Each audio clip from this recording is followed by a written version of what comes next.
check, hey, hey, check, check, hey, hey, check,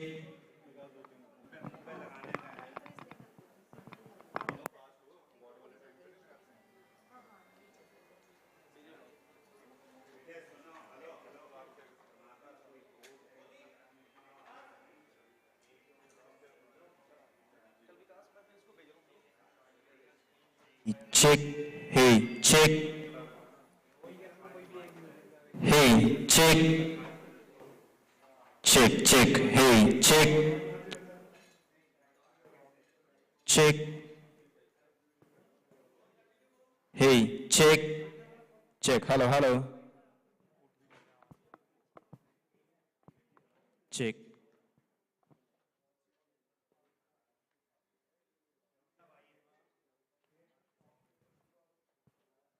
check, hey,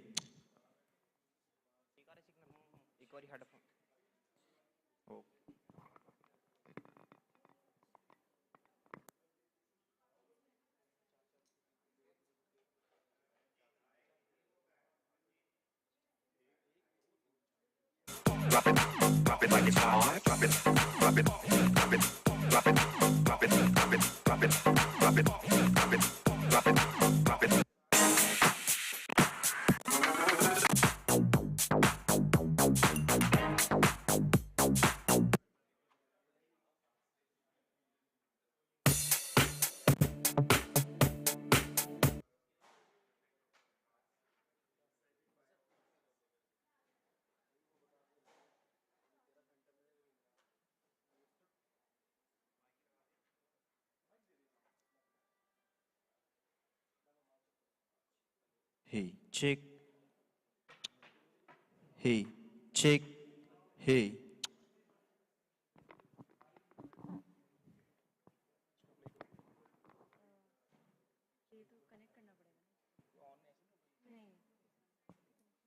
hey, check,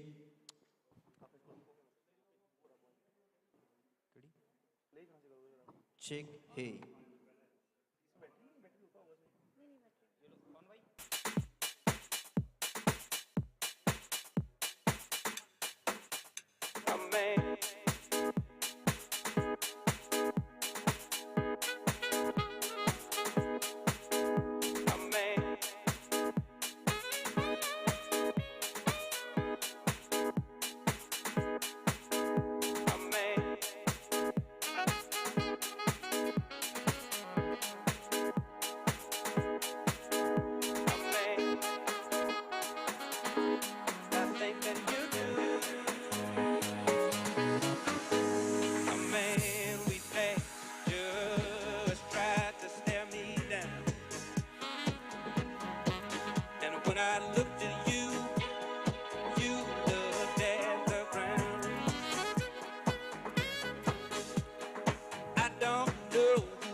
Good morning, everyone.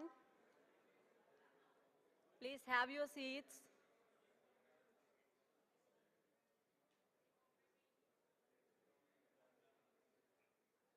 Let us start the program. Please have your seats.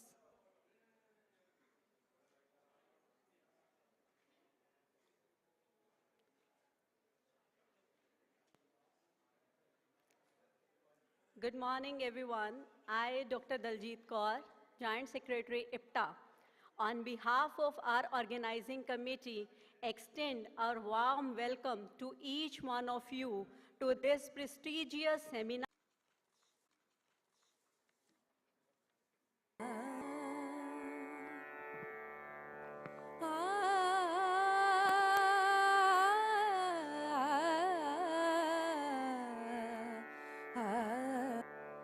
Machine learning, computer vision, computer natural language processing, and robotics for increased efficiency, better quality, waste minimization to be more economical, better, and competitive. Let us all make best use of the time to spend together in these 2 days and make best use of the industry by product. Ippta is a sum total of three, and that's why possibly you see all such a gathering. We have no commercial strings attached to us. We only work for the welfare of the industry and take this platform for disseminating the knowledge.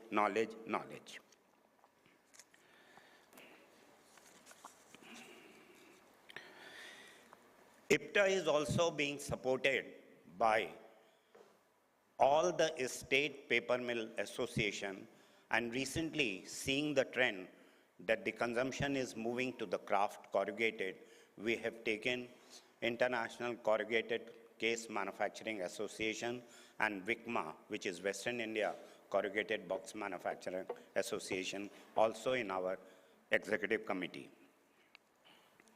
Coming to the papers that are being presented, we have received 27 papers. We have a battery of intellectuals whom we call a member of technical committee. The papers are sent to them, they review, and then they give some sort of a grading.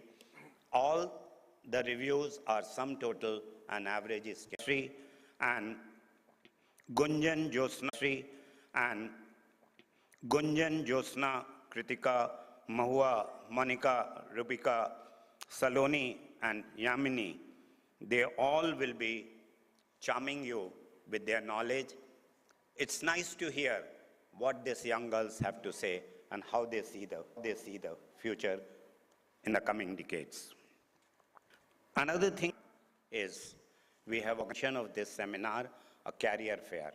This is a CSR activity of Ippta, wherein to the 3 institutes nearby, which is Jayaprakash Institute, Damla, then IIT Roorkee Saharanpur campus, and FRI.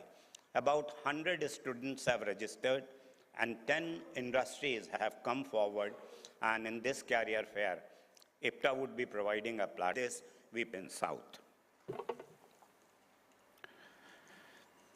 A large mill who have a well-trained manpower. A large mill who have a well-trained manpower, lot of money to spend.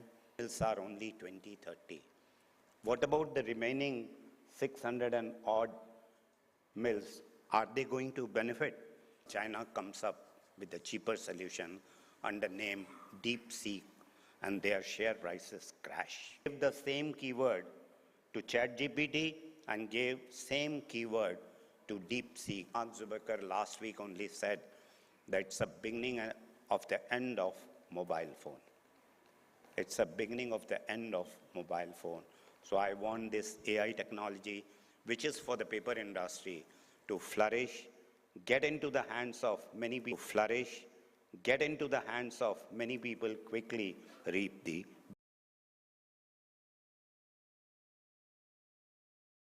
market. And this is really what drives me personally to follow this journey and to drive. When we are now talking about AI and AI in the industry, AI is hitting us everywhere. It starts from our daily lives, it starts from a news feed which is generated, also with paper-making knowledge. But when it comes to squeeze this world, No, where is his presentation? Go ahead. Go ahead. so while we are starting, I looked also through the presentations later on today, and I have to say, Here. I was just ready to cover up for it. Next slide. Next slide. As a wrap-up slide, and being like to share with you. Start with a great vision. Start with a great vision. Communicate it to everyone in your organization. But after you have drafted your vision, start small. Start with a small, manageable project to show the impact. And when we are talking about first steps in digitization, we are talking about projects which cost no more than 10,000, 20 rephrase. Finding the right workers is an issue globally. When you're going to Japan, when you're going to China, when I'm around, grab me during lunch. I'm willing to take up any discussion with you. Thank you so much.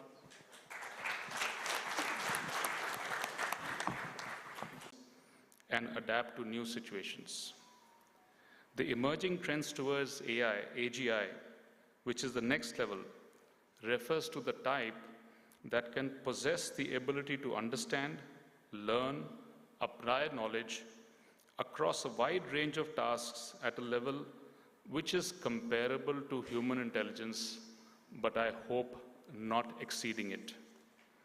So as we had heard earlier, organizations like Open experts believe that this could be a reality, but only a few years away. The challenges of achieving AGI and eventually superintelligence are a few and primarily hinges on the complexities of human intelligence. It involves not just logic and reasoning, but also emotions, intuition and creativity, which are difficult to replicate in a machine. And there are also concerns around ethics and safety. So this raises significant ethical questions, such as how to ensure that it aligns with the human values and avoid harmful behavior. The potential for misuse or unintended consequences also is quite a major concern. So therefore, national AI strategies are being formulated. Countries like US, China, the EU region, and even India are rolling out national AI strategies to promote research, development, and most importantly, ethical use. A large plethora of industries are already adopting AI to enable transformation and is being used for social initiatives as well. Large parts of impacts which are there on society, like climatic change, healthcare, and education, are being considered and being resolved in a better fashion by AI. And they're getting significant contributions from both academia and industry. So adopting it in the paper industry cannot be left far behind. For instance, predictive maintenance powered by AI can reduce machine downtime by up to 30% or even more, while AI-based quality control systems can detect defects up to 99% accuracy, ensuring that every sheet of paper meets the highest standards. As Henry Ford once said, quality means doing it right when no one is looking. So AI ensures that every step of our production process adheres to the highest standards, even when human oversight is limited. It can help us achieve our sustainability goals. Peter Drucker wisely noted, the best way to predict future is to create it. So by investing in AI today, we are not just preparing for the future, we are shaping it. To achieve this, we must focus on three key areas: collaboration, which is partnering with technology partners and research institutions to drive innovation; investment, allocating resources to develop and implement AI tailored to our industry's unique needs; education, training our workforce, which is very, very critical to harness the power of AI, and ensuring that nobody gets left behind in this race. So it's not about man versus machine, it's rather man with machine. Together we can achieve unimaginable heights of innovation and progress. The journey ahead is obviously not without challenges. Let us take this opportunity to lead the charge and integrate AI into our operations, ensuring that the Indian paper industry remains competitive, sustainable, and globally recognized for its excellence. In closing remarks, I would recall a statement: artificial intelligence, deep learning, machine learning, whatever it is that you don't understand, learn it. Otherwise, you have the risk of becoming a dinosaur in less than 3 years. These are words of an influential US-based investor. So thank you, and I wish you all a productive and inspiring conference ahead.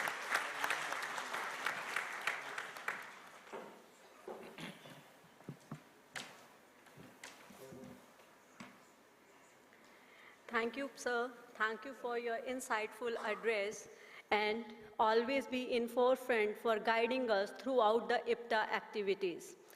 Now, we move on to the very important moment in our seminar, where we are delighted to announce the launch of IPA Journal by our chief guest, Mr. Ashish Ranjan. So I request Chief Guest Sir and other dignitaries to please join the prestigious movement.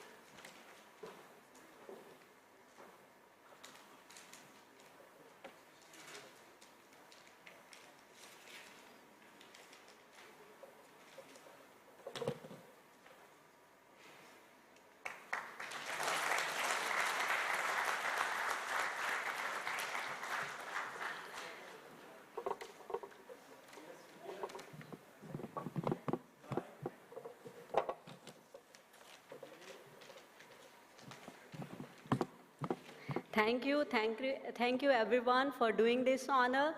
Now again, we move on to a very heart-touching segment of the today's session. It's the time to announce the Lifetime Achievements Award. So I invite Mr. M.K. Goyal to present the significance of this honor and announce the name of the achievers. Thank you, sir.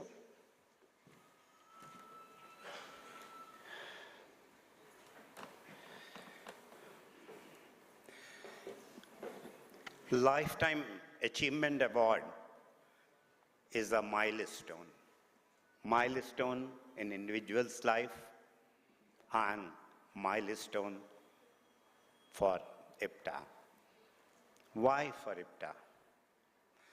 You know, as the time passes, old generation would not be able to come to Ippta, health reasons, many other reasons. And the youngsters would not even know who built a paper mill, what is his contribution, and where the industry, where they are working, who was the real person who built it up. We try to bring that memory alive And I'm sure today, whosoever is getting the award, 80% or 90% people do not know them. So I'll take little time to dwell upon them, what they have done, what they have achieved. Ippta has put up certain guidelines for giving a Lifetime Achievement Award. First, the person should be above the age of 65, because our retirement age in India is 58 or 60. Some people, professional, work for 5 years more. But then came, this exception has to be removed in case of entrepreneurs. They continue to work as long as their health permits, so this exception was removed.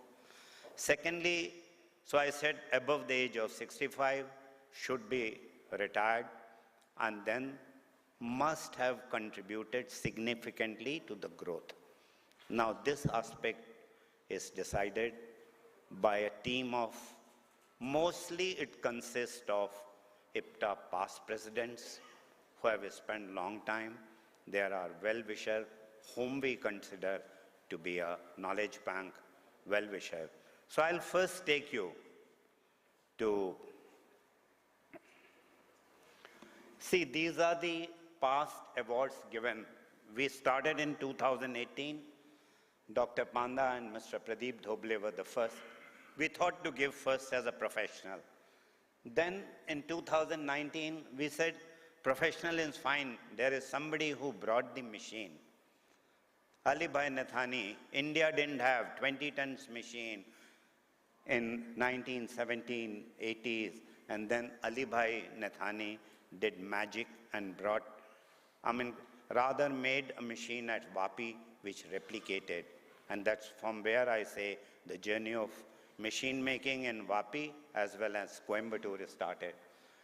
Then Mr. Samir Sarangi for machine clothing. You can see then we added in 2022 a category, entrepreneur, professional, technology provider, R&D, and academicians. So under these three, various names given are there. Let me tell you, some of the people whom we wanted actually to be awarded in previous year, we could not do because of their non-availability. So this list should not be seen in the terms of importance. It was to some extent their availability. Under the category of entrepreneur, the award this year goes to, I would not say Mr. R.S. Agarwal. We have heard in epic Ramayana, Ram Lakshman. And Imami is being run by Ram Lakshman, Mr. R.S. Agarwal, and Mr. Goenka. Today, I tell you, I want to remind you, I have been going to Imami from 1977 onward. 20-ton machine, a pride. Who set up that plant? Mr. A.C. Gupta. Who executed the dream of Mr. A.C. Gupta? Mr. M.B.S. Nair. Today, Mr. A.C. Gupta's son Ashish and M.B.S. Nair are sitting side by side, flanked by old stalwarts of Imami and the current CEO. So for me, since I know Mr. A.C. Gupta, I know Ashish, and I know M.B.S. Nair. Mr. R.S. Agarwal is not able to make because of his severe health condition. Mr. A.C. Gupta is not able to make from Jaipur because of the health condition, but we remember them and wish them all the best. So these are the people. Mr. R.S. Agarwal, I need not to really say, I know only one thing. He was visionary, visionary, visionary, nothing less than that. The first brush with him was that coming from Balasore, Dhauli Express in the evening, there used to be no reservation. When I caught the train without reservation, I saw two known faces, similarly somewhat known, and they were Mr. Agarwal and Goenka, traveling, standing in unreserved compartment. That's where the foundation of Imami lies. Today it's a large group. But remember 1978. I tell all youngsters, please remember, go back to the history and see. And here we have another, this award, by the way, we have requested also, some people wanted us that in the memory of their parents or the industry. So Infinity Industries thought in memory of, honor of Lakshmi Galaji. So, and we also invite, I would like to rather not invite because Mr. R.S. Goenka also could not make it. And he has been, who brought up Imami, one name cannot be said. It is Mr. Agrawal, Mr. Goenka. It's a twin project which brought it. And I will, Diljit, can we, there is a small, video, Mr. Namaskar, and my heartfelt greetings to everyone present at this prestigious event. I deeply appreciate the Indian pulp and this great honor, the Lifetime Achievement Award upon me and my dear friend and co-founder, Sri R.S. Agrawal. It is truly humbling to receive such a distinguished recognition from an organization that has been at the forefront of innovation and excellence in the pulp and paper industry. This award is not just a personal milestone, but a testament to the collective efforts of our Imami family, our dedicated team, and our well-wishers who have stood by us throughout this remarkable journey. I sincerely regret that neither Mr. Agrawal nor I am able to attend physically with you today to receive this honor in person. Due to health constraint, Sri Agrawal ji is unable to travel at this moment. While I am doing well, the long journey and the inconvenient in-flight schedule have made it difficult for me to undertake this trip from Calcutta to Chandigarh. Despite our absence, our hearts and best wishes are with all of you. Over the years, the pulp and paper industry has played a vital role in driving sustainability and innovation in India, and it has been a privilege to contribute to this evolving sector. We take immense pride in having been a part of this incredible journey of progress and transformation. The Indian Pulp and Paper Technical Association has been instrumental in fostering technical excellence, research, and development in the industry. And I take this opportunity to appreciate the entire fraternity for this relentless pursuit of innovation. On behalf of both Mr. R.S. Agrawal and myself, I extend our deepest gratitude once again for this honor. While we may not be there physically, our hearts are filled with appreciation and we remain committed to supporting this industry in every possible way. Thank you. And we look forward to celebrating many more milestones together in the future. Jai We Hind. have with us Mr. Chawla, CEO of Imami. I'll request him, Chawla ji, please come over to receive the award. If anybody else from Imami would like to join, Mr. Chawla, please come over. Ashish, please come.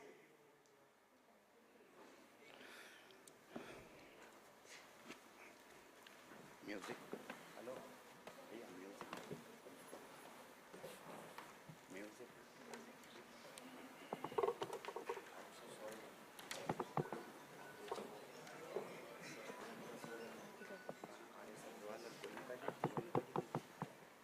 Hello. Goenka ji. एक, दो जी. Second one. Goenka. अरे shawl ले जाओ.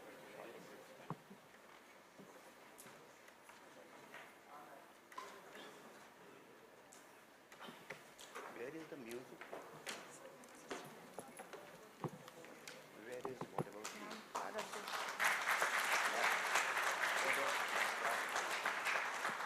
Ashish, wait.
Thanks.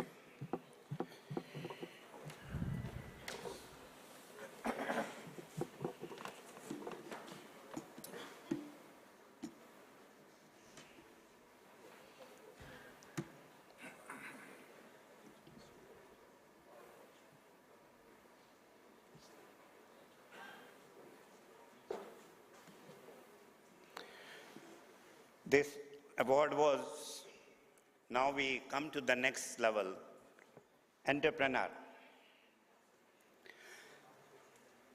This award goes to somebody who built up a very, very large paper mill in India. They were the name in their time. A mill which had spread in different locations in India and abroad. A mill which had the privilege of at least producing 20% production of India in their era. And that was built, and here we have Mr. Ved Prakash Likha.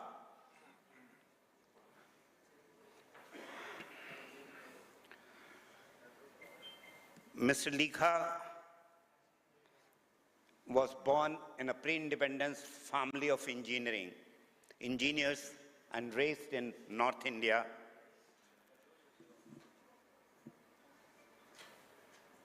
He holds a mechanical engineering degree from Thapar Institute.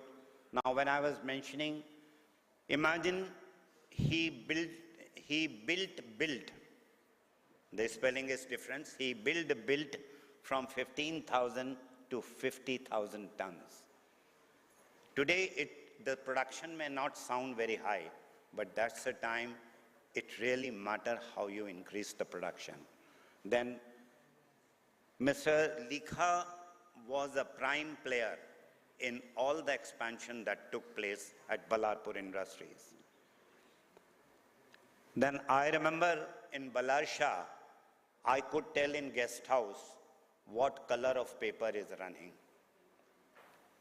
That was a situation of water, and Mr. Likha built up a concept of radial well system. Radial well you call, Mr. Likha? And contributed in developing, ask any place, and Mr. Likha was there to contribute something. Then there is a Phoenix paper mill in Khon Kaen in Bangkok, Thailand, and he was there at Khon Kaen.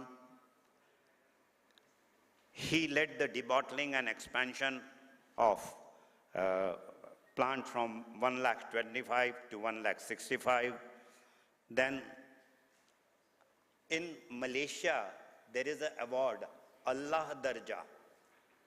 You are being treated as God. So that award of Allah Darja was conferred on Mr. Likha. Please give him a big hand.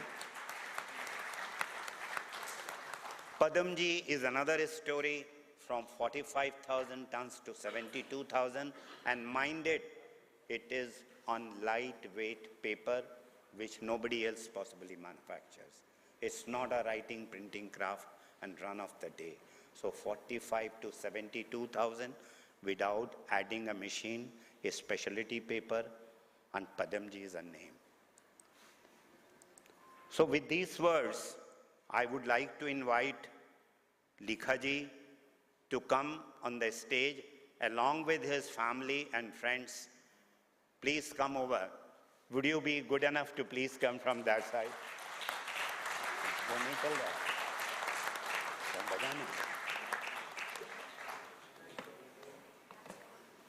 आइए, लिखा साहब, क्या भाभी जी को खोजने में दिक्कत हो रही है? आइए. अच्छा.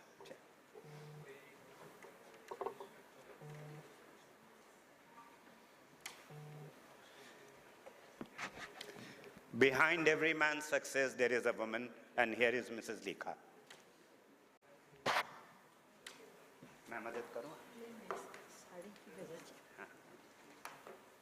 Please come. Please come.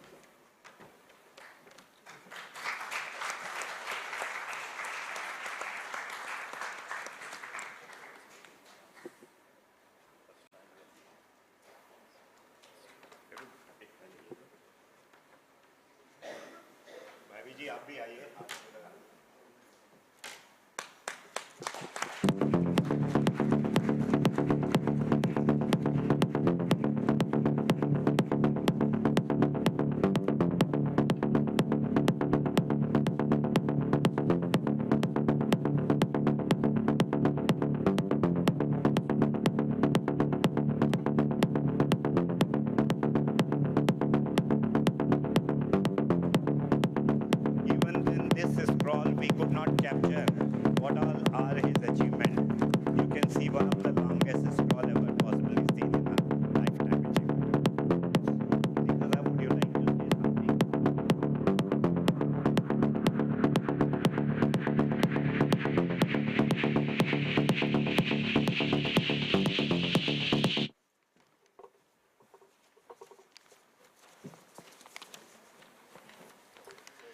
Good morning, everyone.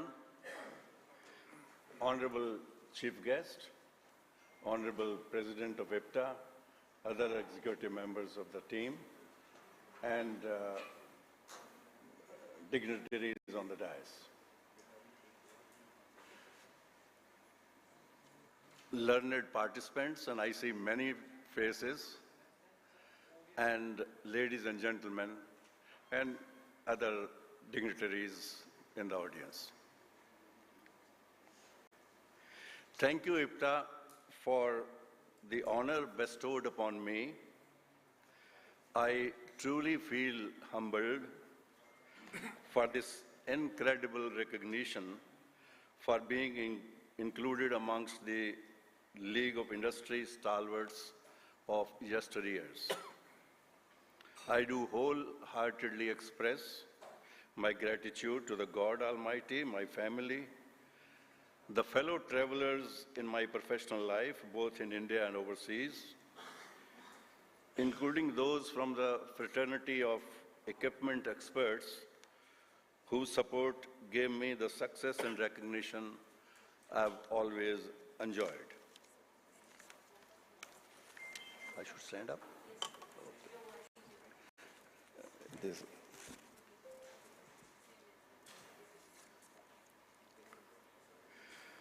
I had intended to narrate a few of my life experiences and the problems what I had faced in my various activities, which could possibly amuse you and possibly leave some learning. However, speaking to the Honorary Secretary last evening, I was told that I'm allocated 2 minutes and at best could take 1 or 2 minutes extra to say my word.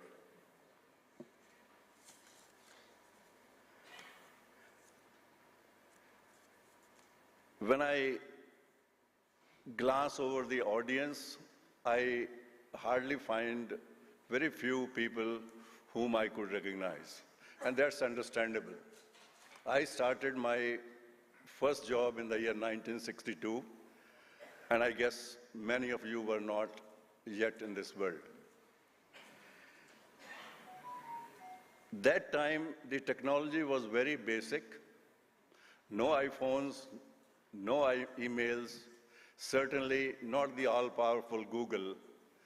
And our mode of learning happened to be gatherings like this at Ippta seminar, networking with friends and other mills, and reading some of the scarce technical journals we could get those days. What we learned mainly was from power of observation, power of asking questions, questions amongst ourselves, to oneself, and amongst the team.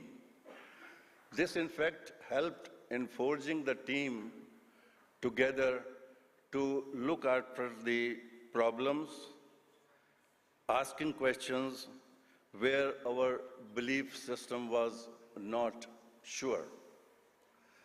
Listening to Dr. Abraham this morning, a little while back, the presentation he made is indeed an eye-opening for all of us, and I'm sure for you as well.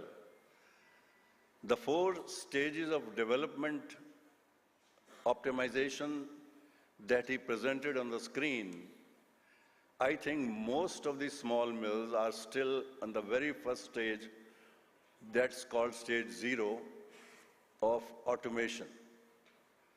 He also showed us, take the first big step and do a small bit. The first big step does not mean that we must build very large mills, no. I think if I understand him right, We should look at the small matters concerning whatever the challenges that we have.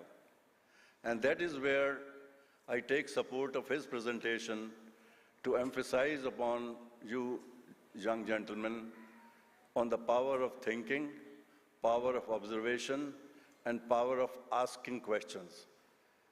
In fact, questions are the real thinking. Once we set about thinking, asking questions, we definitely can achieve more.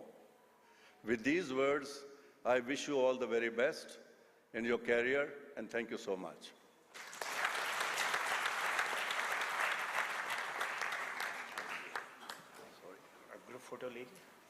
Group photo ले लिया भाई.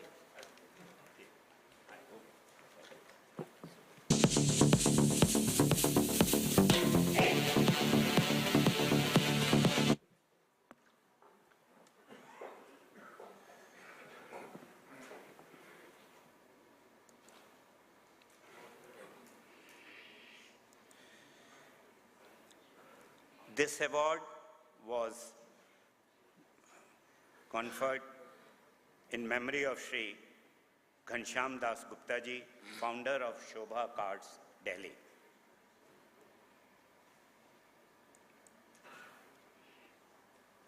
The next category of the award is the person who has rather spent entire career in R&D or academician, whatever you call.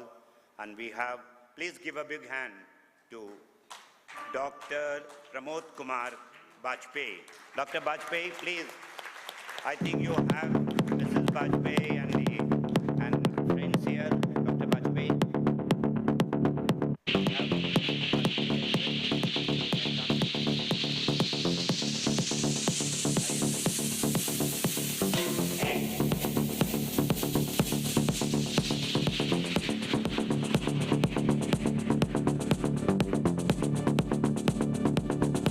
Babu Ramji is a request, his emotional childhood friend who has come here to cheer up.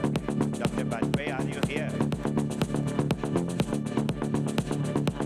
Dr. Sanjay Chetty, Dr. Sanjay Chetty, are you here? Please come. I think don't wait for your name. The way if you feel you have been connected with the awardee for a long time, please feel free. Dr. Sanjay Yadav, please come over. Yeah, these are the people who have done PhD under Dr. I see my own reflection, craving for attention, longing for salvation in the middle of the night. As far as the eye can see, as long as the sea is deep, as long as my soul is free, I'm alive. I'm alive.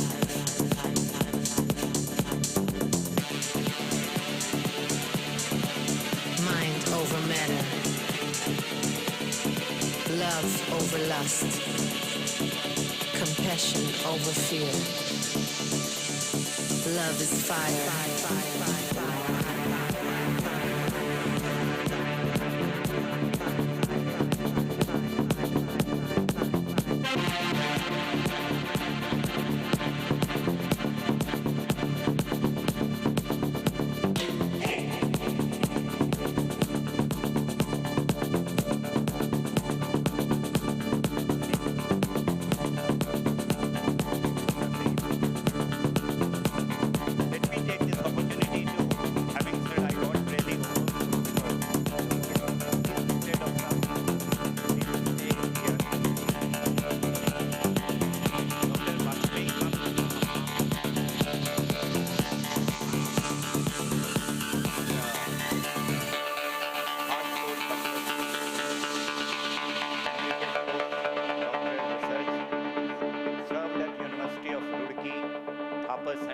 R&D and Upper University, Patiala.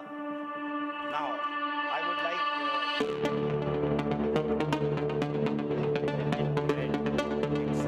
I see my own reflection, his citation comes in craving for attention, preferred citation. for salvation in the middle of the night. As far as the eye can see. What it means, but I only see the first. World's top 2% most cited researcher since 2020.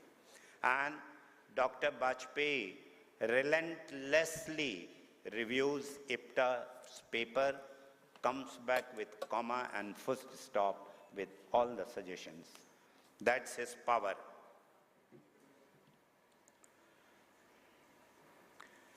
Whatever I say, I think it top 2%. That to me is the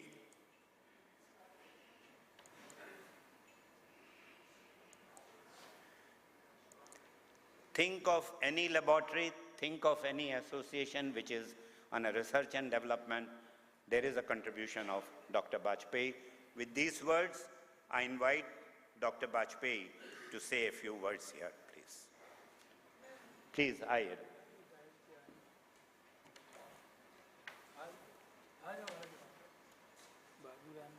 Okay, some more well-wishers are coming. We are welcome. Please, Ayed. Is he here, Baburamji? Yes. Is he here? आइए stage पर आ जाइए बाबूराम जी. Don't feel shy. It's a Ippta's family. Please come. You can start.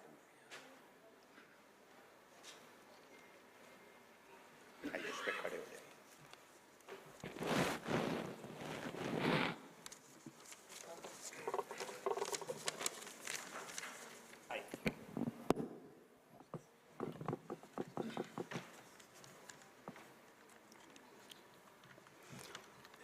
Mr. Pawan Khaitan, President Ippta, Mr. Ashish Ranjan, Chief Digital Officer, National Engineering Industries Limited,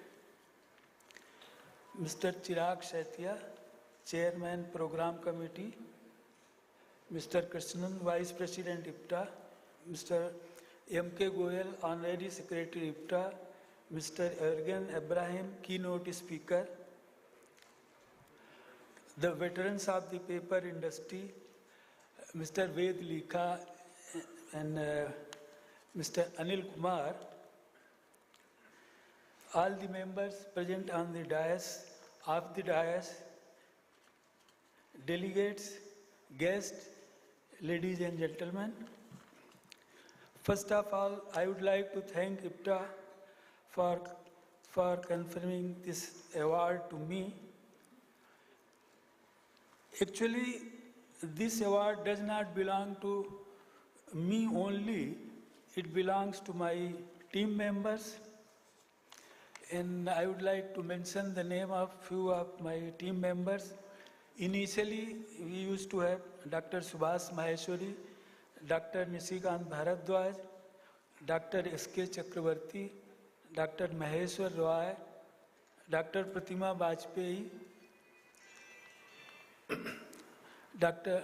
Ashish Sharma, who is now the director of CPPRI, Mr. Sanjay Chechi, who is here, and several other members of different levels and different disciplines. When we say disciplines, means chemistry, biochemistry, chemical engineering, biotechnology, and pulp and paper. Later on, I worked full-time as a faculty member. Then we have the team members of TIET who were involved with us with the government funding agencies for the research projects related to pulp and paper industry, like Dr. Haripada Bhunia, Dr. Rajkumar Gupta, Dr. Avinash Chandra, and Dr. Vikas Sengal.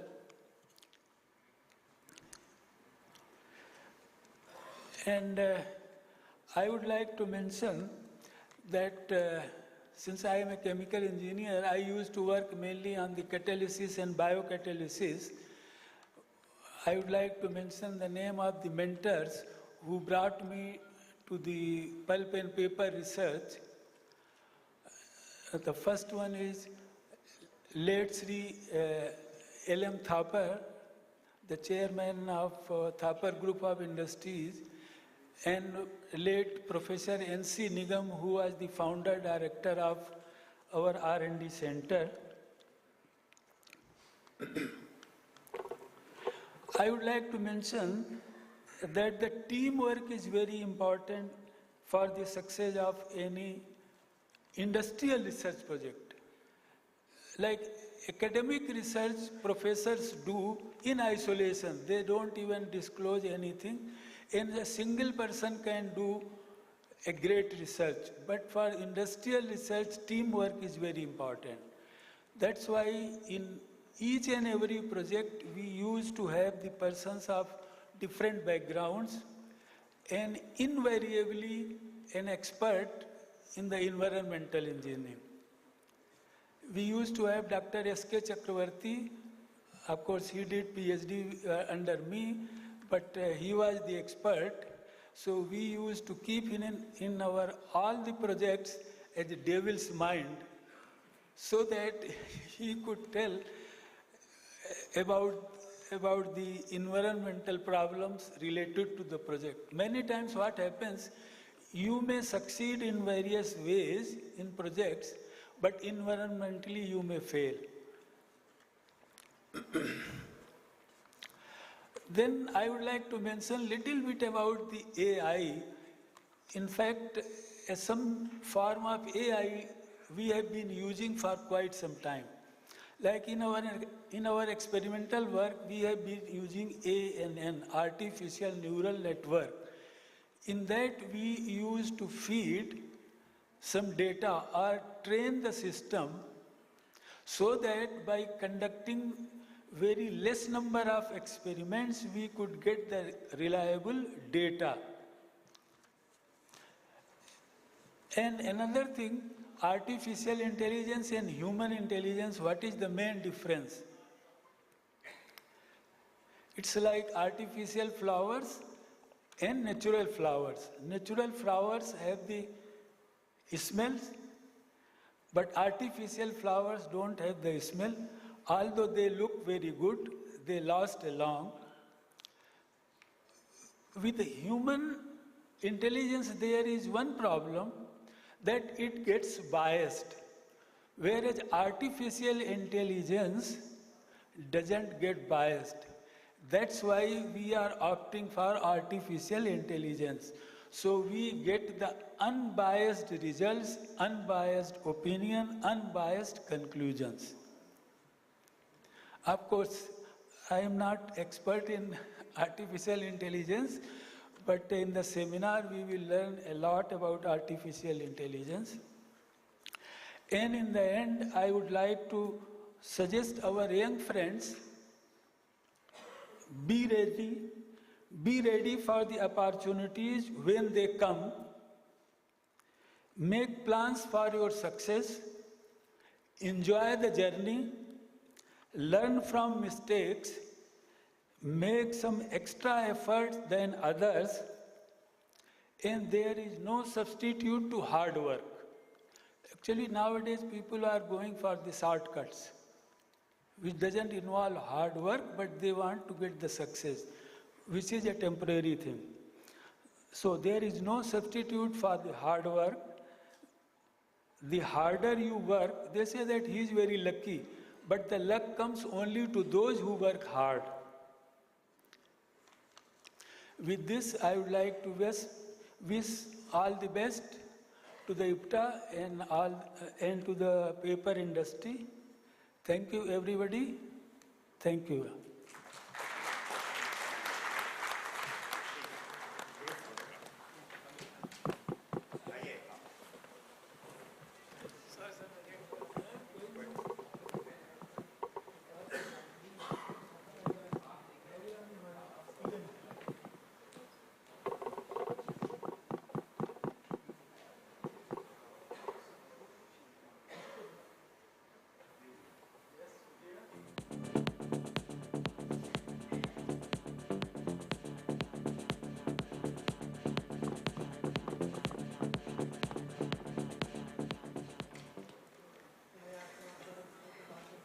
This particular award was given by Kalpataru Papers. They have a setup in India and UAE, and it belongs to Ladha family.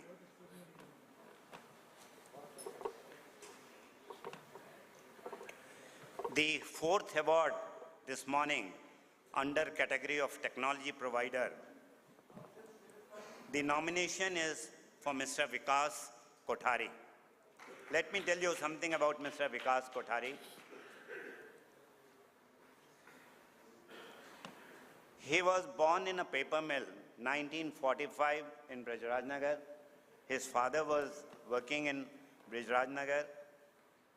He did his schooling from Gwalior Modern High School, obtained bachelor's degree.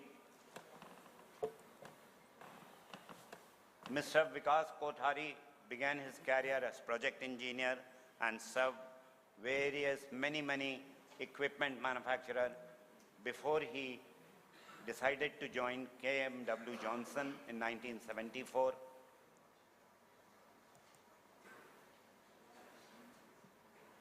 Then 1992 he joined Alstom, and he has 4 decades of experience behind him. Mr. Vikas Kothari has been active life member of Ippta for several years. So welcome Mr. Vikas Kothari. Please come over to the dais along with your family and friend. Kothari ji, please. Mrs. Kothari, please.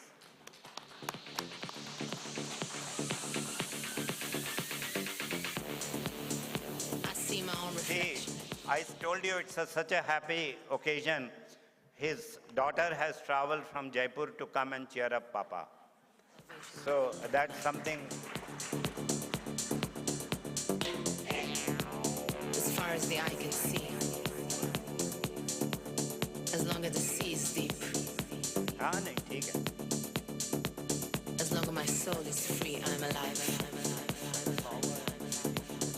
Colonel Baba and Preeti, another well-wisher who are here. Please come over, please. आइए, Baba साहब. Love over lust. You can see the enthusiasm, happiness. Our pleasure is the happiness of the family. 4 families who have been really working hard for the industry for decades together. We want to really make this day to them.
A few words from Mr.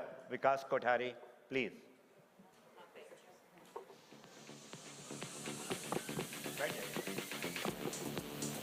I see my own reflection. Correct.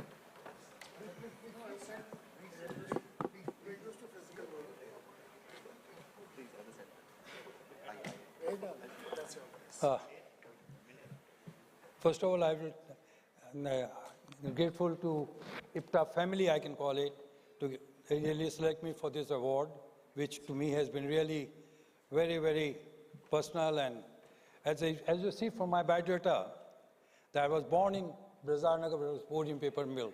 So I think it was real lifetime for me, starting from my birth till now when I'm taking it easy. So it has been 46 years of my long life with all the industry, out of which childhood was in paper mill area, because my father was working in Orient paper mill, Brazar Nagar. I don't know whether the mill still exists or not. So that was my beginning. And so that career was going on all the time. And I say 46 years for lifetime means I started 6 years in Sweden, as my data says. And then after that, I came to India by choice, worked for them in India, in Calcutta for 18 years. Then I was picked up by Alstom, which now is Andritz, as well head picking for opening their office in India. So Alstom started by me as a liaison office, and now I'm very happy to say that we have got very strong establishment on this technology under Mr. Sridhar, who's looking after on this activity. So that was more or less my background, about 6 years in Sweden, 18 years in Calcutta working for them, then 22 years for Andris trying to set up the office. So I regularly work with, together with the company and the paper mills, my own company and the paper mills, to really make them, to sell our new technology, new process. My job was more for like a sandwich, that means between the customer and my principal. And that I was working very hard all the time. And ultimately, the result has been so fruitful. There have been some losses also. We lost some orders, but I can tell you proudly, we gained more than what we lost. And today, our name, Andres, is known everywhere quite strongly. And it was very hard work, very long hours, long traveling. And my wife, Uma, she was really taking care of the family that time and me. And now I'm taking care of my family and daughter is here to take care of me. I've got 3 children, so she has been able to come, others couldn't make it now. Now to tell to some people, I've got 3 cases, which is practical cases, which I should name. After working in Sweden for 6 years, after chemical engineering, I tried to know the technology of Swedish, which is the topmost in the world that time. I'm talking about 70s. So when I came to India, then I went for the first order, designed by me, a multi-stage bleach plant for a mill. I don't want to name the mill because just better to avoid. So I went to the purchase department for the order. They say, "Abhi tum to bacche ho. You are too young. What I can negotiate with you?" Anyhow, I didn't take anything wrong. Then I went to technical people. They convinced because they already had existing plant from Kamir. So I got that order, the first order, sometime now 77 or 78. I came back to India 74.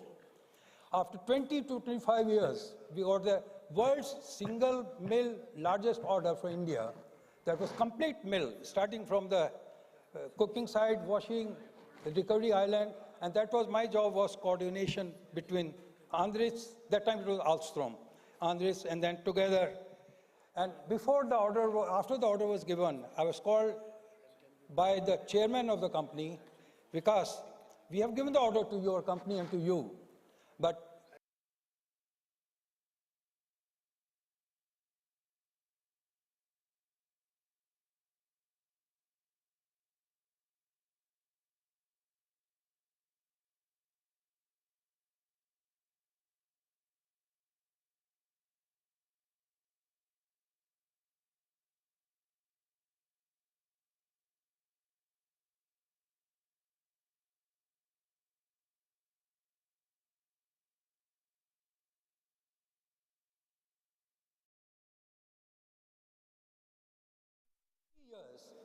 with the customer relation with my company and with myself, we worked together to bring them together. Again, after long, many 20 years, in the evening when the board meeting was there, the chairman of the company, or maybe he was managing director at that time, he came and said, "Vikas, you told there's no order we give to you, here is your order." So that was second complete mill order in India, again under the name of Andres. So that was my pleasure. And the third case was, again, how much we people have to work, we suppliers. Which is, one example I can give you was, a mill complete new mill was having 450 pumps, which is, that time, the single largest order ever for Alstom for one mill, that was 450 pumps. We got the order, fine. But you see that it took, after 12 years, they came for expansion of the mill. And again, for that mill, we got again 380 pumps. So you can imagine how much we have to work together as a supplier side to work with the customer, to work with the principal. Sometimes you are sandwiched between both the people and you don't know what to do, but the pressure, support, confidence made me what we are. And I found one thing, as I told, that for me it has been, now I'm totally retired, but I was surprised when I got a morning phone call about 15 days back or something, that because we are trying to give so-and-so to you. It came to me because I was totally quiet, not doing anything for the last 12 years. And when it comes, that I felt very honored. And thank you, Ippta family, really giving me that sort of a privilege. And it will be there for eternity. I will there. Thanks for that. Hi. Please come for a group photograph.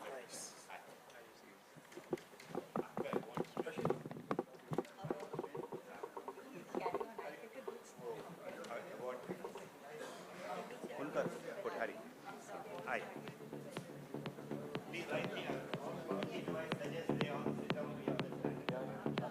I आप लोग centre में चार body बैठे doctor Vajpayee mister Kothari हमें सामने लिखा है No, we won't sit. आप बैठोगे, हम लोग खड़े रहेंगे. हम लोग खड़े रहेंगे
This award was given in the honor of Mrs. Maniben Ambalal Patel family that belongs to JMC Group, JMC Machinery.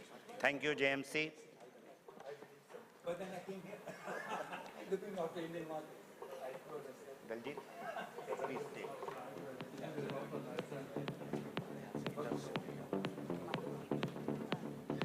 Thank you, sir. Thank you. Thank you. I'm very informal because.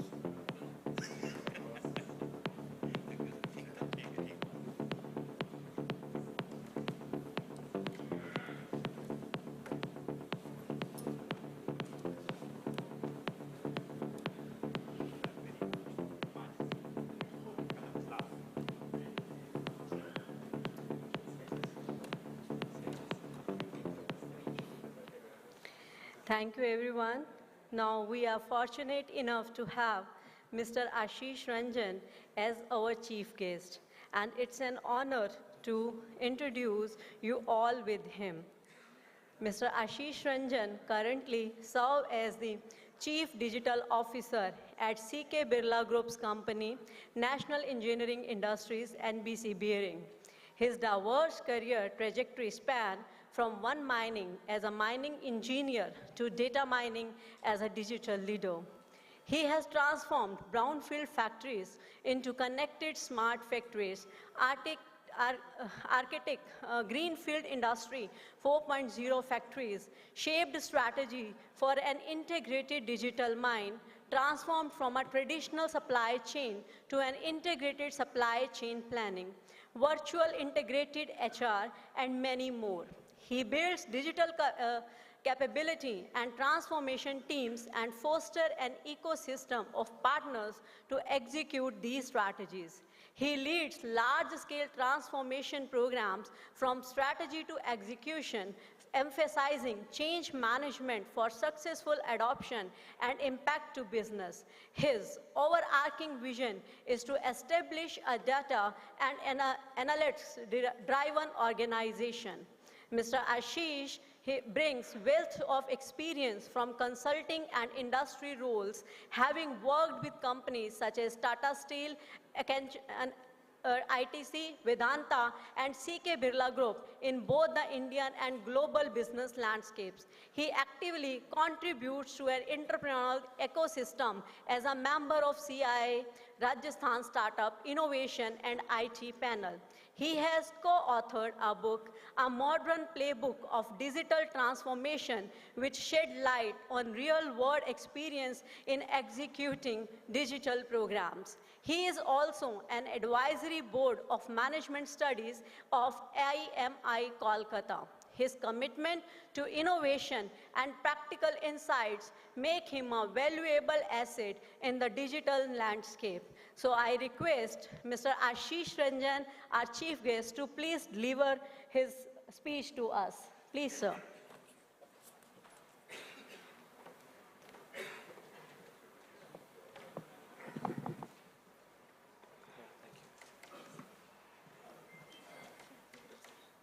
Changer. Okay. Good morning. Good morning, one and all. It's an honor to be present here and very thankful to Ippta, to Sri Goyalji, Mr. Khaitan, Mr. Krishnan, and Chirag for having me here. As much as an honor, it's as well a pleasure to be able to share experience from industries that are non-paper. So I bring in experience from metal, mining, manufacturing, consulting, and currently working with bearing manufacturing firm. So that's what I do. CK Birla Group, National Engineering Industries, popularly known as NBC Bearings. We manufacture bearings for anything that rotates, and quite a possibility that you might have traveled on NBC bearings today morning to reach here.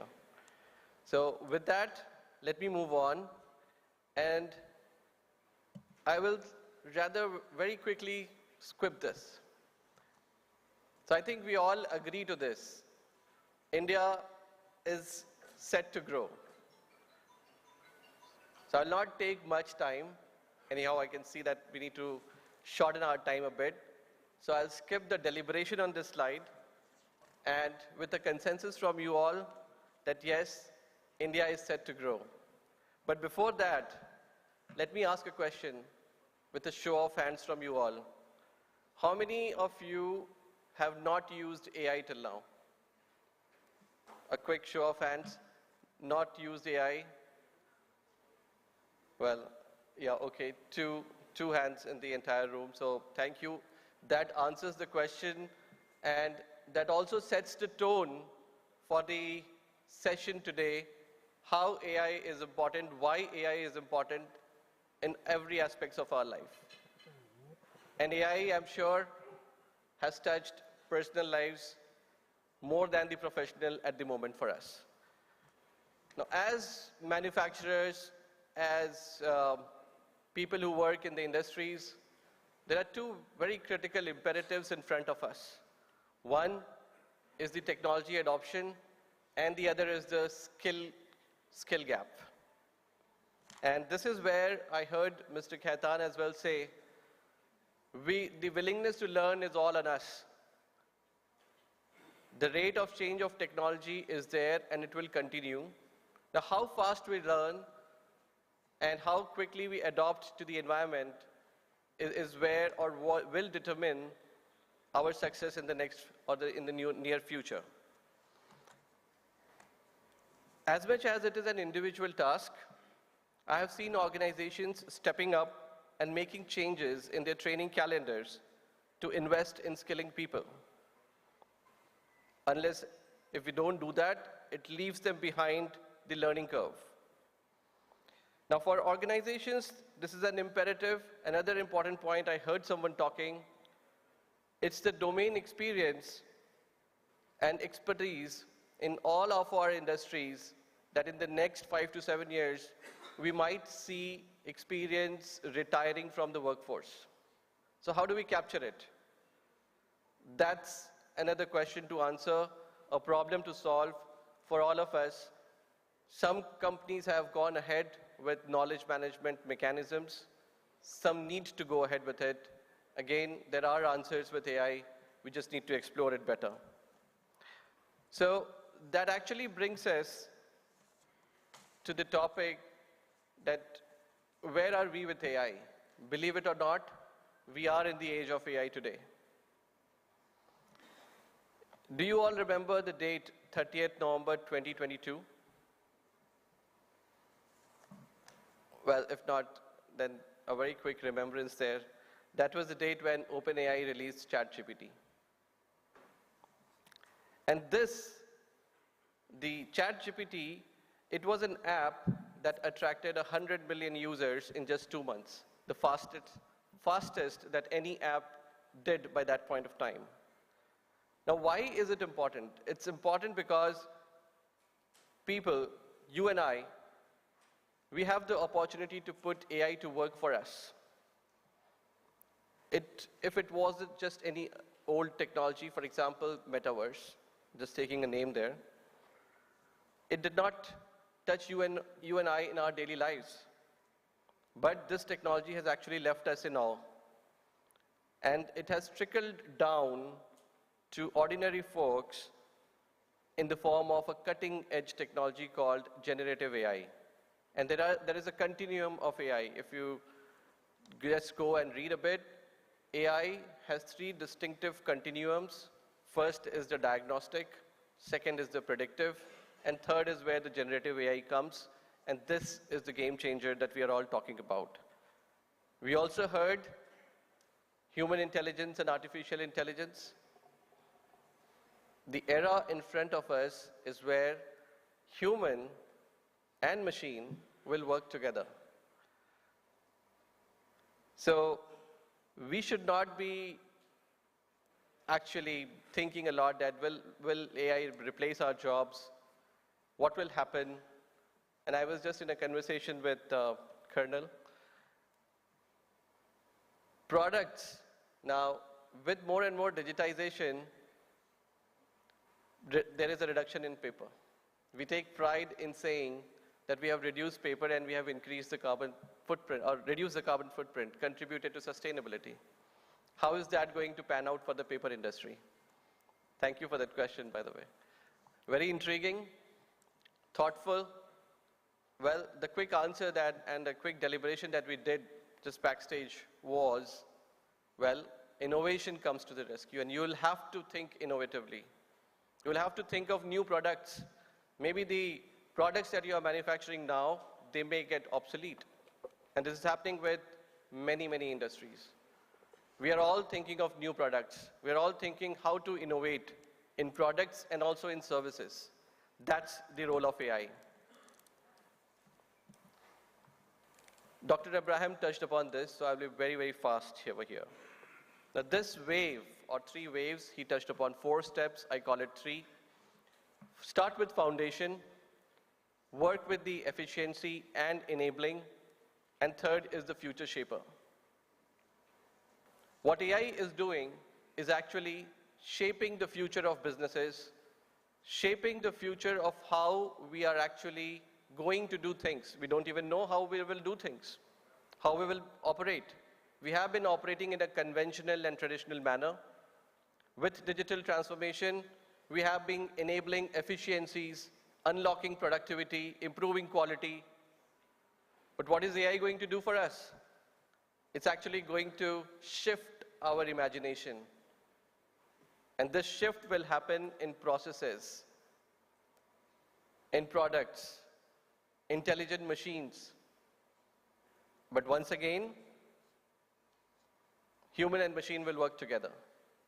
And as you see, at the base of it, at the foundation, is the IT network. What happened when a morning glitch was here, the presentation, slides got stuck. Technology and human will have to work together. We are working together now. We will work together in future. The ways of interactions will change. On the shop floor, we will have, instead of robots, we will have cobots. Cobots that have a bit of intelligence. Cobots that will work together with you to give you more productive environment in a safer manner. So that's what, and that's how we see that technology is going to shape our future in personal and professional lives. And just moving on very quickly, sharing examples from what other industries have done, I'll just touch upon a couple of them over here. Rio Tinto is a mining firm. It operates remote operations center, thousands of kilometers away in Perth. The mines are in Pilbara, iron ore open cast mines. Runs thousands of machinery. The machinery are all autonomous, driverless trucks, driverless trains, intelligent shovels, intelligent drilling machines. But the operation centers is located in Perth. The way of operating has changed. You can Google this, it's a public case study, and you can see how the operation center looks like. And when was this done? This was done in 2012, 2013. Happy to be a part of this when I was working in the mining and metal industries, in the conceptualization, designing, and also some part of implementation, not with Rio Tinto, but with other mining firms. But this is how even traditional and heavy industries are shaping up. The reason for bringing it up here was you might or you will have to think very, very differently how your mills are going to run, how your production is going to happen, how can you actually unlock efficiency, and how can you do things very, very differently. Fanuc, we are all manufacturers, so we would know the Fanuc control systems, machines, etc. Now, they have developed a robotic arm that learns overnight. It learns new things overnight. You don't need to code. How does it help us? It helps us. There could be 8, 10 robots learning the work all together. And tomorrow morning, you have a productive workforce in front of you. And it is all a possibility. It's happening in Japan, might come to us very soon. The next was of site machines. And this is something that we also do in India, but this is a startup based in San Francisco, which works on real-time data of the shop floor, takes that data from the machines, predicts breakdowns, and glad to say that many of our companies, many of our industries are doing this today, even today. Amazon is nothing new, so let me just skip it and move on. To the example of NBC. This company, or the story over here, is that of a 7-decade-old factory started in 1946. When we took upon the digital transformation journey, we were working with diverse set of machinery, and the challenge was to convert brownfield to a connected factory, and we did it. We did it largely indigenously and in-house. So the operations technology part was done in-house, and we had ecosystem partners with us to deploy IoT platforms. Today, we have 1,500 plus machines, 4 sites out of 6, running on the IoT platform into a connected factory state. And very soon, we want to move to even more smarter ways of working on the shop floor. What has this resulted in was the revenue growth, a shift in mindset towards digital, and this is something more important. We see that there is a shift in mindset in the people. People have now started thinking technology. They have started thinking digital. When you brainstorm with them, they can talk in terms of possibilities of the future. Everything may or may not happen immediately, but the shift has happened, and that is what we see. Let me leave you with this. Now, if you really want to start with AI, this MELDS framework is going to help. Along with this is also a suggestion of a book that I am currently reading. It's Human plus Machine by Paul Doherty and James Wilson, both renowned authors from my ex-company Accenture, where I actually learned a lot of digital. But it's a very good book, and this framework has been borrowed from there, thought to share with you all. M stands for mindset, E is for experimentation, L is for leadership, the digital core, and last, the skill sets. And all of this are very, very important in our day-to-day lives and day-to-day business in order to meet our top line and the profit line and the profit margins. We tend to forget the experimentation part. And that is where the experimentation, the leadership mindset, the commitment, the strengthening of the digital core is going to help us. And I'll leave you with some skills for the future. Might be overwhelming. Let me just touch upon a few of them. We heard Goyalji also talking about it. He used keywords at ChatGPT, DeepSeek. These keywords are the intelligent interrogation, point number 4. This is what we all need to learn, how to ask intelligent questions to the machines. They are intelligent enough to answer it for us. They are intelligent enough to create it for us going in the future. But we need to be intelligent to interrogate it in the rightful manner. And the last is reciprocal apprentice. What does this mean? This means that human and machine with all learn from each other. The learning is mutual. Reimagining of processes the way you do today is going to happen continuously. That was all that I wanted to share. Thank you very much for having me here. It has been a pleasure, and all the more a very, very overwhelming session of the Lifetime Achievement Awards. Congratulations to all of you, sirs. It was a pleasant moment out here. Thank you and congratulations.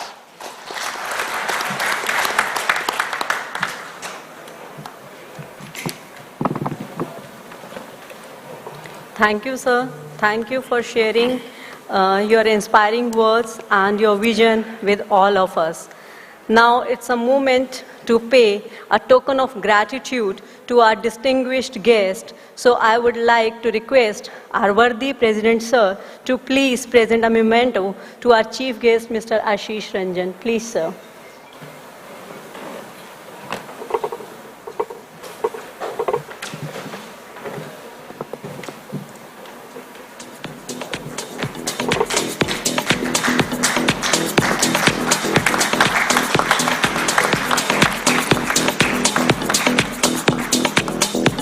I further extend my request to our Vice President, sir, to please present a memento to our keynote speaker, Dr. Abraham.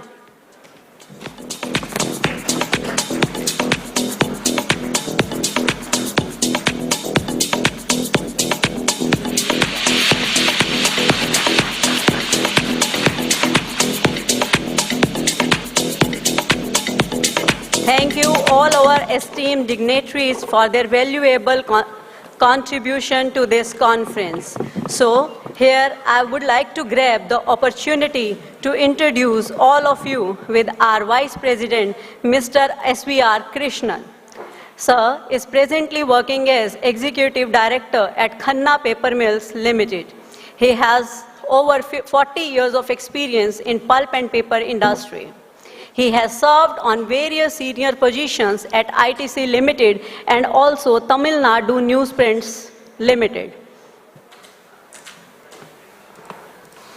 Sir also has extensively traveled within the country and also overseas like Europe, USA, UK for selection of technology and the machineries. He played a pivotal role in improving the overall efficiency of the machines and the overall mill as well. Under his leadership, Khanna Paper Mill Limited has achieved notable milestones. Mr. Krishnan is known for his dedication to the betterment and upliftment of the society, like education for the underprivileged children, providing care for the senior citizens. So I request, sir, to please present a vote of thanks to everyone. Sir, please.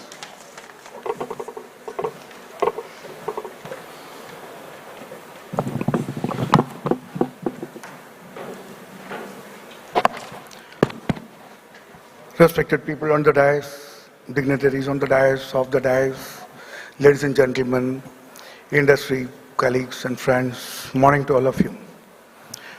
We had a great inaugural session, and we also, given awards to our lifetime achievement awards to great dignitaries and industry stalwarts. And I really extend my sincere thanks on behalf of Ippta for having them here on this occasion to receive the award personally. Thank you so much, all of you, first of all. And now on this occasion, I sincerely thank our chief guest, Mr. Ashish Ranjan, Chief Digital Officer, CK Birla Group, and our keynote speaker, Mr. Dr. Surjan Abraham, President White, and our our President Ippta and Mr. Pawan Kaitan, Vice Chairman and Managing Director of Quantum Paper, and Mr. Chirag Shatia, who is the Executive Director of Shatia Papers, and also the Chairman of this program committee, and our Secretary General Ippta, Mr. M.K. Goyal, who did everything, whatever you are seeing, and he is always known for and famous for that. And now on this particular thing, I specifically thank for some of the very valuable inputs, like, our keynote speaker was mentioning something about, these type of automations and these type of improvements and the Industry 4.0 or AI is going to give you phenomenal benefits, and even in quantification terms, it is almost like 5% on efficiency improvement, which we call it as OEE, and almost 15% of the productivity improvement. It's something very fabulous. And our chief guest was talking something about MELS, which is very, very important. And it is not the employment is a concern today, it is the employability is a concern today. So the skills that has to be developed, and which is very nicely highlighted. Thank you very much, sir. And Mr. Pawan Kaitan has excellently said that one important thing is not man or missionary, it is not men or missionary, it is men and missionaries and men with missionaries. Thank you so much. And the Chairman Program Committee has lined up a series of events, and beautiful papers, and authors and presenters are here. We are going to have a very lovely and lively session. And I'm sure the next 2 days of deliberation, is going to bring in a lot of insights to the pulp and paper industry for the overall enhancement of efficiency, sustainability, and profitability. Thank you so much for that. And last but not the least, I sincerely thank on behalf of Ippta for all the sponsors and the member mills and the authors and the co-authors and presenters and industry friends and press media people and all for having come here and then graced this occasion. Thank you so much. All the very best.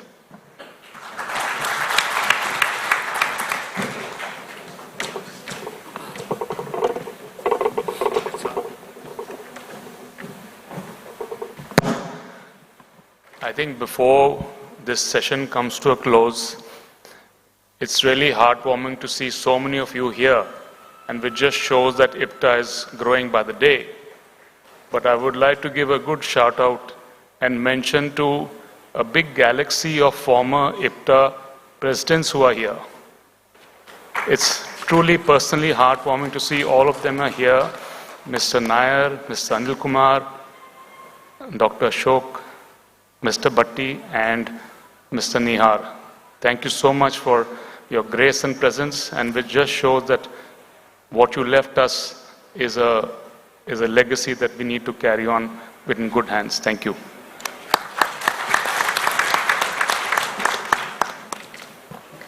Thank you, Krishnan sir, and thank you, Ketan sir, for your this heartfelt vote of thanks.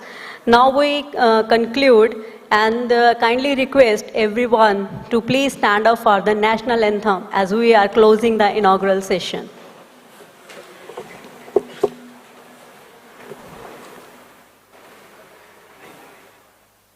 Jana Gana Mana अधिनायक जय हे भारत भाग्य विधाता पंजाब सिंध गुजरात मराठा द्राविड उत्कल गंगा विंध्य हिमाचल यमुना गंगा उच्चल जलधि तरंगा तव शुभ नामे जागे शुभ आशीष मांगे गाहे तब जय गाथा जन गण मंगलदायक जय हे भारत भाग्य विधाता जय हे जय हे जय हे जय जय जय जय हे Thank you everyone.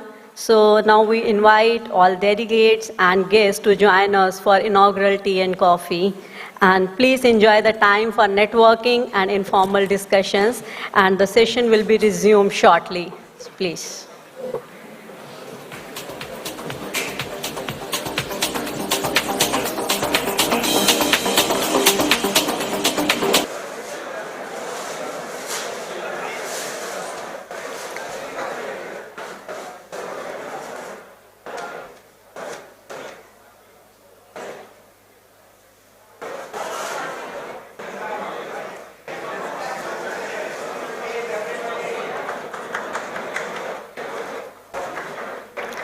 So let us start with our technical session 1. Everyone please pay your attentions here.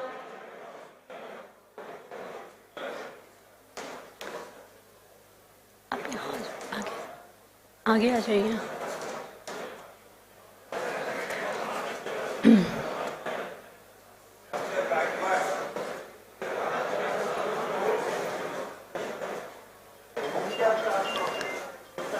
Okay, so let us start our technical session 1, and in this we are having one invited lecture and 2 speakers from the different industries. We have categorized our sessions into the different theme based. So the first session, subject of the first session is data driven decision support using AI. So here I would like to invite Dr. Ashish Kumar, session chairman, to please join us on the stage. Please, sir. Dr. Ashish Kumar carries 20 years of experience in pulp and paper technology field, currently working as a director of CPPRI in Saharanpur, which is an autonomous organization operating under Ministry of Commerce and Industry, Government of India. He is graduate in chemical engineering from Kurukshetra University and post-graduation and doctorate degree in paper technology from IIT Roorkee. He is a passionate professional with a strong background in chemical engineering and paper technology, dedicated to driving innovation and excellence. He served as a founder director of Absolute Scientific Solutions, an organization registered under MSME Yamuna for nearly 2 years. He has authored more than 21 peer-reviewed articles in reputed national and international journals with high impact factors. Hold patents related to paper technology, reflecting a commitment to advancing knowledge and practical application. He is PI and co-PI of various government-funded projects and has been involved in successful plant-scale trials in his career. So, I welcome Dr. Ashish over here. Thank you for joining us. Please give a hand of applause for Dr. Ashish. Now, I would like to invite our invited speaker, Dr. Daniel B. Smith, on the stage, please. Dr. Smith is currently working as Global Director at BTG, a Voith company. He earned PhD in Chemical Engineering, University of Idaho, 1991, MSc in 1985, and BSc in 1984 in Paper Science and Engineering from University of Washington. Now, at present, he is working with BTG, a Voith company from 2017 to present, Capstone Technology Corporation, 1995 to present, then Tribur Controls in 1993 to 1995, James River Corporation, 1991 to 1992, and he worked as independent consultant from 1987 to 1991. As a distinguished leader in chemical engineering and industrial automation, carries more than 30 years of experience in driving innovation, efficiency, and technological advancement in global industries. Core competence in advanced process control, industrial automation, global business development, and sustainability and efficiency. He worked as affiliate professor, University of Washington, expert in bioresource science and engineering, mentoring the next generation of industry leaders.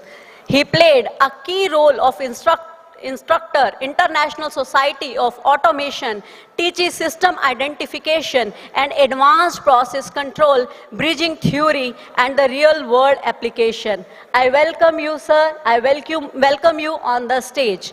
Now, it's the time to call our speakers on the stage. First, I would like to call Santosh Kumar N. to please join us on the stage. Santosh Kumar is R&D Data Scientist, ABB Global Industries and Services Private Limited. He is data scientist specializing in the pulp and paper industry with a strong background in data analysis and machine learning. He is driven by a passion of leveraging data to foster innovation and efficiency. He utilizes advanced analytics to optimize production processes, enhance product quality, and reduce operational cost.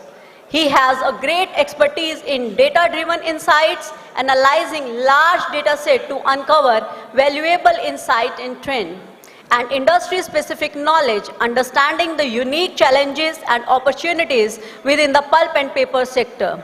Predictive modeling using statistical methods and machine learning algorithms to predict and improve outcomes.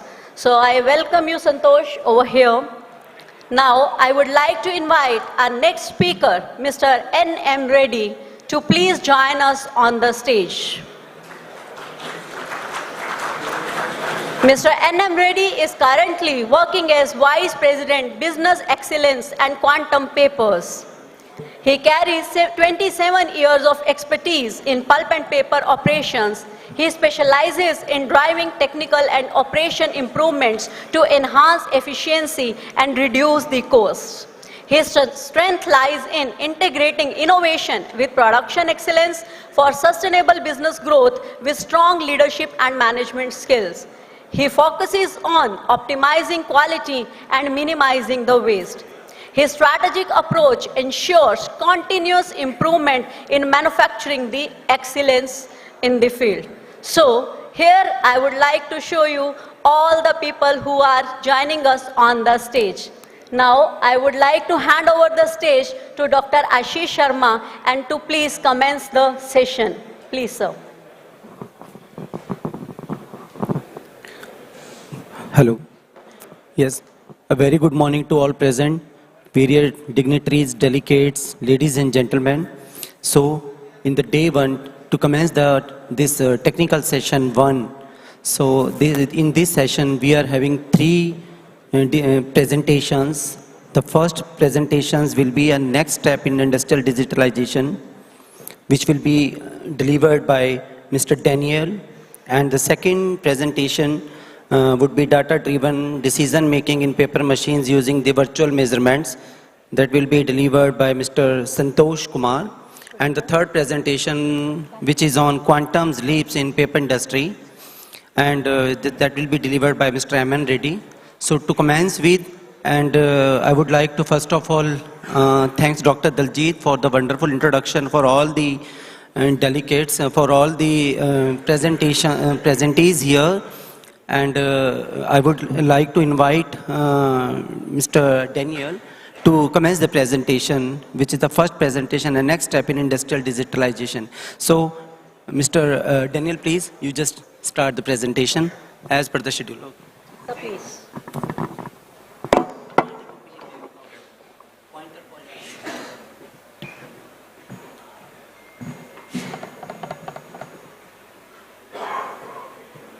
So you need collar mice? I can stand here. Okay. So how do you turn the pointer? This button? And this is like next. Yeah. This is best. I see. Yes. Okay. First of all, thank you for the invitation. I have to say that was the best introduction I've ever had. I'm going to talk about the next step in digitalization, and I specifically have used the word digitalization because to me it's instruments, it's automation, it's data, it's advanced control, it's AI all together. And what we're working on is trying to figure out how to put all that together.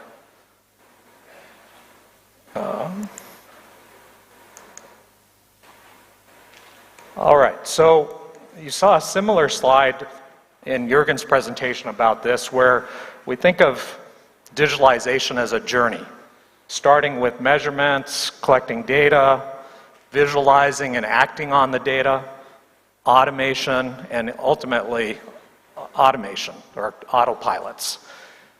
This concept of the journey didn't always exist though. And what's been interesting to me is my first introduction to AI in pulp and paper started 40 years ago. So why are we here today talking about AI as an emerging technology? So let's take a trip back 40 years and see what was happening in North America. 40 years ago, the North American pulp and paper industry was traditional companies started as timber companies. So they had large land holdings and then spun off sawmills and built pulp and paper mills to make use of these large timber holdings. Around 1985, people in Wall Street and London realized there was a lot of value trapped in the timberland and started taking over pulp and paper companies and selling off the timberland and leaving the pulp and paper mills to figure out how to operate without a cheap source of fiber. That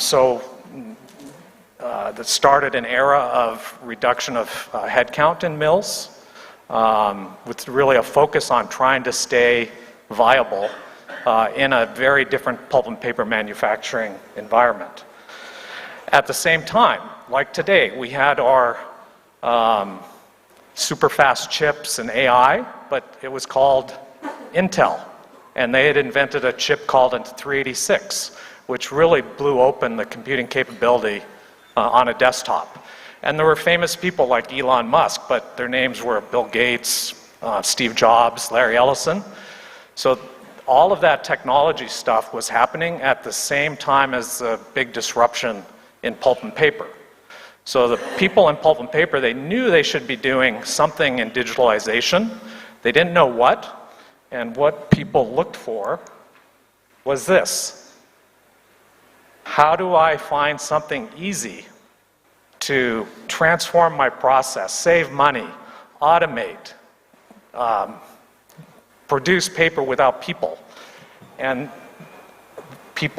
there were, of course, companies that filled the void of the request, give me something easy to do.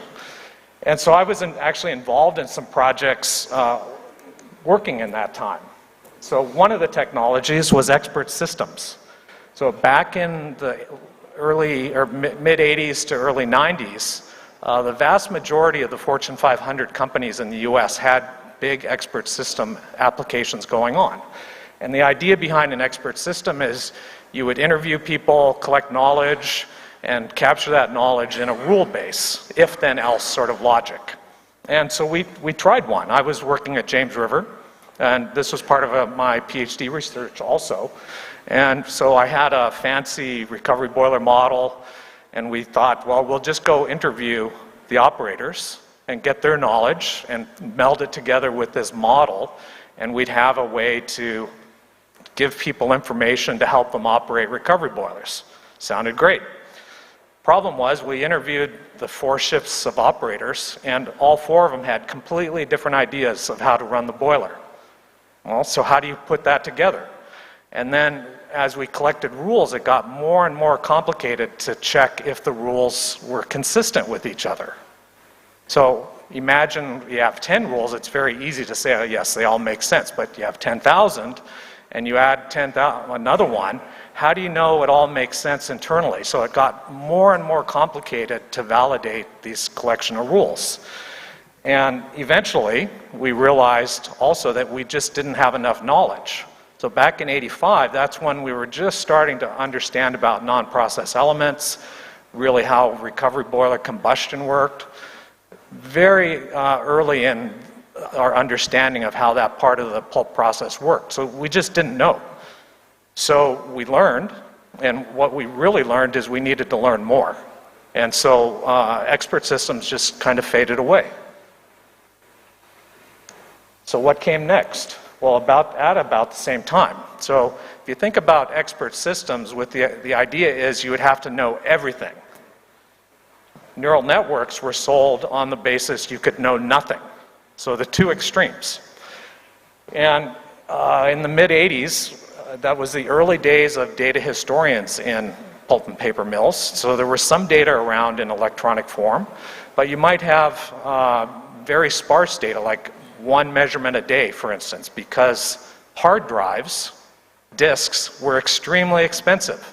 So there was a huge amount of research going on how to compress data. And so if you hooked up your neural network to that data and you only have a couple of data points and you build a model, you can think of your model as living in this space. What would happen is the process would move outside that space and then the model would blow up. Okay, so we spent about a decade actually working on these sorts of things with no outcome. So what do we do? So what was happening? Was there anything happening? Whoops, there we go. So what did work? So expert systems, neural networks, they failed at that point in time. Was there anything that progressed in digitalization? And the answer is yes. There was, at the same time, there was this technology going called model predictive control. And the way it works, and it was invented in oil refining primarily, you put a model of your process within the controller, so the controller understands inherently how the process works. And this technology, first patented in 1982, it went from about 5,000 applications in the first decade to estimated over 1 million today. And it's used in process industries, automotive, aerospace, pretty much everything you can imagine. So huge success story from a technology perspective and digitalization. So how does it work? Well, every process is represented by a collection of models, and the controller is really, it's a real-time optimizer, and it uses these models to figure out how to move the process inputs, like in a boiler, the fuel flow, the airflow, fan speed. All of those relationships are modeled and entered into the controller. And there's a very well-known methodology to executing these projects that were developed actually from the beginning. And you're actually, whether you know it or not, you're very familiar with this sort of technology because you use it when you drive a car, for instance, or when you cook something on the stove. You have a model that tells you when I turn the steering wheel, the car is going to go this way and it's going to go this fast. If I push on the brake, I have a model that tells me what the car is going to do. If I push on the gas, I have another model. So we use model predictive control, unknown to many of us, in our brains. And so it's a very natural way to describe a chemical process. And what's happening in this slide is the vertical line represents now, and using the models, the controller knows how the process is going to respond in the future and figures out a series of changes to fuel and air or bleach chemical or pulp flow to bring the process to its target. And it does that over and over, every 15 seconds, every minute. All right, so an example is the bleach plant. Fairly complicated process, long delay times from the beginning of the process to the end, but it's a perfect application for model predictive control. So what you see over here, if this works, well, that matrix over there, the pluses and minuses represent the models relating bleach chemicals to brightness, for instance. That's loaded into the control application, and the A controller runs the entire bleach plant. It's just one controller, and its goal is to reduce the variability. Well, you see that in the lower left corner. So the goal in process control is typically you want to reduce variability, and then you can shift your operating target. So that's what we do in a bleach plant, where we reduce variability, and then we can shift to a lower brightness, but it's still above your spec, and you use less chemistry, or less chemical. So normally, in fact, every project we've done, there's been less than a 12-month return on the investment. Okay, so this sort of project, was quite different than what we were doing with expert systems and neural networks back in '85, where the starting point was the technology. Let's try this easy technology and see what happens. These problems, the starting point is an economic analysis of the process. Where are we operating today? Where could we move the process with better control? And what's the return on investment of that? We didn't do that back in '85. Okay, and there's all sorts of applications that can be done throughout the pulp mill. Lime kiln, recost, recovery boilers, you name it. Any of these processes are very well suited to this sort of technology. So why did it work? Why did MPC, Model Predictive Control, work and the other things didn't? Well, because from the beginning, people realized you had to be on this digitalization journey. You had to have instrumentation that worked. You needed data, because you had to collect the data and do an ROI justification of the project.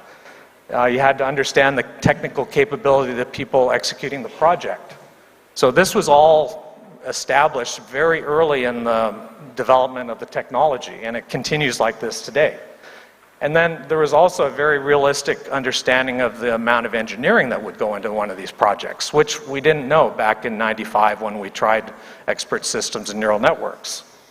And today, all of these projects, they have a firm foundation in return on investment. So there's always an economic incentive to do these sorts of projects, or to justify doing one of these projects. All right, so that's MPC, that's part of digitalization. How do we make it better? Is there a role for AI to sit on top of MPC to improve it? Well, the base algorithm of MPC, it understands the process because of these models, but the algorithm doesn't have a built-in way to learn, the way we think of learning, where if you were running the boiler and a new type of fuel, like wheat straw came, you would have to learn how to use that fuel. MPC doesn't have that learning. But with AI, we have the possibility to add that sort of learning to educate the advanced control over time. So what we're looking at is what's called reinforced learning, and it's a type of learning as if you're training a dog. That's the easiest way to describe it. You try something, if it goes well, you give a reward. If it doesn't go well, you don't give a reward, or you give a negative reward. And so advanced control and model predictive control fit in that quite well. Where, and these are, I've specifically used words from the AI type of speaking. Step one, the agent will observe a state. That's the current measurements in the process. The agent selects an action, you execute it, the process moves to a new state. If it moves in the right direction, there's a reward. And then you update the policy. And you keep going around and around in that circle. From an MPC or advanced control perspective, it's the advanced controller reading process data, calculating control actions, sending out remote set points to the DCS, the process responds, and either you reduce variability, you made more money, your production went up, or you didn't. So that's the reward. And depending on whether you're moving in a good direction or a bad direction, you adjust the tuning of the controller to try and make this circle more virtuous, to make more money. Right? And the reward can be based on any number of things. For instance, tracking a target. If your bleach plant brightness target is 90, your reward is based on being at 90. Maybe you're in a process that utilizes a lot of energy, so then the target or the reward is based on minimizing energy consumption, or increasing stability, or optimizing throughput. Okay, so sounds easy. It's not. So if you look at that picture over there, like that represents a process, a controller, and today what the control engineer is trying to do in tuning is to move the process behavior from the dot in the red on that surface to the best operating point. Okay, so that figure, that could be a boiler, for instance, or a bleach plant. Today, that's in someone's head, how to do that. The trick is to take that knowledge from someone's head and turn it into math, and that's what we call AI. And so this AI, it has to both explore and exploit its knowledge. If you don't want the AI to get too happy where it is, it needs to try doing things. But at the same time, you don't want it to go off a cliff. So you strike a balance between testing new tuning coefficients, for instance, or saving the ones that you already have. And this reward shaping, that's also important to tell the AI what its objective is. So if you tell a boiler AI to minimize energy, and that's all, a solution is to turn the boiler off. Not the right solution for running a pulp mill, but that's a sort of mistake you can make if you don't shape the reward properly. And it takes a lot of data to do this. But today we have data systems where we can put lots of data. And that was a key learning from 85, is we needed to focus on data systems first to have a basis for doing advanced control and ultimately machine learning or AI. Okay, so back to this slide. So in the title, the next step in the digital journey, there's actually, I'd say, an infinite number of next steps, like where to start. And that's part of the challenge. And it could be that you go out and you fix a valve. That could be the first step or the next step in digitalization. Or we could be way out at the far right end where we've got advanced controls running and we want to be able to continually update the tuning coefficients. That's the next step. There's an infinite number of those along that journey. The key point is to get started somewhere. And they're all valid places to get going. But they should all generate a return on the investment. Like that's really the starting point of deciding whether to take the first step, is how are you going to make more money? And if you don't, then find a different first step. And so we're continually working, trying to, that's my end. We're trying to find excellent ROI type projects, and we have R&D going on continually to figure out over on the right side what incremental steps we can drive or we can take to drive this digitalization and AI further. I think that's my last slide. Yep.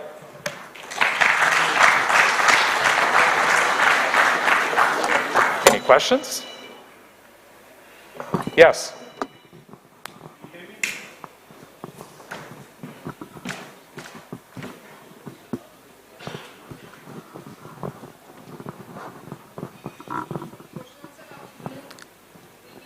Hello, here is an, I would like to add here that there is a special panel discussion round which will be at the end of the session or the end of the day, ma'am?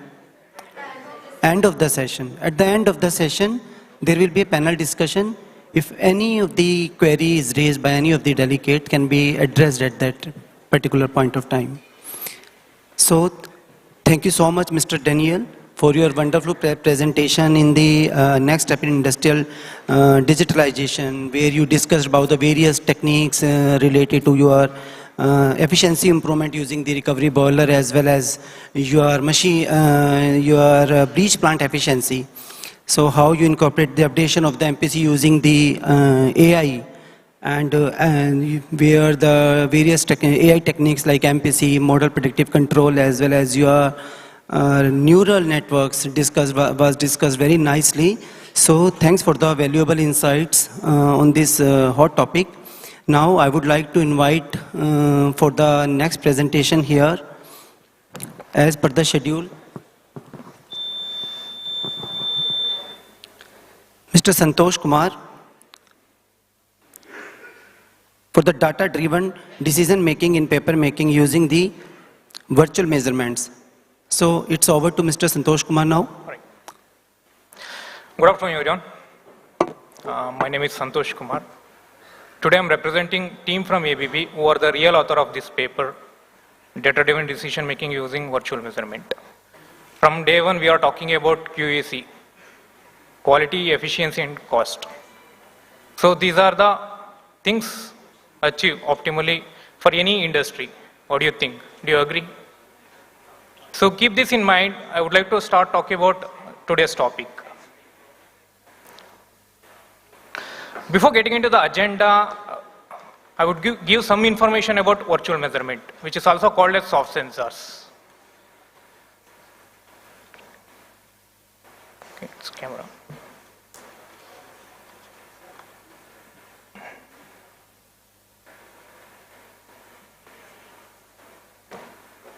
Right. Still.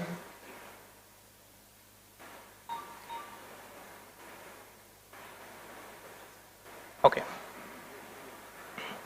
So we are all familiar with the physical sensors, which directly measures the physical quantity, temperature, pressure, flow rate. However, like how this soft sensor differ from these physical sensors? When I say soft sensors, this is also called as virtual sensor, inferential sensors.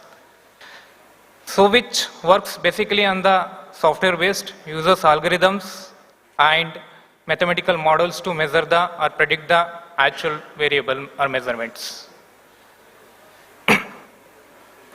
So looking at these virtual measurements, we collect the data from the plant, raw data, and we analyze the data, then we build a model, and finally we deploy it in place of the physical sensors.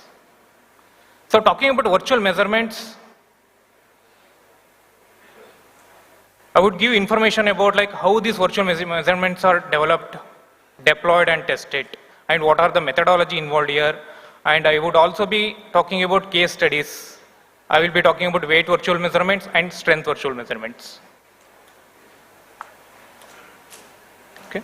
So balancing quality and profitability is crucial in pulp and paper. So variability in process and paper properties can significantly affect the pulp and paper or profitability. Okay. Variability in pulp and paper can impact like a strength or break, can leads to the overall profitability. So this is where like we need a robust system which takes care of online measurements and quality assurance, decision-making capabilities. So that's where QCS comes into the picture, right? Quality control systems. So if QCS gives an opportunity for operators to view the details online and make the adjustment so that quality will be maintained. In case like QCS is unavailable, it lack of real-time monitoring which leads to defects, right? And also the rejection of papers or productions. So that's where like QCS and these virtual measurements works together to avoid all these issues. And also when sheet break occurs with QCS, no measurements will be available. That's where virtual measurement comes into the picture. Even though sheet break occurs, it start giving the information to the operator so that you don't have to wait until unless like the measurements available to take the actions. Okay. So physical sensors may degrade or may fail over a time, right? And also it is difficult to measure some of the critical or expensive measurements in the real time. So we need a platform to the operators where you can measure chemical or physical or mechanical operations and control the quality. Okay. So these are some of the high cost issues whenever physical measurements breaks, which leads to maintenance issues. So can we replace these physical measurements with the virtual measurements partially? So that is the objective we are talking here, where I will be measuring or getting information wherever QCS is not available. So ABB virtual measurements have solutions to address all these challenges where operator can get the real-time informations and also allow to do the adjustments, reduce waste. Overall, like we can see the operation stability, increase productivity, and improve the profitability as well. Okay. So how these virtual measurements are developed? So typically it follows the data science approach where we collect the data, analyze, find the patterns. We use the mathematical models. When I say mathematical model, it can be first principle approaches, machine learning techniques. And during development, we take care of the data, applying data-driven algorithms.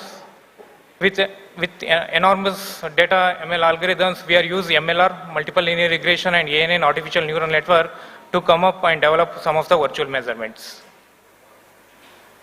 So whenever we get a data from the physical sensor, that will be analyzed through virtual measurement to get the final predictions.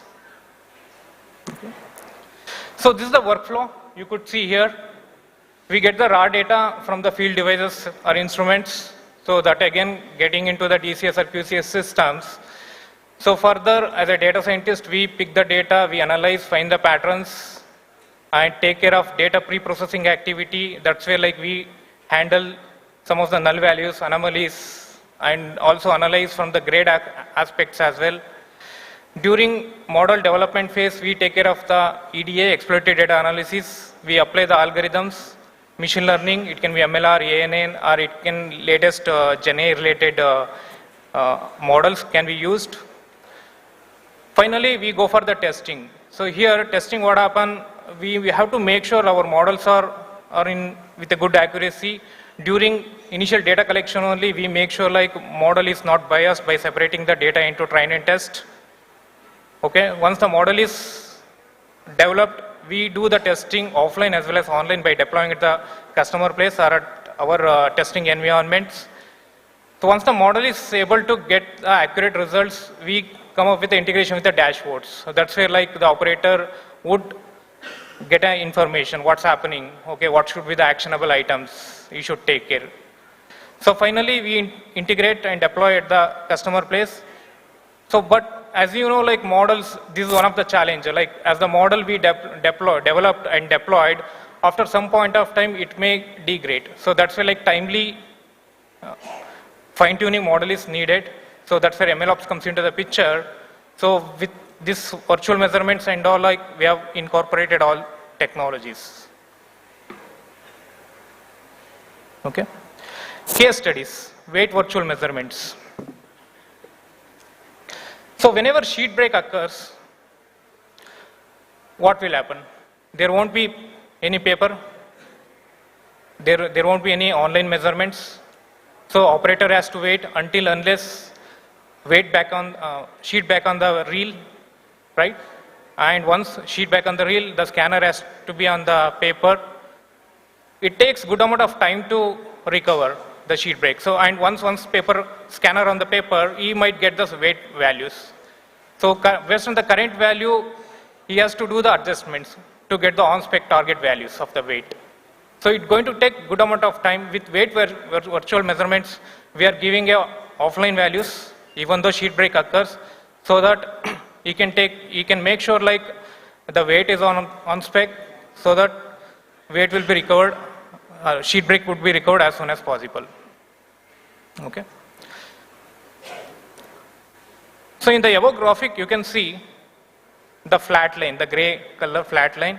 So that's where the sheet break occurred. There is no measurements available. The below red one, that is the measurement values from the virtual measurements. Even though sheet break occurred, values are keep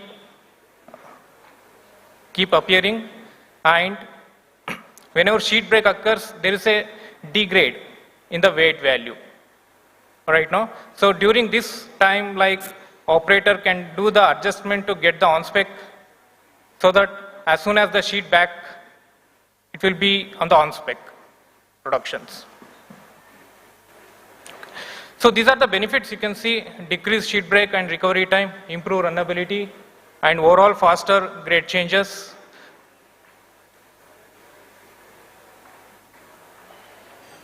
Okay. How this can be achieved? As I've already told, like during this sheet break, you can do the machine specific process parameter changes. It can be stock flow, machine speed. So what is necessary to achieve the on-spec, you will do the adjustments. So some we have listed down here. Increase in the stock flow can increase the weight, or decrease the machine speed can increase the weight. Okay. Along with that, you can also see what is happening from the QCS aspects and also from the weight virtual measurements. In the second column, you can see the actual weight is 67.4, but our target value would be different. So based on that, you can take actionable items. And also, operator can see the input and deep drive. What are the correlated inputs related to this model, so that he can go and make the adjustments. Okay. So this is one of the use cases we have observed. So challenge was lack of measurements during the sheet break, startup events, and any scanner down maintenance. So during this phase, what happened, we have seen 35 minutes it took to recover from the sheet break. So with our proposed virtual measurements, we have seen almost like it is reduced to 8 minutes. So 75% of the improved sheet break recovery. So that is the progress we have observed.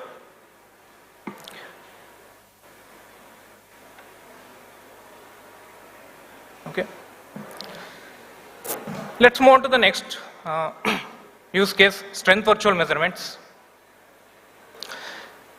So strength is one of the paper property which can lead to sheet break. Okay, timely measure of strength virtual measurement can lead to the production efficiency. Okay, so here we do analyze the set of paper property to measure the strength. So generally what will happen, we after production of some reel, we send it to the laboratory, we get the measurement values, right? There is no continuous measurements to take the actions. So due to this, like there is high variability, which again leads to less optimization of this strength. So with online strength virtual measurements, we can get the continuous values, so that we could do a necessary actions. The strength would be maintained on spec. Okay. So in the above graphic, you could see like the measurements which are captured after some frequency. It could be like a 45 minutes, one measurement, but below one is like a continuous red line. So here, these are measured from the online strength measurements models. Okay, and also like we are keeping these values on the off specs, which again enables us to save the raw materials and increase throughput, enable faster grade changes, improve runnability. Okay. So this is a use case we have observed. So in the graph, whatever the dot values you could see, those are the values which are captured from the laboratory, and the green line is measured from the online measurements. The red shaded area indicates the sheet break. By looking at as an operator, I can see there is some abnormality I can see in these portions right now. So with this information, I can go back and do necessary changes and get my paper on spec productions. Right now, so it can help us to prevent action taken to prevent the situation from the repeating in futures. Right. So these are some of the improvements we have seen with customer places. So one of the mill in North America contained reduced rejection to 3.5%, increased machine speed of 6.5, and decreased weight of 1.5%. Okay. So this is for strength virtual measurement. Coming to this weight virtual measurement, I'm uncertain about like what are the improvements we made. Okay. So these are the features we can see with the feature virtual measurements. Robust modeling. When I say robust modeling, we have used machine learning and mathematical models to build these models. Okay. And also the data has been captured and input based on the ABB expert analysis. These are the tools which can use to do the analysis. And autocorrelation, what has happened here, like we have deployed these virtual measurements along with the QCS. So during this QCS predicting the values, these models autocorrelate parallelly to make sure like it is meeting the accuracy whenever this QCS goes offline. So this virtual measurements helps operator to take the necessary actions.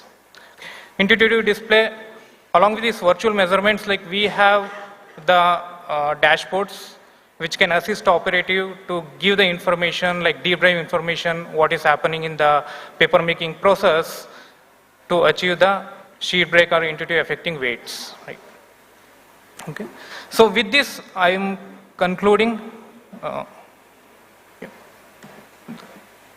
topic about virtual measurements. Thank you.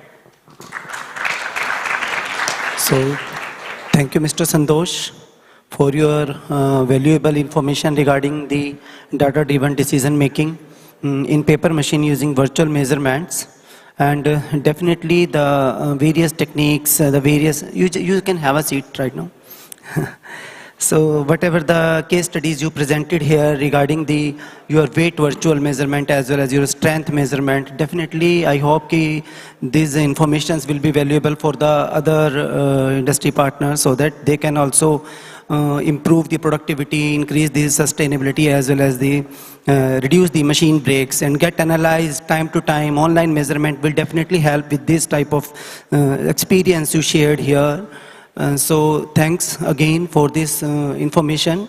Now to go ahead with the session, I would like to invite Mr. Aman Reddy for the third presentation, that is Quantum's Leap in Paper Industry. Mr. Aman Reddy.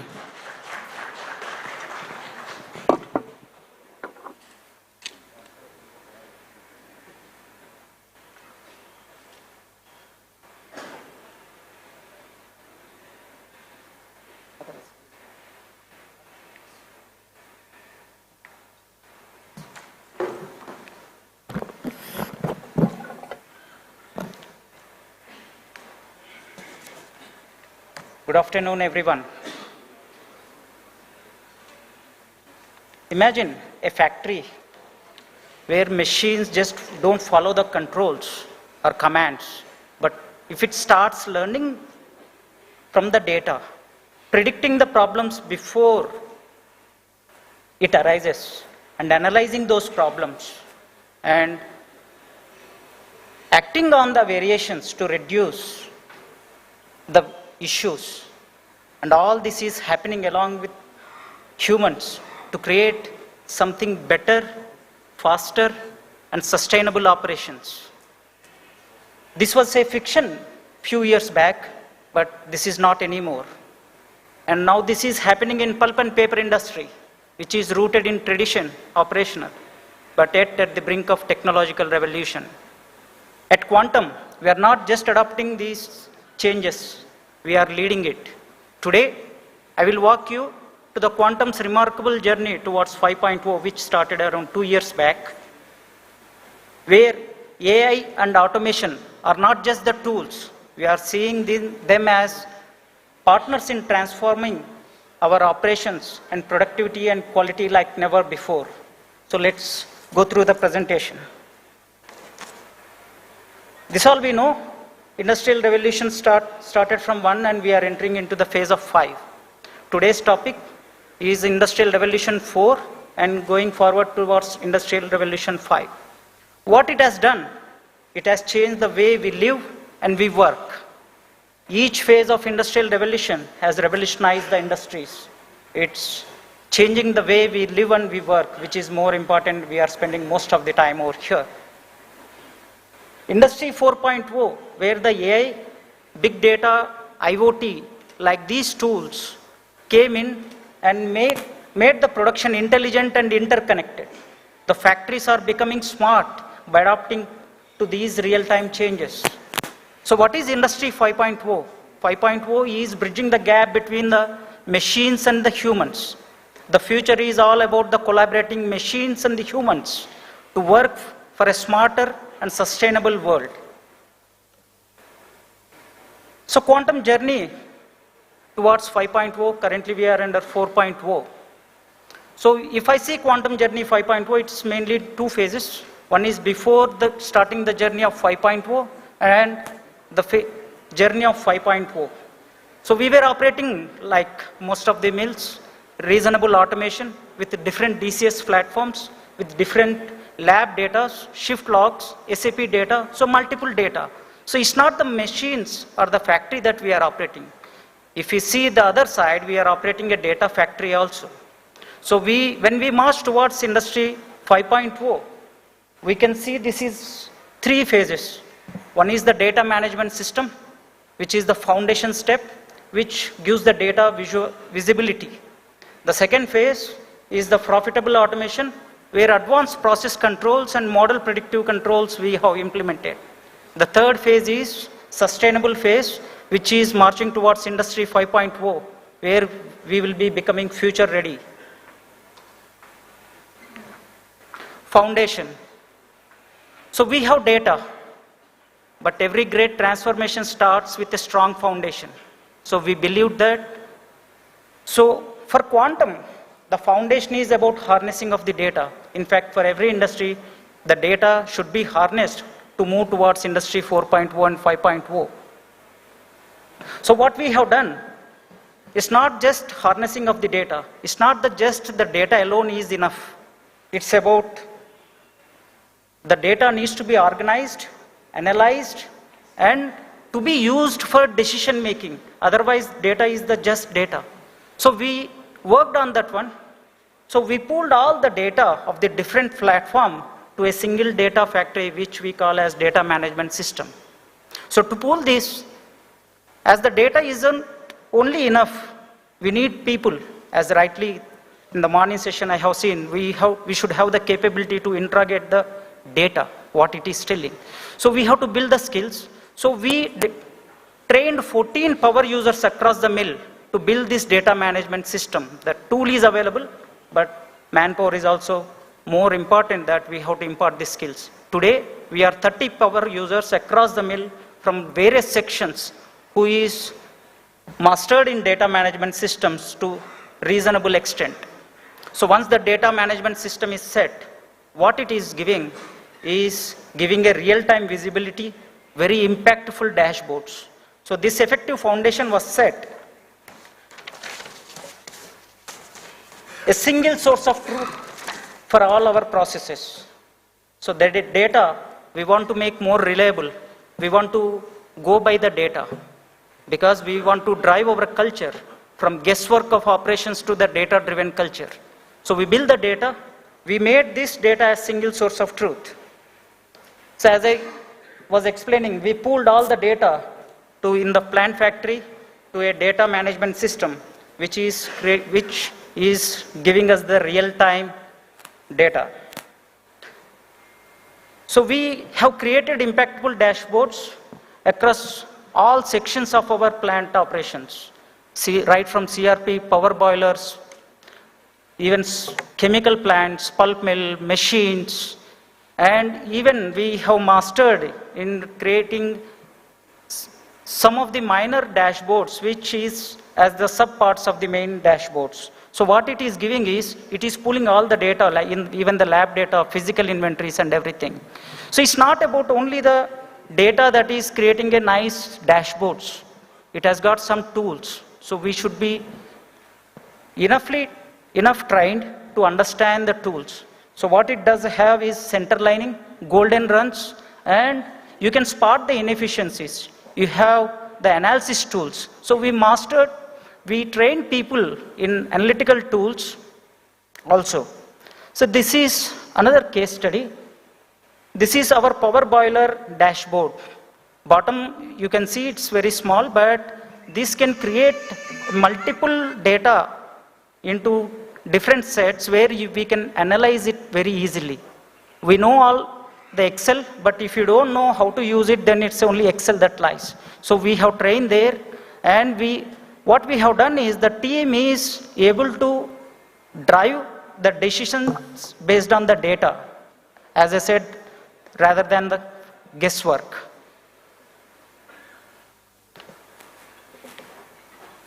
So case study 2, when we were going towards Industry 5.0, when we are pulling up all the data together, then itself we started realizing the benefits. The power users has been encouraged to do small scale improvements to develop the culture. This is very small case study, but it means a lot. The CO2 GPL variation was around plus or minus 0.5. The lab used to test the data. It lies in the Excel sheet and its own platform. But with data management system, the strength has pulled to the common data management tool. So where we can trend the manual lab strength versus the plant data. So we can see whenever there is variation. So for that root cause analysis, insert the comment. After some days, then you can do the Pareto chart analysis. There are tools available like PLC model and PCS model where you can find the regression and the correlation. So it's not the AI tool, but the tool where the data can be utilized. So we reduce this variation to plus or minus 0.3. Always the reduction of variation means the process improvement. Once the foundation is set, data is pooled to common place. But it's not only the data, but we also incorporated some of the sensors, some of the instruments also as we are marching towards Industry 4.0 and 5.0. So we entered into the profitable automation state. So where the model predictive control techniques are introduced. I want to spend again 2 minutes on model predictive control. Why? Because it's very important to understand how this works. I'm not displaying any model predictive control slides. Most of the speakers have told, but how we went through our journey is, since our data management system is there, lab data, SAP data, logbooks and DCS systems are available in single platform. So the data historian was building up. Once the data historian has built up, model predictive algorithms were made based on the data, based on the target what we want to achieve. So we have set some targets. To that target, a complex mathematical algorithm was built. This is step 1.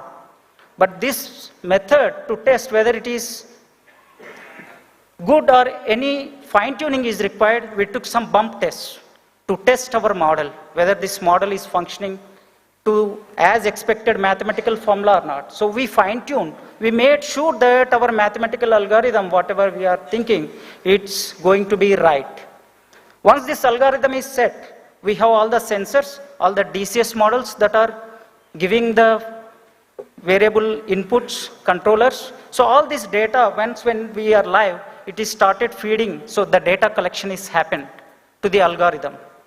Once the data collection happened to algorithm, since algorithm predictive control is already there, it started estimating the future system behavior.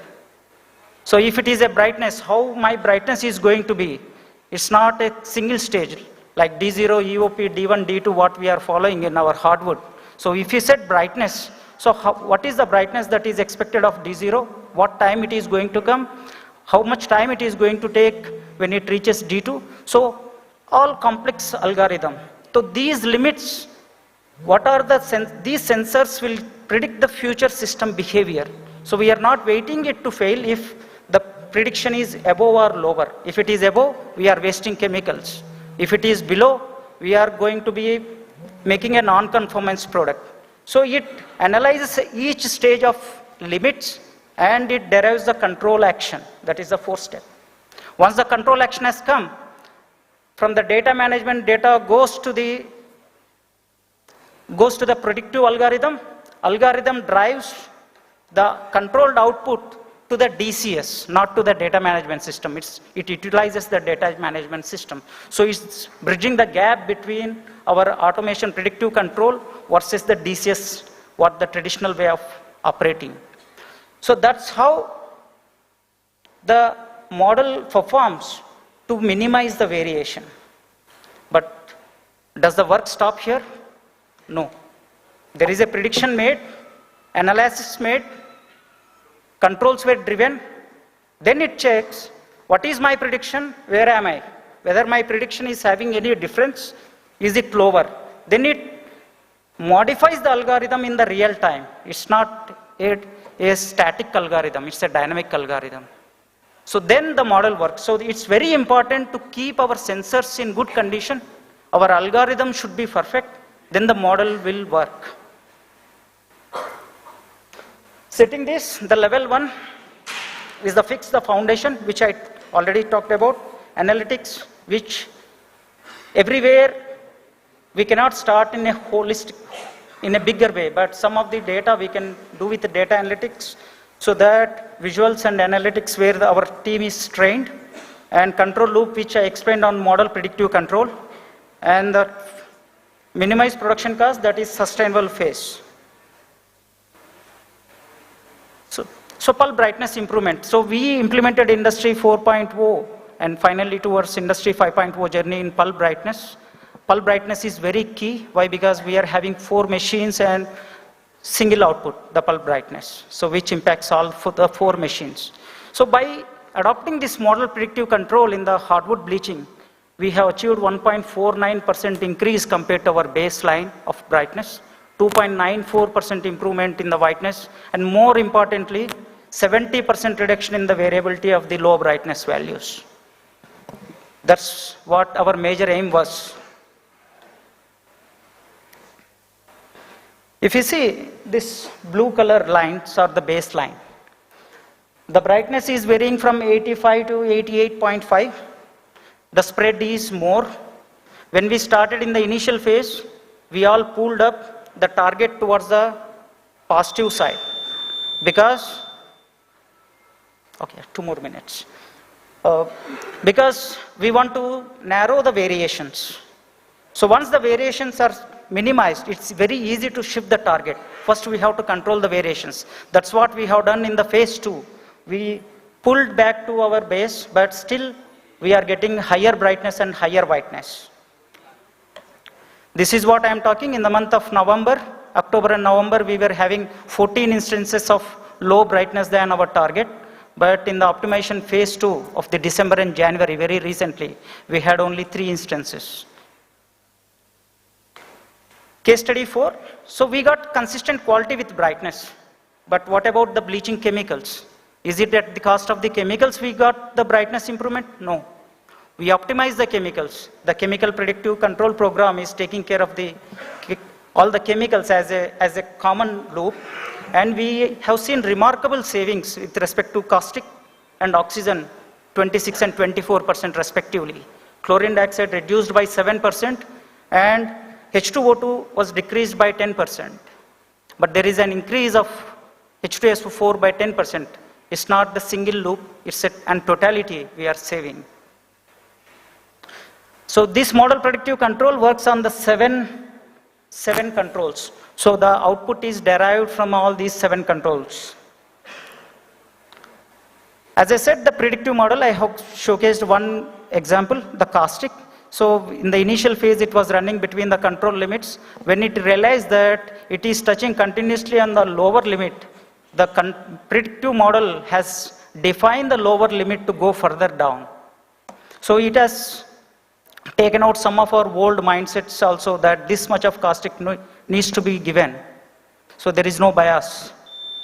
Boiler efficiency, we have seen 0.25% boiler efficiency improvement by adopting model predictive control. We have adopted this model predictive control around coal feeders, biomass feeders, header pressure, and O2 in the economizer zone. So this also the same story. Before model predictive control, our variation was from 90 to 115. After model predictive control, the variation has reduced. So which has been improved to 0.25%. Still we are in the optimization zone. Still the way forward is there. Our journey is not stopping here.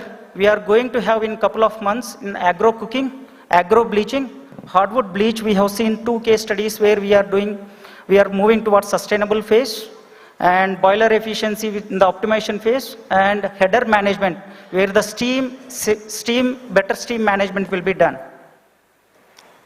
Summary, it's not the profitable digitalization alone. We are transforming our work culture from traditional way to data-driven culture. It's not just about adopting AI and automation. It's about people. We are changing our meetings to work sessions. We are taking data-driven actions. Finally, I want to tell, quantum leap is not just adopting AI. We are driving a revolution, and we say that it is just the beginning. Thank you. Thank you very much, Mr. Reddy, for sharing your real-time experience in the use of your AI-driven technologies like model predictive control and data park, which you have incorporated and you have demonstrated very nicely using your various case studies for the reduction of the bleaching chemicals, as well as your pulp brightness improvement, and other case studies like optimizing of the boiler efficiency improvement. So I think these are the very useful experience you have shared in this your presentation, and I hope definitely all the industry wherever it is applicable definitely will be getting benefited out of your information provided. Now to move forward with this technical session first, now we'll proceed for the technical question and answer round. So you are all most welcome. If you have any queries, so please come forward for the question and forward so that we can quickly, just for the 5 minutes only, as we are having a time constraint here. So not going in detail. If you have any query that can be addressed personally after the session. Yeah, so please.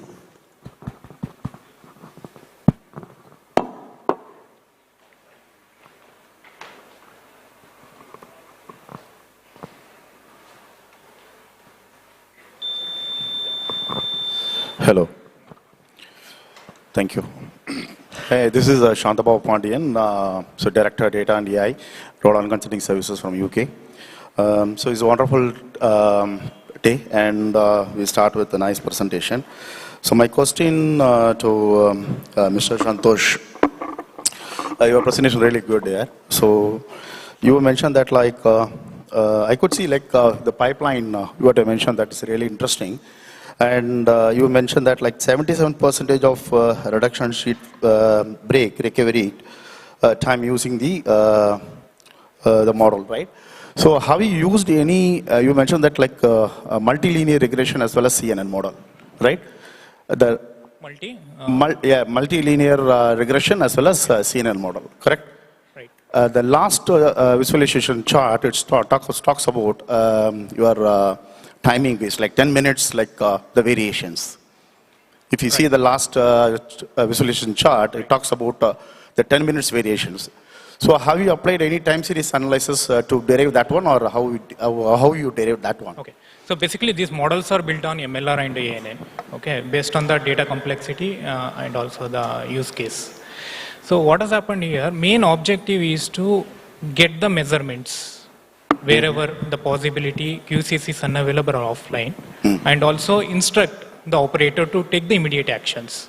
So this use case help us to the operator to get insights, what's happening, so that we make sure like the target value is on spec, we don't waste the time, okay, the productivity still continue.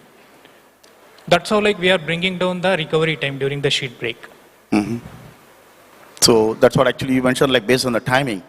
So have you applied any time series model? That's what I'm asking. Yes, it's a kind of time series, multi-linear regression, constraint linear regressions, and it's a stack of multiple algorithms. It's not just a linear regressions.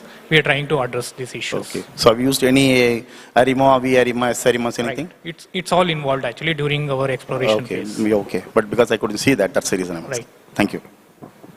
Basically what happened, the real challenge comes when the grade change happened. We tried these models with one grade we built, and we tried with other grade. It was not working properly. But definitely we have to consider all this grade and come up with a single model. That's the real challenge over here. All right. Subra Rasakesri, this question is for Dan Smith. I saw you describe MPC and AI. I saw some similarities between MPC AI and MPC in digital twin.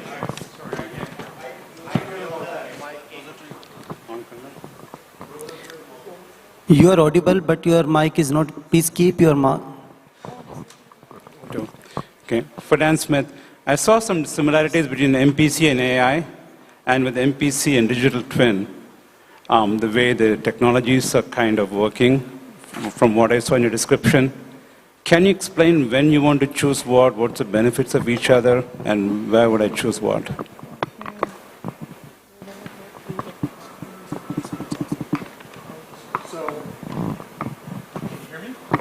No. Thank you. So the way we're working on it, the MPC portion comes first in the type of work we're doing. And then we're trying to apply the AI techniques to automate the highly skilled advanced control engineers' work. So today we depend on someone that knows MPC really well, knows the process really well, can visualize the model and the process and everything in their head, and figure out how to make tuning changes. But it's hard to find people like that. And so the dream would be to extend model predictive control with AI to help or ultimately perhaps replace someone like myself sitting in front of a computer doing this tuning to enable companies to do more MPC, to have the rate of change in the industry go faster. So it's really complementary and an extension of MPC the way I think about it. Thank you. So now we'll close this session here because we have a very time constraint. So as we conclude our session on the use of this AI to improve the productivity of paper mills, it's clear that the integration of the artificial intelligence into this sector holds tremendous potential. We have explored various applications from predictive maintenance to optimizing supply chains, all of which can significantly enhance operational efficiency and reduce costs.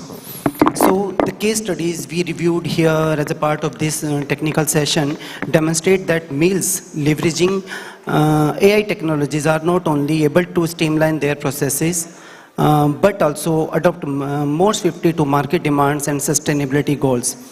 So, however, with these opportunities, some challenges are there with the use of these new technologies, AI, into our system, including the need of a skilled workforce and the importance of addressing data privacy and security concerns also. As we move forward, collaborations between the technology providers, paper mill operators, and the industry experts will be essential in the overcome these hurdles and realizing full benefits of all this. So in closing this session, let us remember that the journey of integrating AI into the paper manufacturing is just only a beginning here, and the commitment to continuous innovation, training and development will be a vital in shaping a more productive and sustainable future of our industry. So thank you for your participation today, and let us continue the conversation on how we can collectively drive this transformation forward. So thank you all of you here, and thank you all speakers and delegates for the valuable time. So thank you once again. Thank you. Thank you, Dr. Ashish, for your insightful vision throughout the technical session. And I also thanks Dr. Daniel for a wonderful presentation, and the other speakers also for giving a detailed information regarding the AI and the real-time case studies of their mills. So before proceeding, I would like to invite Dr. Ashish to please present the mementos to our delegates. Please. So first, I would like to invite Daniel B. Smith. So please come on the stage.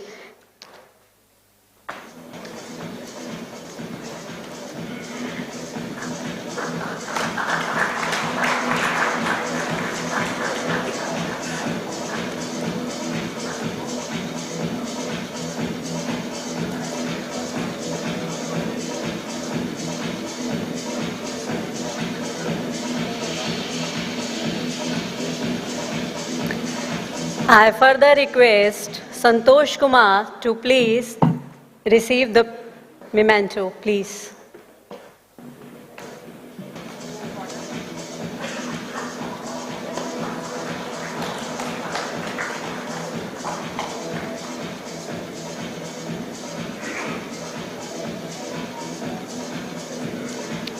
I request M.N. Reddy sir to please receive the memento.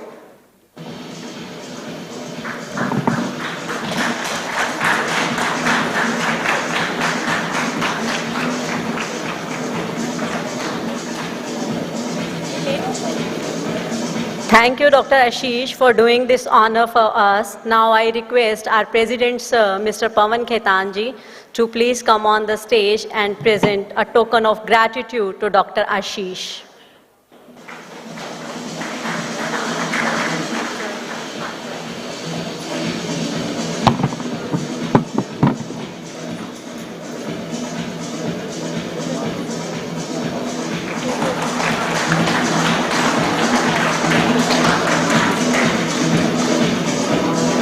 Thank you, sir. Thank you for doing this honor. Okay.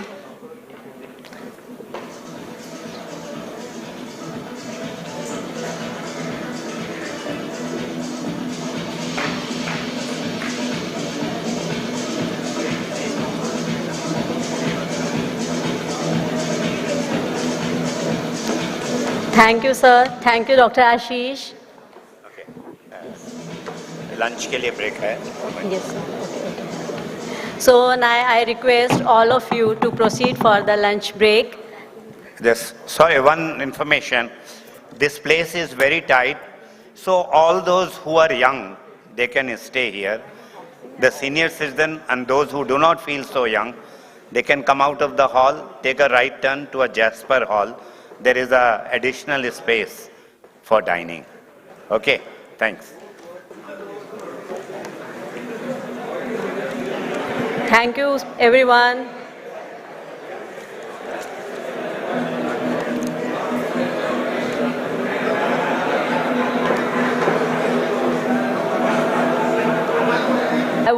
This technical session 2 is based on the theme that is AI-based strength efficiencies. No, sorry. Sorry.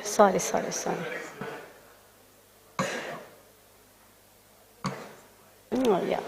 एक minute इधर इसका cursor नहीं दिख रहा, मुझे cursor करना है इसका.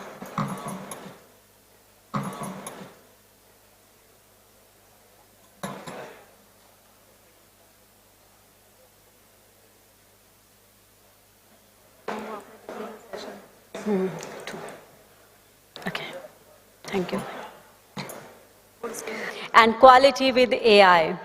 So, first of all, I would like to invite Mr. Sridhar Gopalan, our session chairman, to please join us on the stage. So, please. Mr. Sridhar Gopalan is Managing Director of CEO of Andrees Technologies Private Limited, He is graduate in mechanical engineering, and he carries about 45 years of industrial experience, out of which 36 years in pulp and paper industries. He has specialization in recovery boiler design engineering. He was involved in designing the most of the recovery boilers in India. First of all, I invite Mr. Shankar Das on the stage. He is an engineering graduate specialized in automation from Amrita University, Bangalore, and holds MBA from Great Lakes Institute of Management. He works with BTG, a white company, for past 13 years and currently responsible for the digital solution sales manager for India region. Prior to BTG, he had his experiences with recycled kraft paper industry for 3 years. He is experienced with industry automation, data analytics, and advanced process control solutions with a larger focus on pulp and process optimization. Welcome, sir. Now I request our next speaker, Mr. Rakesh Unyal, on the stage, please. Mr. Rakesh is Master of Sciences in Process Instrumentation from University of Roorkee, IPT campus, Saharanpur in 1994. He is currently working as Sales Manager, Asia Pacific West and South at Gurgaon, Office of Valmet, responsible for sales of automation solutions like Analyzer DC. He has over 28 years of work experience with organizations like Valmet Automation, OI, Mesto Automation, Information Technologies India Limited, BFG International, WWL. Well versed with pulp and paper processes, and he widely traveled globally, countries like Finland, China, where papers presented at reputed platforms like Ippta, PaperX, and DST, UK. Presenter at Technology School at Yunzhai University, China, in partnership with North Carolina State University, Department of Forest Biomaterials, US. Thank you, sir. Now next is the Akhilesh Kumar. Akhilesh Kumar, he is currently working as Deputy Manager, Instrumentation, JK Paper Limited, District Raigada, Odisha. Successfully implemented the IT/OT network design across JK Paper Mill plant.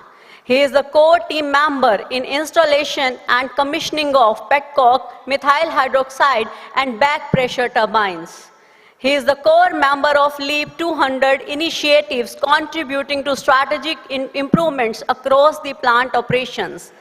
He led machine speed upgradation from 1100 to 1200 MPM, improving productivity and operational throughput. He is a core team member in the upgrade of old machines, driving enhanced system performance and longevities. I welcome you, sir. And with him, I also invite his co-speaker, Sunandan Malik, on the stage. He is currently working as Assistant Manager, Instrumentation at JK Paper Limited.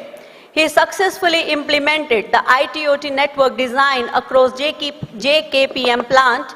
He is the core team member in installation and commissioning of petcoke, methyl hydroxide, and back pressure turbine. He is core member of LEAP 200 initiative, contributing to strategic improvements across plant operations. He led machine speed upgradation from 1100 to 1200 MPM, improving productivity and operational throughput. core team member in upgrade of old machines, driving enhanced system and performance and longevity. I welcome you, Sir Sunandan, sir. So, now I would like to hand over the stage to our session chairman, Mr. Shridhar Gopalan, for commencement of the session.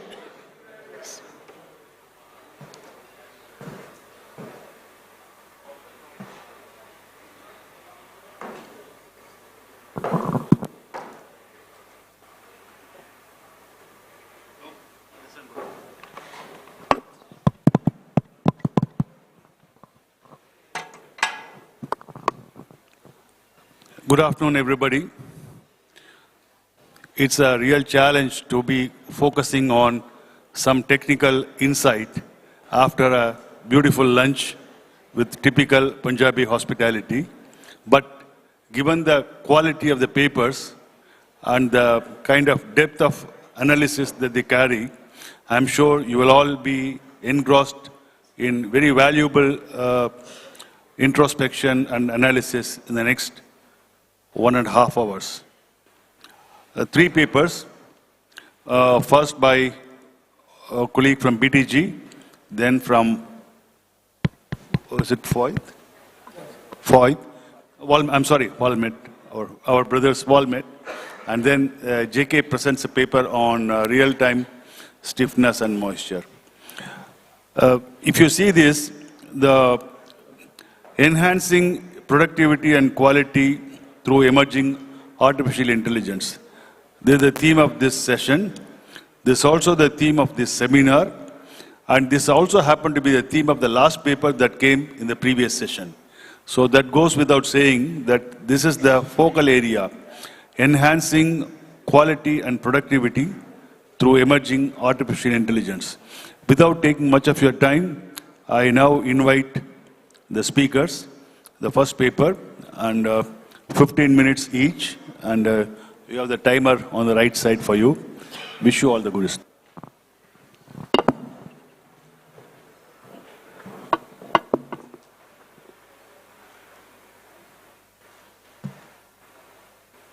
Can I have the follow mic, please?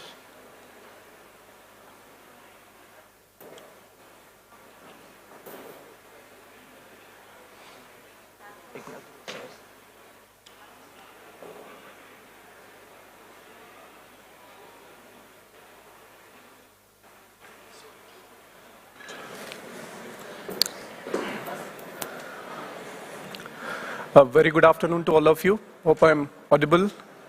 No? Can you? Can you hear me now?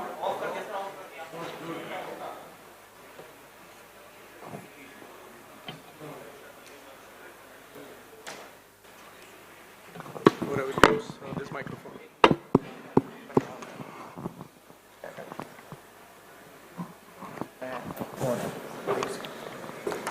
A very good afternoon. I think now you can hear all. So as the session chair already informed, the afternoon session after a very good lunch, it's going to be pretty difficult.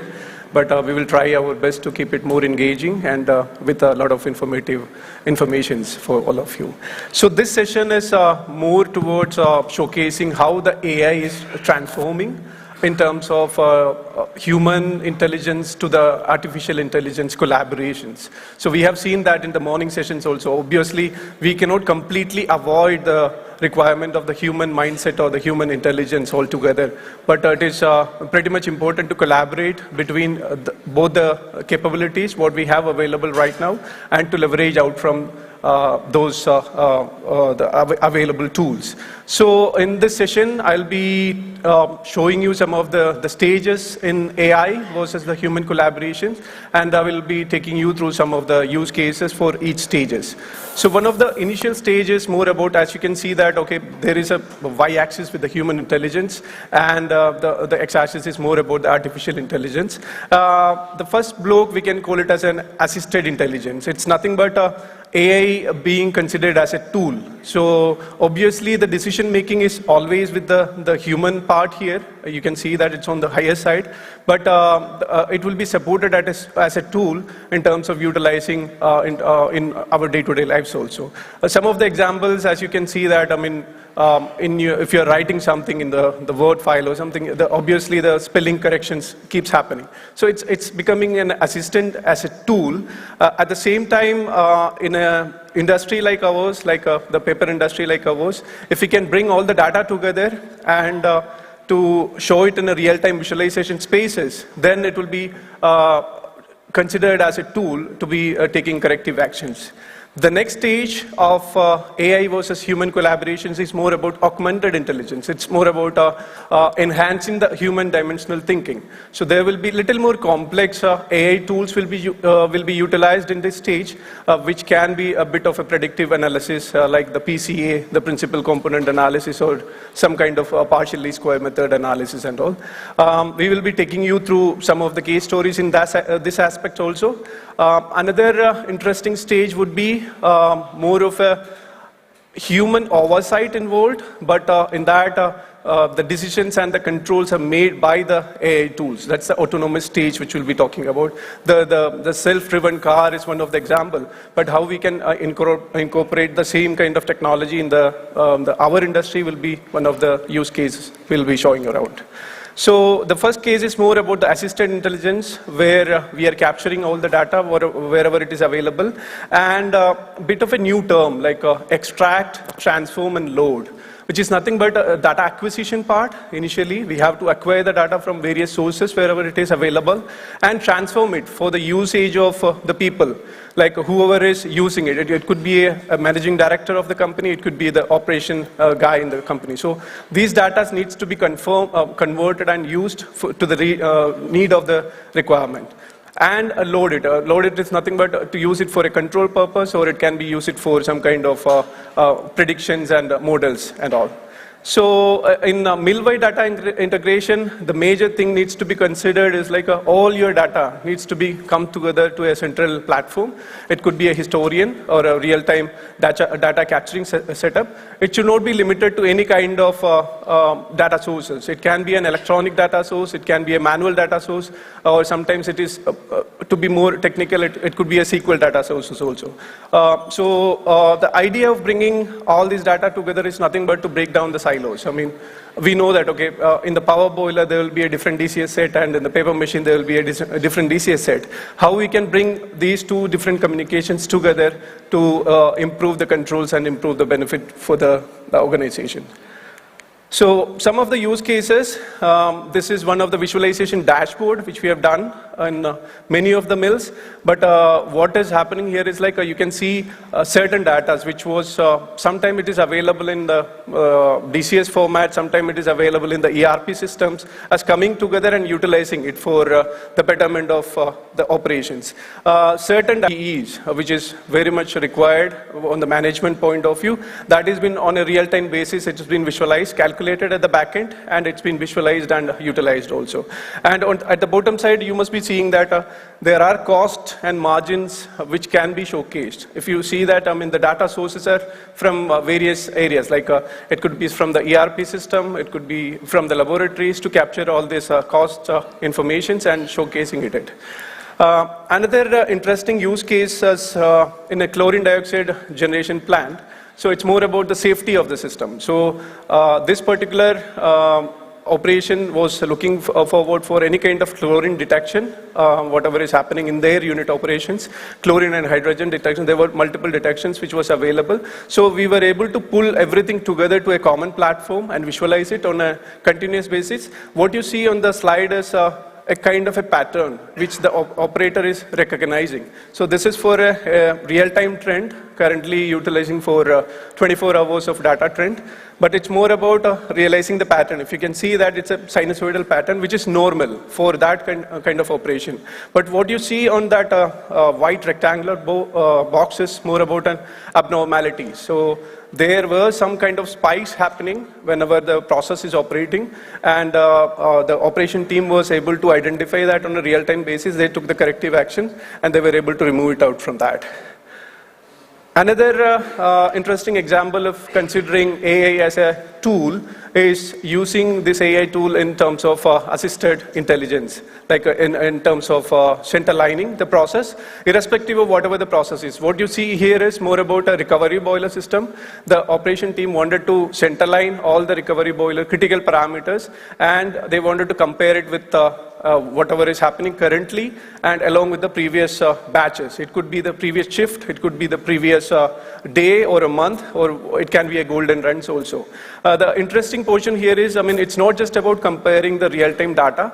It could be a comparison between the statistical values. For example, if you are looking for a standard deviation of the process, whatever you're seeing, the red colored one, is the deviation between the previous runs. If the tolerance limit is given as only 3% or the 5% from the previous run, if it is deviating from that, there will be an indication. So the operation team can take a corrective action very quickly. In this case, it has happened. And very specifically with this tool, particularly, what the team was doing is like, even they were able to create the CPK, CPCK values with the statistical norms, whatever is been normally utilized when it comes to the quality part also. So that was more about the AI being assisted intelligence part. Of course, there are plenty of benefits which is coming out, real-time insights and data-driven decision making instead of doing a guesswork or being into the intuitive decisions to a fact-based decisions.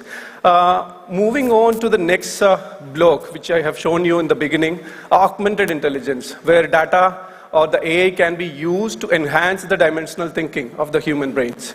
So in this case, a model called PCA models, Principal Component Analysis model. So a bit of an intro into this. It's nothing but a statistical model, but it's quite tough to do it in a coding platform. You need to have the data scientist in place. But we made it available for the people who is on the shop floor itself. And in this one, all the multiple variables with the different dimensions are compressed together to create a single dimension, and it will be given into the ordered way, order of magnitude way. There are quite a step involved, but I'll be showing a demo video so that it will be easy for us to explain it. So in this one, as I said, like there are multiple dimensions for a particular given problem. There could be a multiple dimensional issues. So maybe a process engineer or the process operation guy must be knowing what are the possible chances. If not, they will be collecting whatever is really available near to that. And the next step would be to really give the time span. Wherever the variability is happening, we have to find out, okay, there is a realistic data set available. The next immediate step was more to create the PCA model itself. Normally this happens in the data scientist platform with a lot of coding in Pythons and RStudios and R. But with the tool what we were using in this particular case was pretty much easy. Earlier it was explained in the data science case, you have to remove the anomalies and you have to remove the outliers from the data, which was pretty much easier with this tool. And the outcome of this particular tool is going to be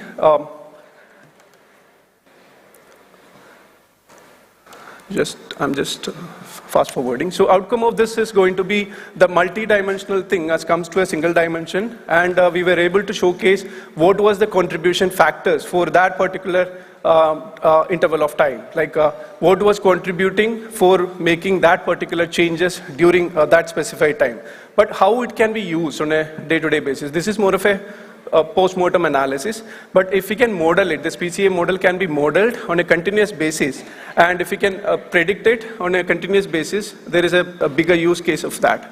So in this case, there is a model, the red colored, the graph is a model which is created from the tool, and we are comparing it with the realistic, the machine parameters. In this case, we are taking the moisture data as well as the basis weight data, and you can see that the green and the purple one, it's also varying in one particular given point of time, but we don't know what was causing that variation. We were able to utilize this tool and understand what was contributing during that particular period of time, so that they were able to take a corrective actions. It's not just limited to the paper machine side, it can be utilized in any of the process areas, even in the boilers. The important fact here is like, okay, how do you predict that the disturbances during that time, utilizing simple methods, like without any kind of coding into this. Moving forward, just to give you benefits of the AI being augmented reality, it is ideally, it will be giving you the distance from the process mean. Okay, obviously you will have a standard deviations which is accepted within the limit, but with the tool it will be on a real-time basis. You will be able to see, okay, what is the current distance from the standard process means. So that's one of the benefits. Moving forward for the next the bucket, which is more towards autonomous intelligence, which was close enough with the model predictive controls and all. But ideally, I wish to create some of the conceptual clarifications here.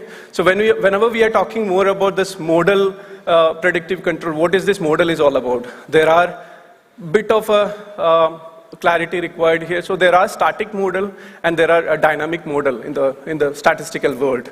So static model normally it doesn't account for any kind of changes. So it is based on the past data. It can be 3 months of data or it can be 3 years of data. Past is past, but the model has been created. The examples are like the map of the country or whatever it is. So it gives you kind of an information, but if at all any changes are happening in between, it doesn't reflect here. So the dynamic model is more about capturing the behavior of the system. It will be whenever there is a change into the system, it has to capture it and accommodate into the model and deliver the results. So examples are like the Google Maps, like whenever you are traveling from one place to another, if there is any kind of deviation, it corrects by itself, right? Or if you take a wrong turn, it will lead you to the right place, maybe with a bit of a later time. So that's how the static model and dynamic model differs. But again, when it comes to the dynamic model, we always prefer for the mathematical model. Like in the earlier speech, it was mentioned like in the model predictive control, it's more about the mathematical model. Why? We have a continuous flow of data coming in. It's not a discrete amount of data. It's a continuous data flow which is happening in the system. An example, easy example is like the early times, the olden ways of predicting the weather is based on the previous database. And what you do is like, you create a pattern. It's more of a forecasting. You create a pattern and try to predict the weather in the previous time. Nowadays, what has happened is like, they started including a lot of information which is available in terms of measurements, or in terms of temperature variations, or in terms of the wind flow. So all these inputs started creating a behavior for that particular model, and it is becoming more and more accurate for the future predictions. The use case here is more about the ash control, which is close enough with all of us. And as I was mentioning in that modern day weather prediction, there are multiple variables which can impact the ash flow, right, in the final paper ash.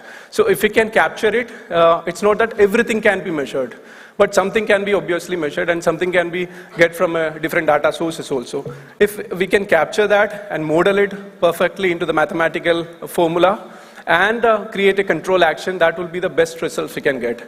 Just to give you an example how it is being done. So there will be a lot of bump tests will be happening normally when we have done this process.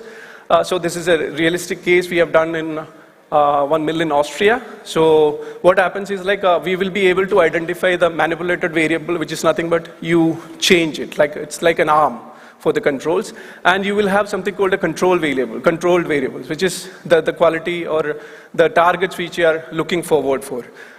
There will be feed-forward variables, which is nothing but in technical terms, these are the noise which is coming into the process. We have to identify that, and we can add some constraints also. Constraints can be the quality targets, or it can be some kind of the budget limitations or the cost targets also. If we have make this complex matrix together, there will be 2 minutes. So there will be relations between all these points, like each blocks are related, positively correlated and negatively correlated. One more insight to that is like, it's not a simple model. Each block will be modeled in a different format. As you see on the right-hand side of the slide, the greenish one, it can be a first-order model, pretty much simple, straightforward, or it can be a very complex non-minimum phase model or the transient model also. It is pretty hard to judge upfront what kind of model it needs to be. So there comes the SME experts and comes together along with the software, whatever is required. And you have to sit in the machine side and to do the same exercise to develop this model. The idea of what I'm trying to convey here is like, It's not that all the paper machine will be having the same model. It's pretty hard to do in that way. The paper machines in the same floor, two different paper machines have completely different models also. There comes the capability of the SMEs and does this kind of job. Going to the results of this particular use cases, what we are doing, it's very much towards the ash improvement, which was a bit of a target on the 15.4 was the initial target. They moved into the 16.0 and later moved into the 16.5 target. But the interesting part here is like there was no kind of manual adjustments for made. It was more of the automated control was doing all the adjustment, whatever is required, based on that matrix which you have seen in the last slide. The result of that, Shankar, very you have to wind up, particularly, please. yeah, I'm just closing, sir. 1 sec. So the result was more about before the controls, you can see that there was a lot of variability. Initially, it is important to reduce the variability for sure. Once you reduce the variability, it is quite easy to shift the target. And the target shifting was helping us in achieving $5.5 per ton. So moving towards the conclusion slide, as you see, all the three blocks, whether it is assisted intelligence or augmented intelligence, or it can be an autonomous intelligence also, every block has its own benefits. There are different tools, irrespective of you are doing the code or no code method, there are different tools available, which was mentioned in this one, but the benefits are inevitable. There is going to be a big benefit coming out from that. But making all this success, as we have seen in many of the earlier sessions also, early adoption is very, very important. We have to start. We have to start somewhere. We have to have the vision and start with that, at least with a small project. The early adoption is very, very important. And leveraging the existing tools, that's going to be another big challenge for whoever wanted to use it. I mean, there are tools available. Why don't we utilize that upfront and maximize the benefit out from that? And believe in the human to AI collaboration. It's not just AI, it's not just human, it is a collaboration. With that, I wish to conclude my session. I will be happy to take any questions in the available slot. Thank you very much. Thanks.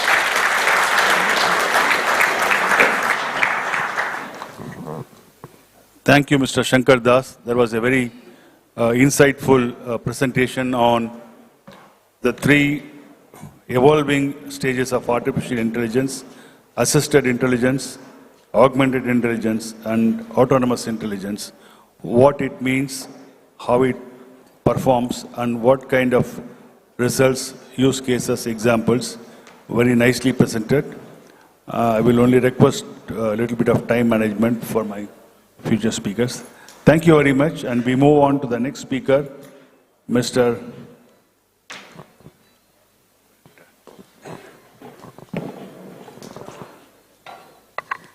Rakesh Uniyal from Walmart, and a very similar discussion. I've gone through this equally interesting paper. Wish you all the best. Thank you. Thank you. Session chairman, my fellow speakers, senior professionals in this hall, and ladies and gentlemen. Very good afternoon to you all. So my topic is in continuation to what my previous speaker has spoken. So empowering productivity and quality in AI era. So first few slides would be on what we think AI is, and then what could be the benefits and challenges while we are adopting AI into our processes. And then I have a case study which we did in a mill. So I will share that. Okay. So what is AI basically? So definition is like we have data first of all. This data is coming from various sensors and measurements throughout the mill. So that forms the basis of everything basically. So have correct data, right measurements, and then we build up over that. Then we talk about artificial intelligence. So in fact, we have been using in our industry AI in one form or other at a very primitive levels. And then over the time, we have like build it up step by step. The first part would be like the SCADAs and DCS systems. The next ones were like APCs. which we have like in many of the mills here. And then next comes the machine learning. So this is like what we are teaching to the models to the machines which are like performing various actions. Though in pulp and paper industry this is not so much prevalent, this is more prevalent in the automotive and other industries. But yes, this is future. And then we talk about generative AI. So quickly in the next slide I will explain like analytical AI versus generative AI. So when we talk about analytical AI, so that is basically taking data from the past, analyzing it, and using various mathematical formulas. We are like forming some control loops or control loops to have a process control. Typical examples would be computer vision, fiber image analysis, which we are doing in the laboratories based on the previous data, process optimizers, and then data validation applications. When we talk about generative AI, so this not only takes data from the past, but it is teaching itself, and like this is the advanced stage, I would say, over analytical AI. So for example, field service engineers, they have virtual assistants. So if there is a problem in the process of machinery, field engineers are taking help of those chatbots, which are predicting based on the previous data and then what may happen in future. So they are helping those complex engineering tasks and then code generation and documentation, which we do manually nowadays. But then, his generative AI would help in code generation and documentation in future. So, AI is supporting industries to move forwards towards autonomy. So nowadays we have like a lot of human intervention. Okay, we have automation, but we have a lot of human intervention as well.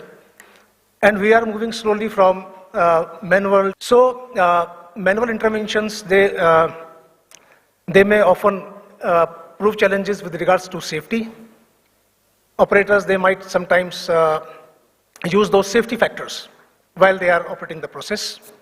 But when we have AI in place, so that means everything is like to the target in an optimized window, maximizing asset performance over the life cycle. So assets in the mill, predicting how they behaved in the past, what were the maintenance challenges, and that way planning the shutdowns or the maintenance activities. So that way AI would help. Then of course, manpower, the skills. With time, like we have been manually, lot of manual intervention was there, a lot of things were being done on base of the experiences of the operators, of the supervisors. So with AI models being taught with their experience, in future, like this challenge could be really taken over. Then reducing fixed cost by centralizing the operations, which we have, I think, in many of the mills nowadays. And then improving the sustainability. This is typical framework of the autonomous operations. So as I explained earlier, that we are starting right from the measurements, then which we say that partially automated, and then DCS over that. Fully automated, we say, for example, advanced process control. So those we say it is fully automated. If in the first base, I would say partially automated, if we had 500 measurement points, 500 manual operation points, in the next stage it would be, might be 10 times lesser. So 50 manual operation points. Going to next level, that is mill-wide optimization, might be, it remains to 2. And the next level is when it is fully automated, fully autonomous mill, with least of the human intervention. So this is where generative AI comes into picture.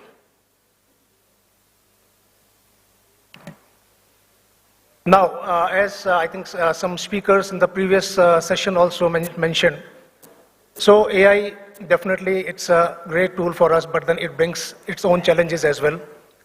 So we need to have traceability, what data it has access to, how much, and safeguard that data. Transparency, what it is actually doing, and then training it over time. These models have to be trained over time so that we are able to utilize, get maximum benefit out of these AI tools.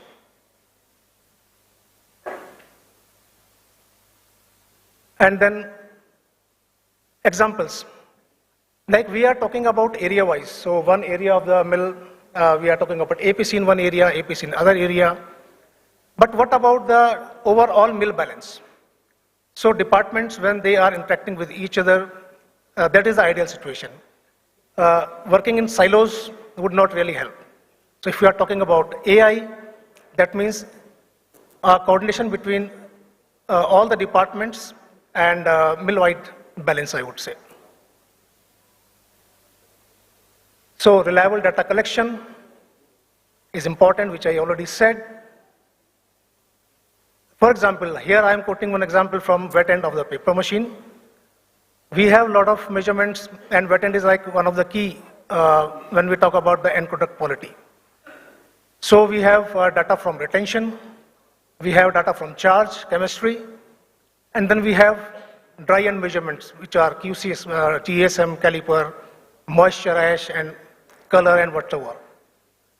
So if we see these individually, that may really not help. But then we have, in this AI era, we have tools where we are having inputs from all these measurements, and we can get this kind of comprehensive reporting. So the paper maker can have at one page, at one report, all the data related to what are the defects, which basis it was running, and where was the variation, where could be the holes due to discharge disturbances. So this kind of tools would be, these are prevalent already. So the next step would be total autonomous. Now, how does this mill-wide optimization work? Some case examples. So we are basically taking the flow sheet of the mill and creating a digital twin for that mill. Various departments, what are their inputs, what are their targets, all those are basically put in this flow chart.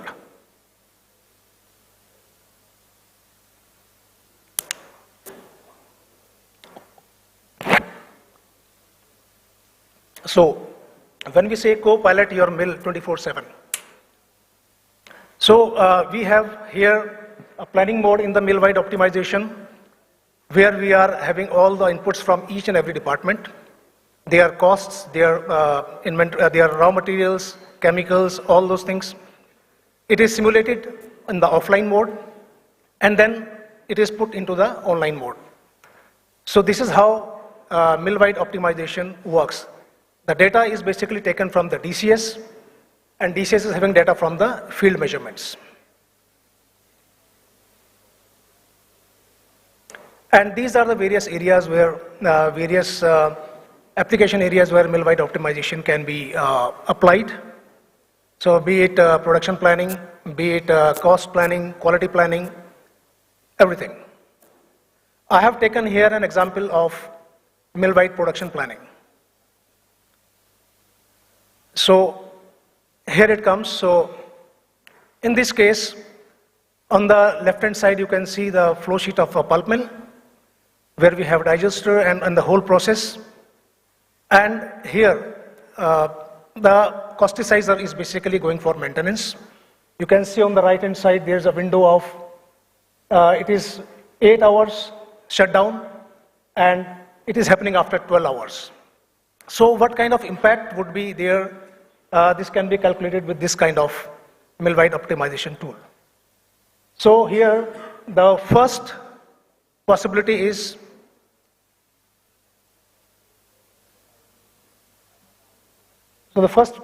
we bring down the white liquor low limit, basically, so that the digester production is not affected. And accordingly, we can see all the areas like what is the situation with the lime kiln white liquor production, recovery boiler production. So all these figures basically would change when we are lowering this lower limit of the white liquor storage. So this is the first scenario, and this can be done offline and then implemented. Then second scenario would be if we are delaying the casticizer maintenance by 6 hours. So what will happen? We will still improve, we will have our improved inventory of white liquor. We need not to go to the lower limits of the white liquor storage, so that there is minimum impact on all these process areas which are interconnected, like casticizing, white liquor production, RB production, evaporator feed, and at the same time there is a minor lowering in the digester production. Then the next scenario could be, we actually reduce the maintenance time.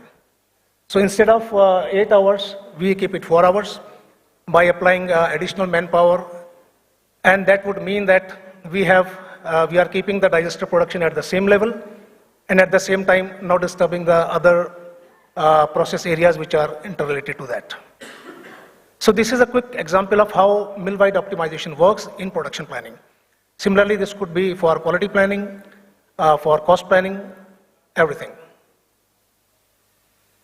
So here is a case study which we did in a European market pulp mill, and here the estimated production, like we say, re-optimizing the past. So data for at least 1.5 years to 2 years was collected and analyzed, and based on that, the model was created.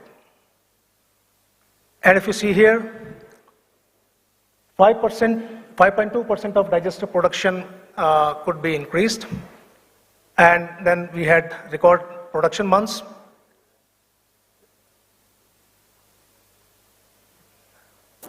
So here comes the data. On the left-hand side, you can see the production increase potential, basically that was found with this mill-wide optimization. Cooking potential was 4.5%, washing 4.3%, and so on. And when it was implemented from August 2022, you could see here the blue line on the left-hand side and the green line on the right-hand side. So there you can see clear increase in production of the digester. At the same time, you can see the figure on the right below, various areas which offered, this is the frequency of bottlenecks that were observed during this optimization period. So cooking was, of course, the main bottleneck, but then if you see lime kiln, causticizing, evaporator feed, all these have been bottleneck at one time or other time.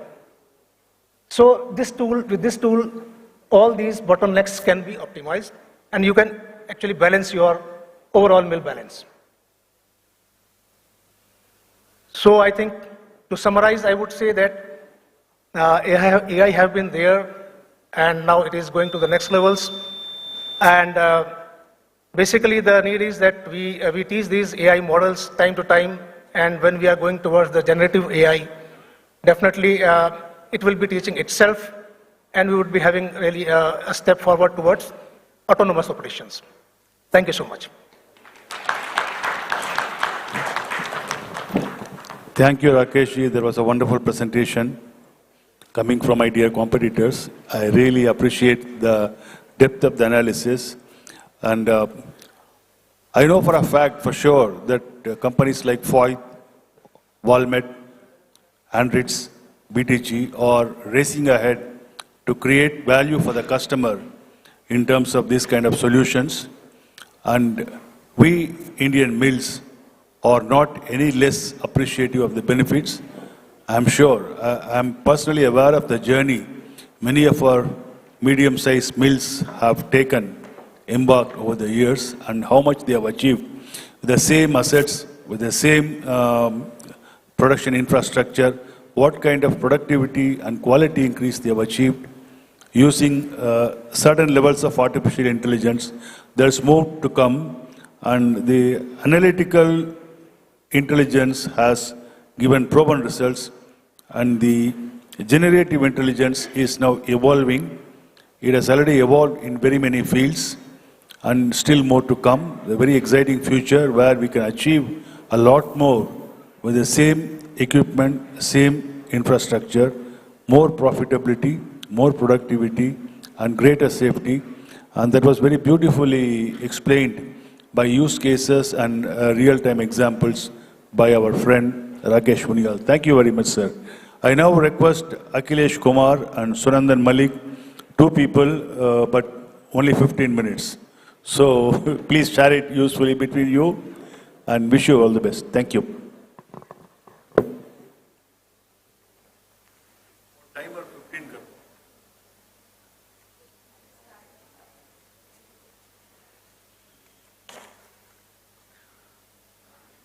Very good afternoon to respected jury member, delegate dignitaries, and ladies and gentlemen. I extend a warm welcome to all of you in this 60th AGM of Ippta 2025 seminar.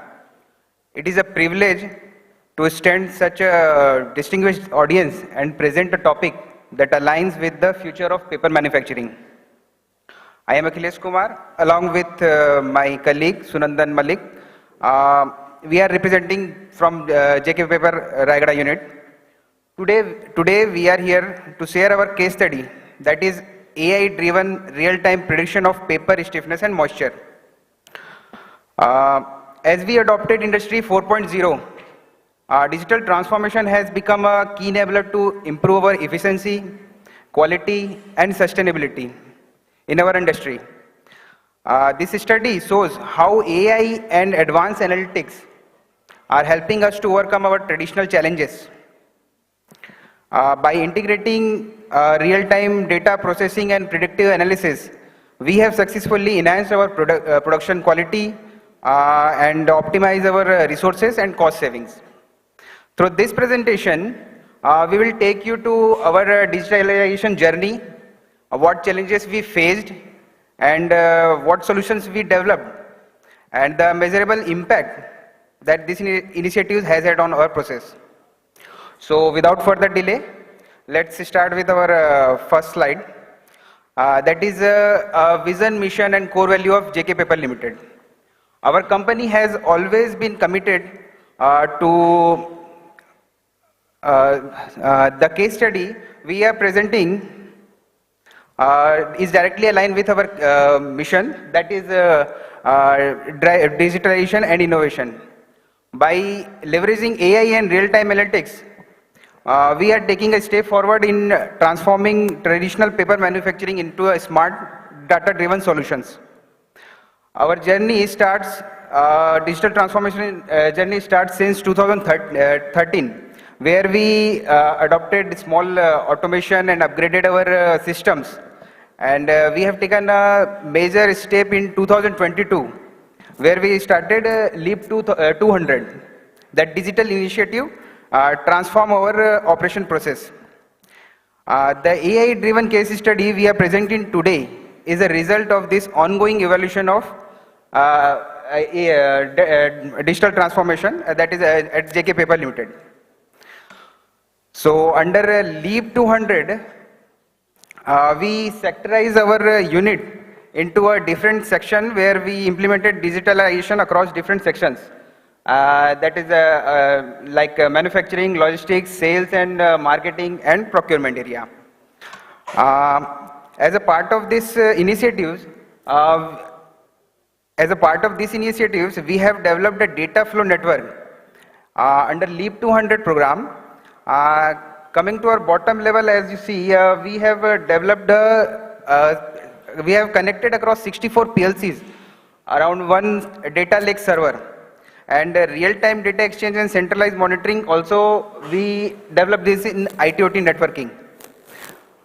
We focused on manufacturing section, and where we developed multiple AI-based models across different areas to enhance our product efficiency.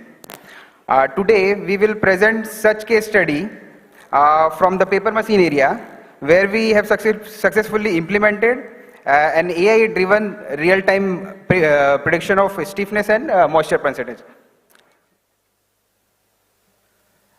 To streamline our case study, we identify the several key challenges in moisture percentage, moisture control, that is moisture percentage is influenced by both operator setting and lab parameter, leading to inconsistency in product quality.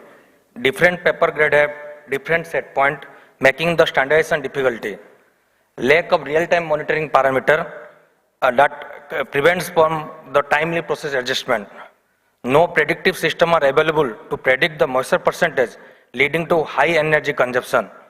These challenges are highlighted and the need of an AI-driven system to enable the real-time monitoring and predictive control, which we will discuss in upcoming slide.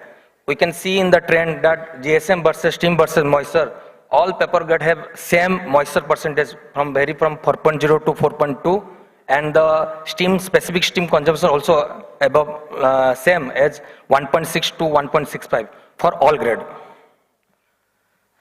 Next, coming to the next slide, to overcome these challenges, we are adapted the methodology, that data collection and data cleaning technique. In data collection, we are collected around 6 month data minute-wise from different sources like lab data, DCS data, and sensor data. And second step is data cleaning. In data cleaning, we are remove the outlier using statistical method, and missing value as handling using the interpolation technique, standardizing and normalizing to improve the model accuracy to reliable input for AI model. Then next step is we are selecting the key parameter, that is process parameter and quality parameter. In process parameter, that is stock parameter like freeness, for chemical parameter like starch and PCC, and QCS parameter like basis weight, bulk, and caliper. All the parameters are available on the live on DCS except stiffness, which is depend on the lab value. To address this, we have developed a virtual sensor that can be predicted real-time stiffness value on real-time. To develop the virtual sensor, first we are using the key process variable, and using the input we built a multi-collinearity for predictive stiffness. We are using the key input variable like approach variable, calendar, coating variable, and press section QCS variable. All these parameters are taken for the virtual sensor of stiffness.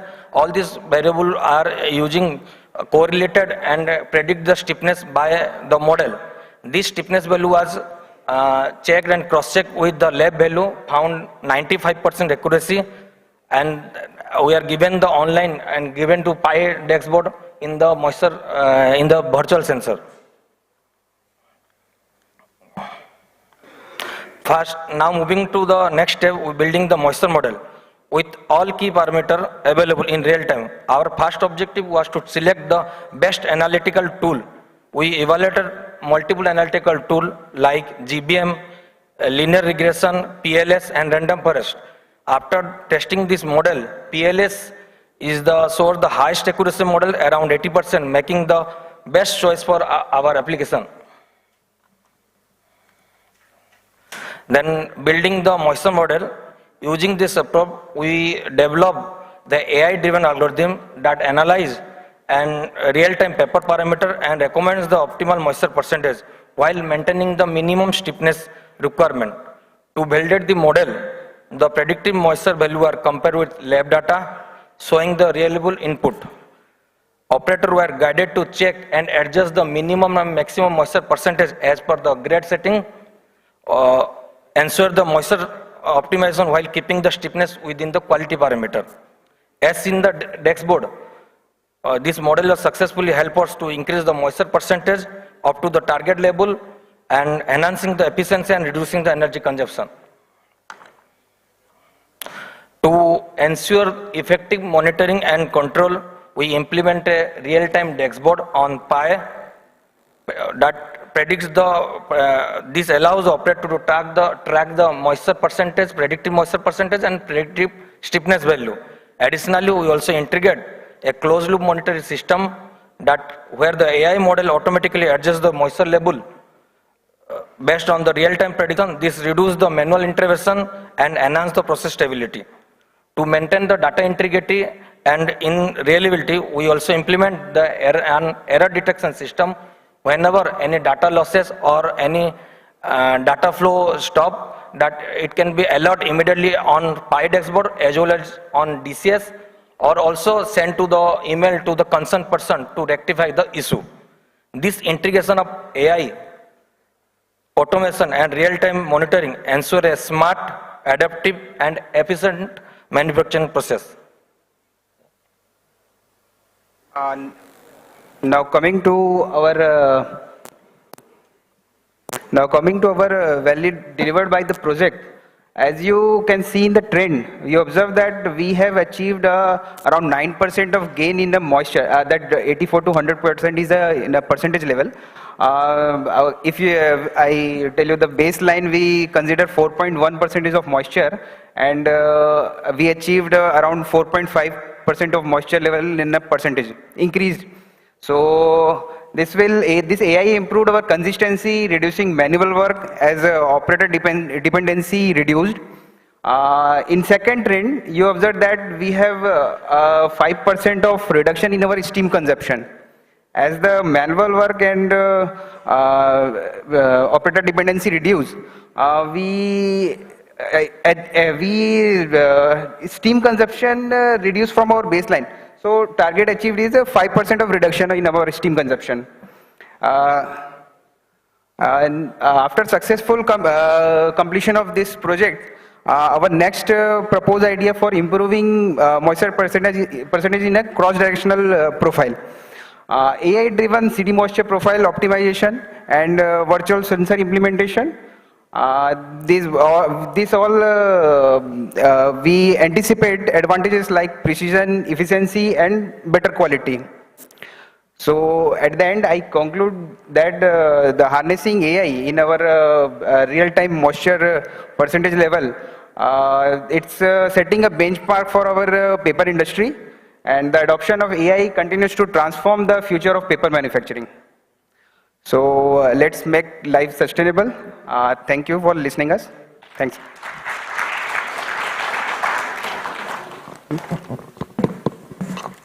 That was a wonderful paper from our friends in JK, Mr. Abhilash Kumar and Mr. Sunandan Malik. After two very incisive analytical papers by BTG and Walmart, now this is the case where a user industry, a corporate, has shown obvious results, obvious benefits, obvious improvements in plant operation, and I would definitely want to congratulate them for this excellent achievement what they have achieved. We have been a part of this journey with them earlier on the optimization of plant performance, but that was not included in the paper machine. But the way they have shown the results, it's really very encouraging, and this kind of real life cases, use cases, bring greater conviction to our validation of the process what we are embarking on. I want to congratulate JK for this excellent effort. Thank you very much. I don't want to repeat what they said because they said very clearly. I would like to leave it as such. And now I think we can open the floor for questions.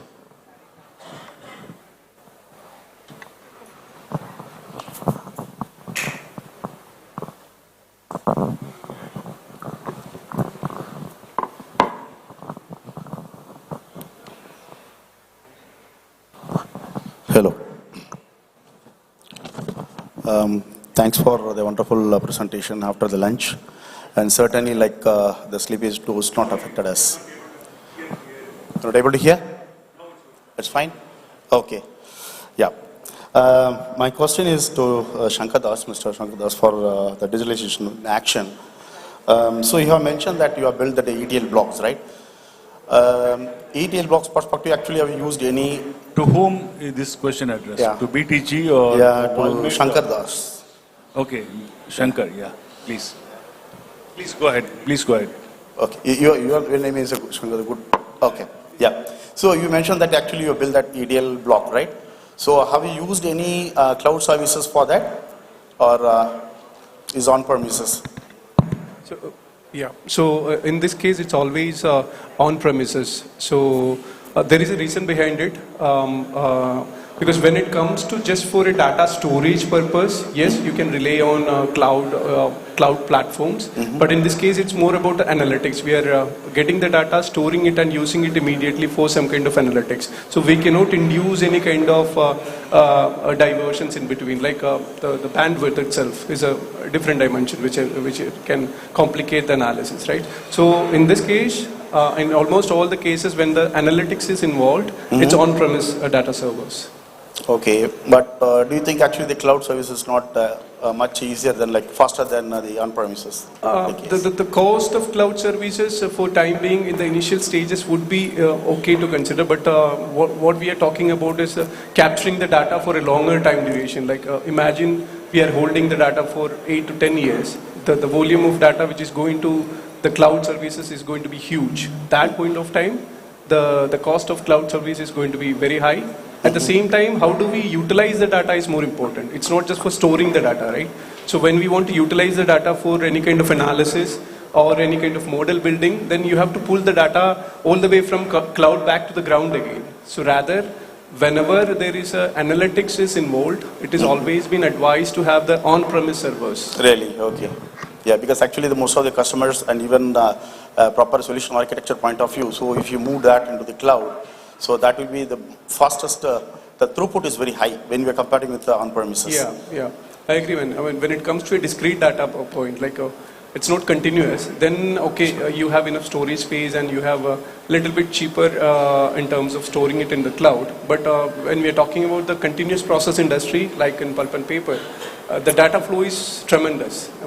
It's very hard to hold all the data on a second-by-second basis or a millisecond basis in the cloud premises. So it's been always advised to have it on the on-premise servers. Yeah. Then you are using IoT to transfer the data to the on-premises?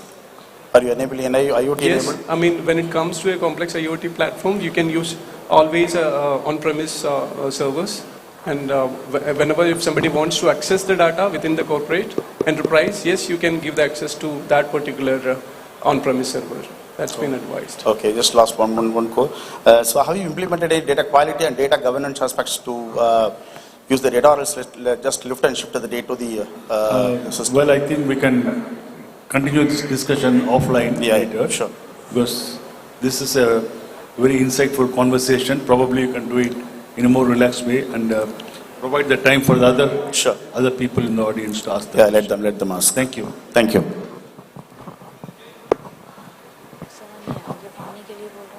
There.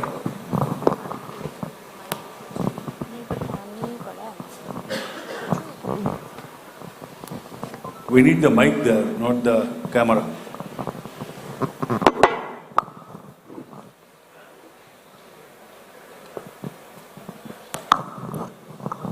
I would like to ask from JK guys, just do let me know whether any stiffness number could you control automatically or back calculated it is.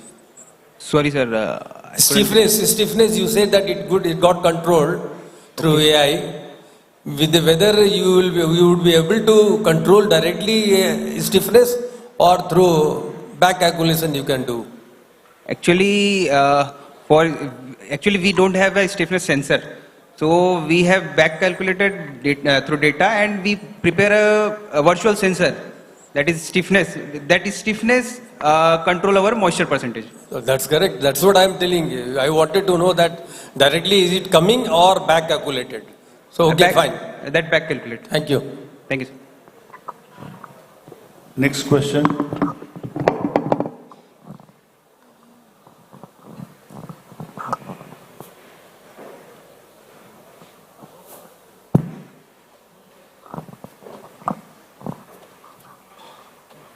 Well, if there are no further questions, you're always having the opportunity later on this evening or down the line for more engaging conversations with the experts. I would say that it has been very insightful. BTG, Walmet, JK, each of them gave a very beautiful presentation of what they have been working on. These are real things, not imaginary stuff, and these are real happening stuff, I know for sure. And this is the way to go forward. Thank you very much. Thank you, Mr. Sridhar, for commencing a wonderful and insightful technical session. Your expertise and guidance made it a truly valuable experience. I also pass my big thanks and congratulations to our speakers who associated the audience with their R&D works during the technical session. So now I request Mr. Sridhar to please present token of appreciation to our authors, please. Sridhar sir, please. Yeah, one more word before I go on with the presentation. I've been using the name of the company all the time. So the credit goes to Mr. Shankar Das and team, Mr. Rakesh Muniyal and team, and Mr. Akhilesh Kumar and Sunandan Malik and team in JK. So instead of using the company names, I would rather use your name. That makes it more appealing for the people. Thank you very much. Yes, sir. So please come forward for presenting the appreciation, sir. So I first call Mr. Shankar Das to receive the memento.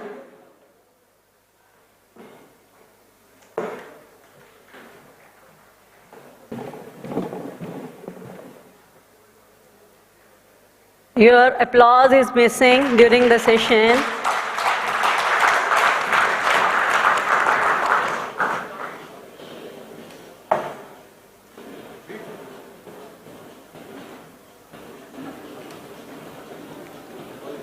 Now I request Mr. Rakesh Unyal to please come forward.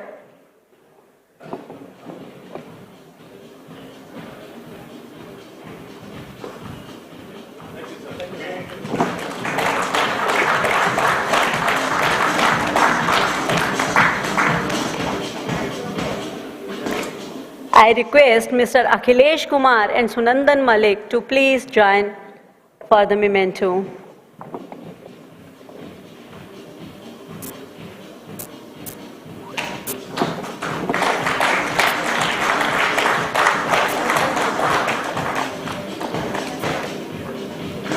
Thank you, Sridhar sir, for doing this honor for us. Now I request our President sir, Mr. Pawan Khaitan sir, to please come on the stage and present a token of love and respect to our session chairman, Mr. Sridhar.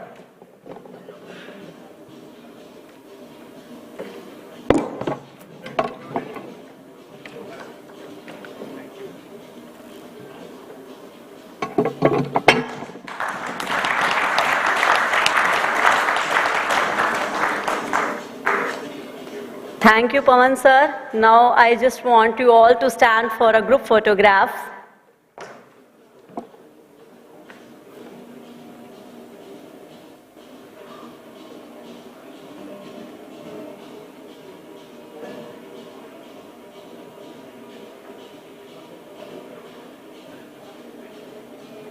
Thank you everyone. So let's join for the tea and coffee for a short period of time. Be back here for the next technical session. Thank you everyone.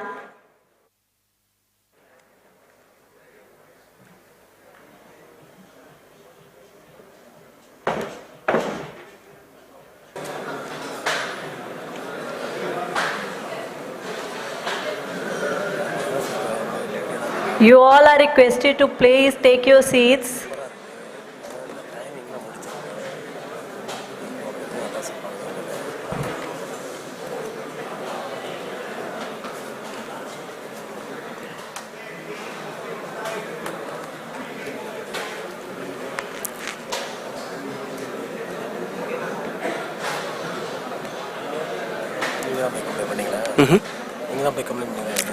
நான் complaint கூப்பிட்டு அவங்க கேட்குறாங்க எது கண்ணன் எது dose போடலன்ட்டு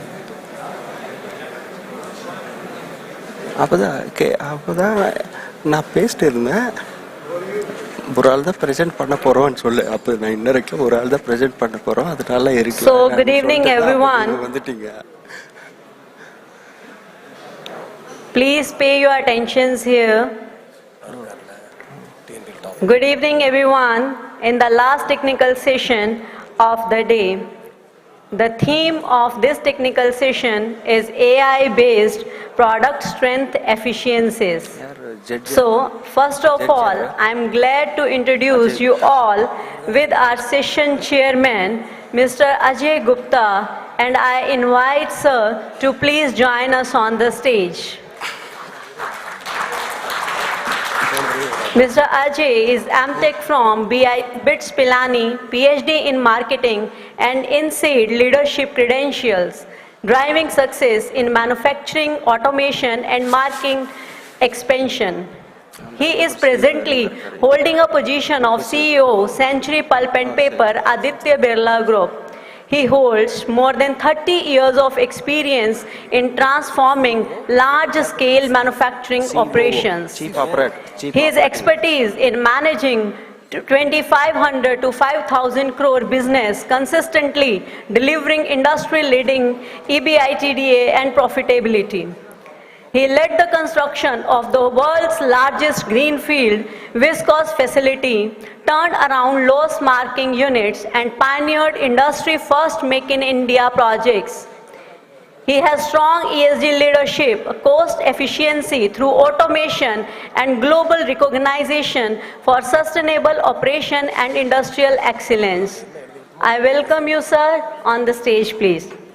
Now, I would like to invite our first speaker, Mr. P. Kanan, on the stage. Yes, please.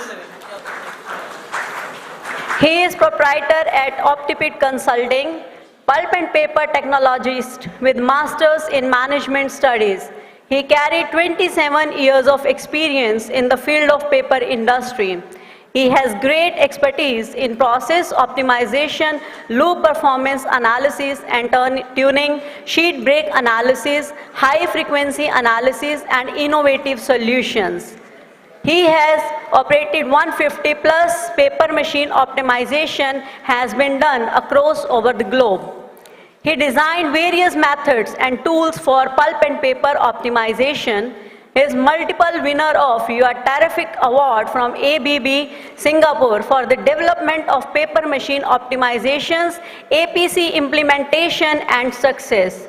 He is able to generate less than a month ROI for all our customers. Welcome, sir. I also request his co-speaker, Mr. Sankar Sri, on the stage to join us. Mr. Sankar is presently working as CEO at Trialytics Private Limited, innovative leader in AI and data analytics, superheading transformative solutions. He has 17 years of experience, global expertise in IT, AI, data-driven decision-making. He is an acclaimed thought leader featured in Bloomberg, Jakarta Post, Wild Page International, CLO Magazine, etc., and recipient of the Global Inspirational Leader Award. He the pioneer of Industry 4.0, driving business transformation with cutting-edge AI solutions. He is renowned international speaker, inspiring audience on AI's evolving potential. I welcome you here, sir. Now, I would like to invite our next speaker, Saurabh Kolekar, to join us on the stage. Mr. Saurabh is a dynamic professional with over 5 years of experience and a strong background in mechanical engineering. Saurabh further enhanced his expertise by earning an MBA from IIM Sirmaur, specializing in operations, marketing, and analytics. He is skilled in process improvement methodologies, including Kaizen, 5S, and Lean Six Sigma Green Belt, with a focus on enhancing quality and efficiency. By combining technical know-how with strategic insights, Saurabh drives operational excellence and innovation process improvements. Welcome, Saurabh. I would like to invite his co-speaker, Mr. Anurag Dhiman, on the stage.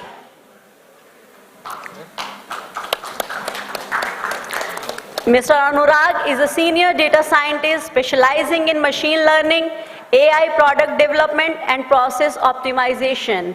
He earned a BE from University of Pune and a Master's in Data Science from Deccan University, Australia, and holds an IBM Data Analyst Professional Certificate. His technical expertise spans time series, forecasting, predictive analytics, and development of AI-driven control model. Anurag leverages his experience in programming, data science, and ML, along with hands-on experience with sensor data and monitoring to optimize operation in the pulp and paper industries. Welcome, Anurag. Now I request R.B. Lakshmipati Sakti, speaker, to please join us on the stage. He is graduated in BTech Pulp and Paper from Anna University, Trichy, designated as Deputy Manager in Paper Machine 3 production.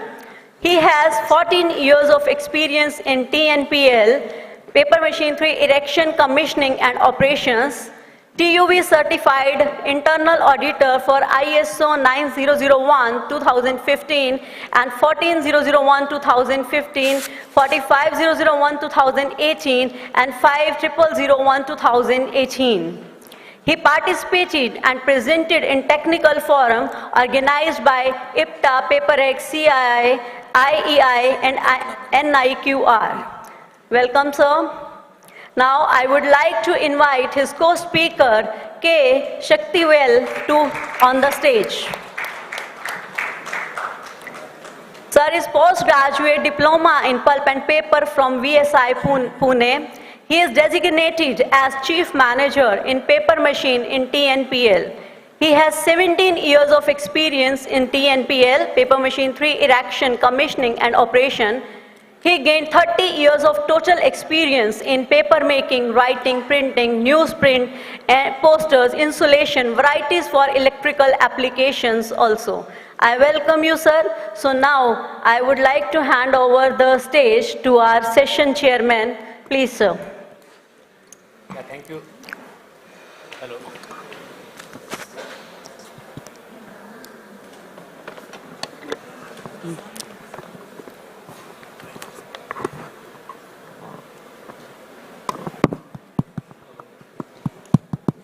Yeah, this one working. Hello. Yeah, good afternoon, ladies and gentlemen.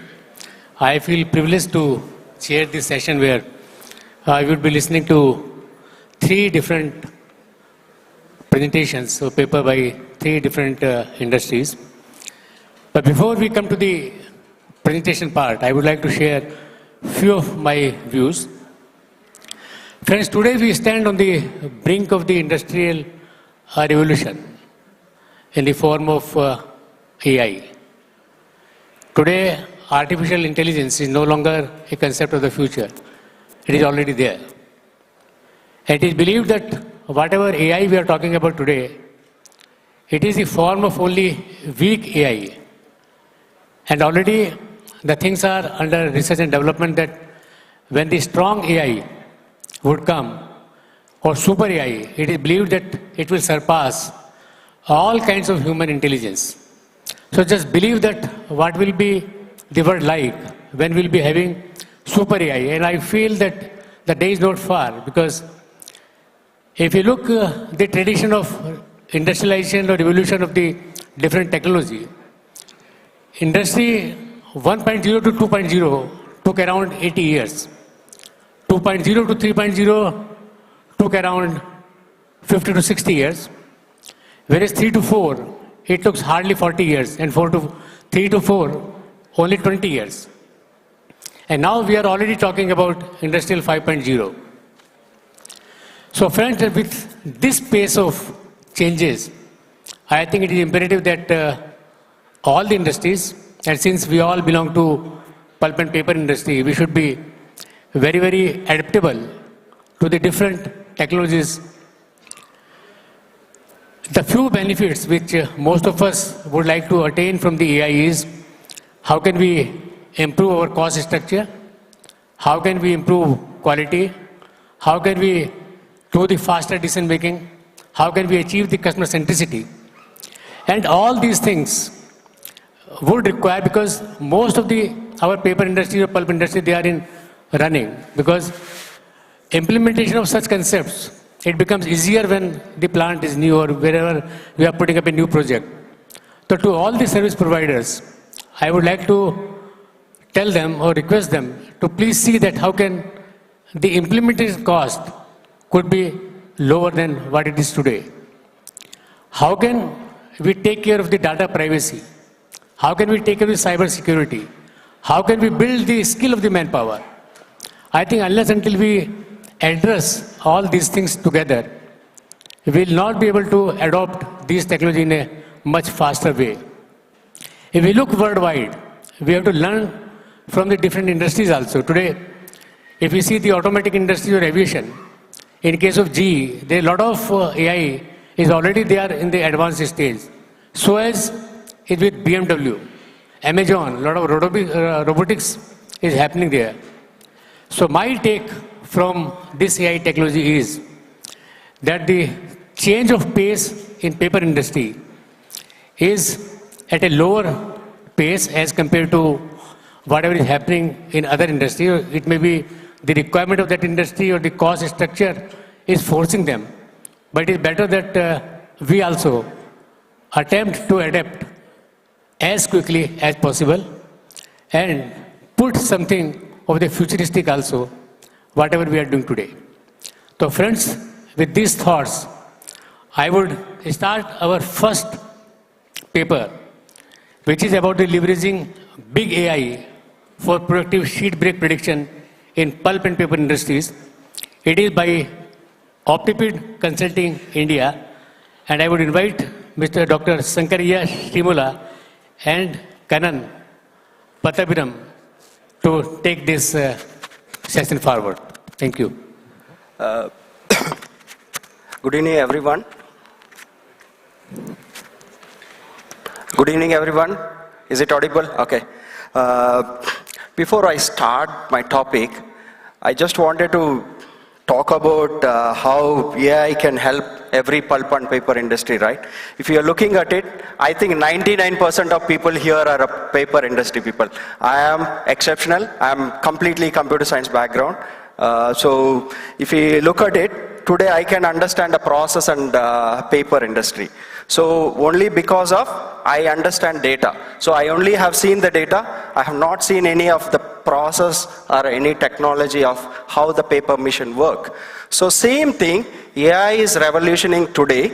So it's just like experienced operator. So imagine if, let's say, you all know that the paper or a pulp machine, right? It rotates into revolutions like hundreds to thousands of revolutions per minute.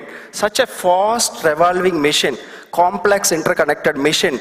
How, if there is a sheet break, it looks like a nightmare, right?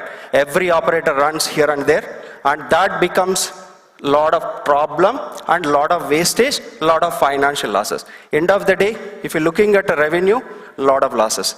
This is a stage and everyone faces. So that's where we introduce big AI, back to big data. So I'll talk about in detail later. Let's move on to the topic. So we all know that at it, frequent sheet breaks. This is every machine has a sheet breaks. Why? Because. So these are the questions, right? So these the questions, right? So these could be a lot of reasons. So second thing is reactive maintenance. This is, as you know, that identify. So these kind of concepts, right? It's the biggest challenge into giving a real-time insights. That's where we step into AI solution. What it does, and lot of data from TCS, QCS, DCS, and lab data, and different sensors. The third one, standard algorithms. Our big AI comes up with different ways of algorithms customized to different paper machine. In same organization as well, we don't follow one type of algorithms. So we use kind of hybridization algorithms. The third one is reactive decision making. So why this important reactive?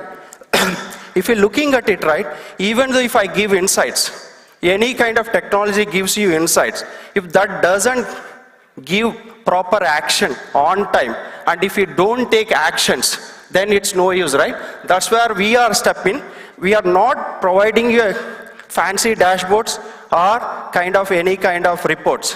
What we are trying to give recommendations or insights that should get benefit to the operator. Operator should take action on time to minimize the shit break. This is where we can provide you proactive decision making so that you can get an instant value in a shorter period of time. Want to talk? So if you look at it, this slide, right? We all know this. Generally what we do it, we collect the data. We collect data, then we convert into numeric data, then we benchmark it to TAPI standards are there or not. Then what we do, next we go with improvement stage, then we maintain it. We wanted to sustain that data into same standards, whether we maintain, same setup we maintained or not. The fourth, that is where we step into sheet break prediction. So once we have a process is running in appropriate, then sheet break prediction starts.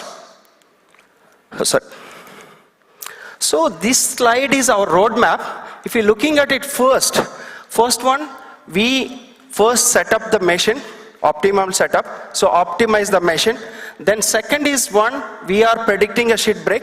This sheet break prediction, what we do is we take different setups, right? So here all like, we take different data and real-time prediction. The third one, so you all may question that, so if I predict sheet break, what will be the next, right? So our roadmap is, now if you're looking at a process industry or a paper machine side, right? All the set points are manually setting up. So what values I need to set up?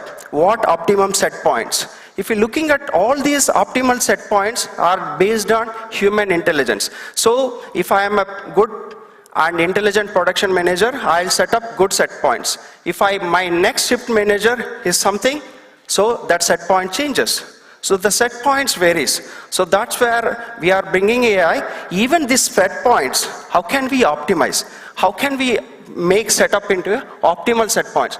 Can AI give you optimal set points? That's our next stage. Then next, our future stage, okay, I predict the sheet break, I predict optimal set points, can I run machine automatically? So it's completely taking off robotic way. So entire machine is going to be a robotic way. So operator, if you're looking at why does my last roadmap point is that robotic means, if you look at it, 2 decades before, all these operators used to be on the shop floor. Now, let's say after QCS, DCS, all systems came, right? People are sitting inside the rooms and monitoring the systems. Let me give you another example as well. So if you're looking at past, we used to have on our table a lot of things, phone, there are a lot of things. Now one laptop does everything, right? No phone, no other books, Excel does. So no log books, no manuals, everything is on laptop. Just like that, so we are trying to bring AI into an entire robotic automated system. That's our future direction. So this is one of the real world example. If you're looking at it, I don't want to talk about all the top numbers. So if you're looking at what I want to talk about the bottom line, if you're looking at the, this is a break hours. Break hours, as per the TAPI standards, it's supposed to be 3%. If you're looking at last 4 months data when we collected, so each month has a vary, 8.2%, 4.2%, then 6.1%, 6%, something. So if you're looking at it, there is no standard way of, so how much variation is happening? So this is where we step in, and we wanted to bring it below TAPI standards, means all these break hours has to be less than 3%. So we'll talk about that in our results. If you're looking at how big AI works, if you're looking at, we have 2 sections here. The left section is data collection and how do we the data processing. And if you look at the right side is all these AI models. So what we call it as AI, machine learning, deep learning, all are one. So this all algorithm part is right side. we not consider only the AI part, we understand the data. So what my experience is, if you don't understand data well, if you don't understand the context well, how good you do is this right side. It's utter waste. So we spend more time on this understanding than that side. So how, okay, we predict the breaks, how this can be influenced? How can it benefit to the operator? That's where this slide is all about it. If we look at this slide, we not only predict, we give what is the breaks, what breaks tells, and what are the influential parameters, what are the influential sensors, which area it contributes. So that's what we are giving you, is like whether it is steam section, whether it is a short circulation section, or it is a head box section and so on. So this is, we send an everyday reports, and every break as well, we send alerts, email and WhatsApp. Because everyone uses a phone, so that WhatsApp they can see that what are the sections and what are the sensors are causing it. Then same thing, we send a report. How this report can help you in the sense, if you look at it, when you are driving the car, if I know particular section is causing major problem, so easy to mechanic to fix it. Same thing, your operator can easy to fix it. So if steam section is causing a lot of problems, so easy to fix it, right? So if you look at it here, this is one of the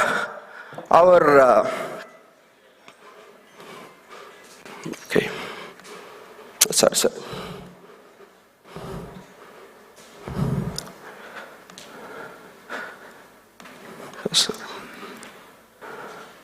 No, I think I wanted to zoom in. So this is one of our real world example implemented in one of the customer. So we have put it the name as well. So this is our sheetback dashboard it comes. So what it does is this dashboard, we predict 30 minutes before. If you're looking at, so that is a red line, starting red line is the current time. This is the future 30 minutes, and it identified there is a break. And the same time, so because if you're looking at it here, the bottom it shows, and over 2000 sensors, what are the top 5 sensors? If I tell you 200, you can't take action. But if I tell 5 sensors are causing, so you can take action. So that's the first dashboard, it gives you hint. And the second one is sheet break analyzer.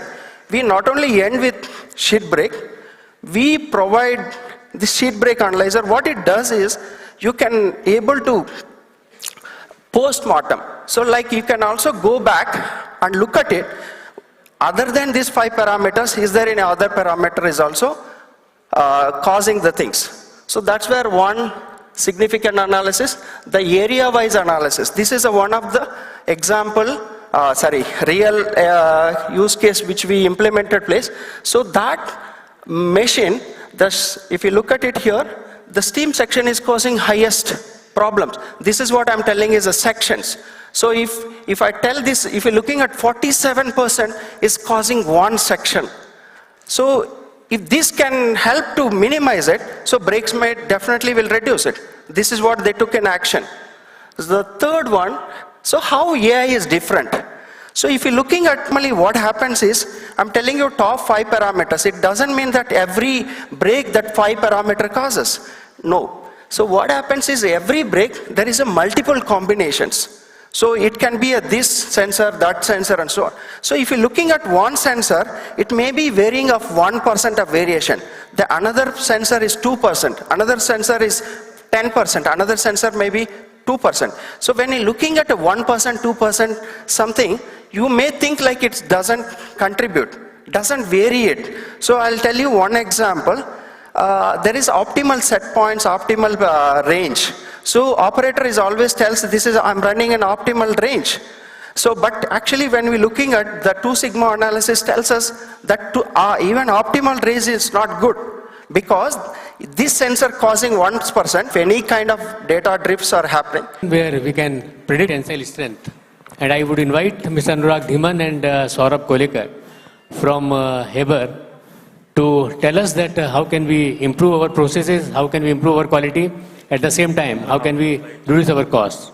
So ladies and gentlemen, please welcome Mr. Anurag Dhiman and Saurabh Kolekar.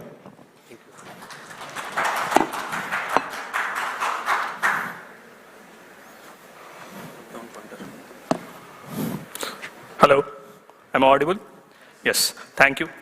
Good afternoon to everyone, all the delegates present here and my fellow peers. Me, Saurabh. Hi, I'm Anurag. So we'll be demonstrating how AI has been helping paper industry to improve the process, how to improve the product quality, and how we have implemented AI applications to improve this.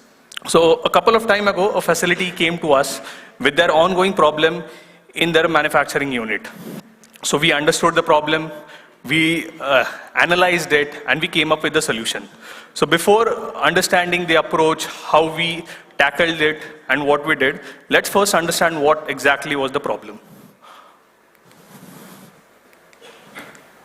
Yeah, so they had a problem, a measure wherein you understand the force that is implemented on the paper and paper withstands that force. Let's say, for example, this is a wet tissue. Now, the end use of this wet tissue is basically to wipe it. So when you're wiping it, there's a particular force that has been implemented on this particular paper. And if this paper is torn off, the end use of this paper is gone. You cannot use this paper. So this is where wet tensile comes into picture. Now, wet tensile can be monitored or measured and implemented using a specific chemistry called as wet strength resin, WSR. So you might say, like, you have the answer, just dose it, and voila, you get the solution. But the real problem starts here. The optimum dosage of this particular chemical is very important. Without this, your process has been hampered, your product quality has been hampered. Let's say there has been an excess dosage of this particular chemical, and your system goes, it disturbs. So your fiber to filler bondage has been disturbed, your sheet has disturbed, your opacity disturbs, and why is everything happening? So the major reason behind this is you don't have a real-time control of the system. You don't have automated control. You don't have the scalable models. And this is what we have been doing so far. This is what the industry is doing. This is what the traditional approach is. And AI helps us with this. AI gives you the real-time control, the automated control solutions, and it is way much scalable. Now we talk about AI. Yes, it is good. It is the next thing. It will change the world. But what exactly is AI? We talk about it. Let me just illustrate you with a very, very small example, a day-to-day example. Imagine a dark room. You enter a room and the light glows. Now the traditional approach of this thing is you switch on the switch and the light glows. But in AI or a closed loop control, you neglect the human intervention. You introduce a digital input there. A digital input may be in terms of proximity sensor or maybe a motion detector. So this human intervention has been neglected and it has been replaced with a digital signal. So what happens with this? So you ease the system. You provide an automated control to it, and with an immediate result with cost consumption and energy consumption.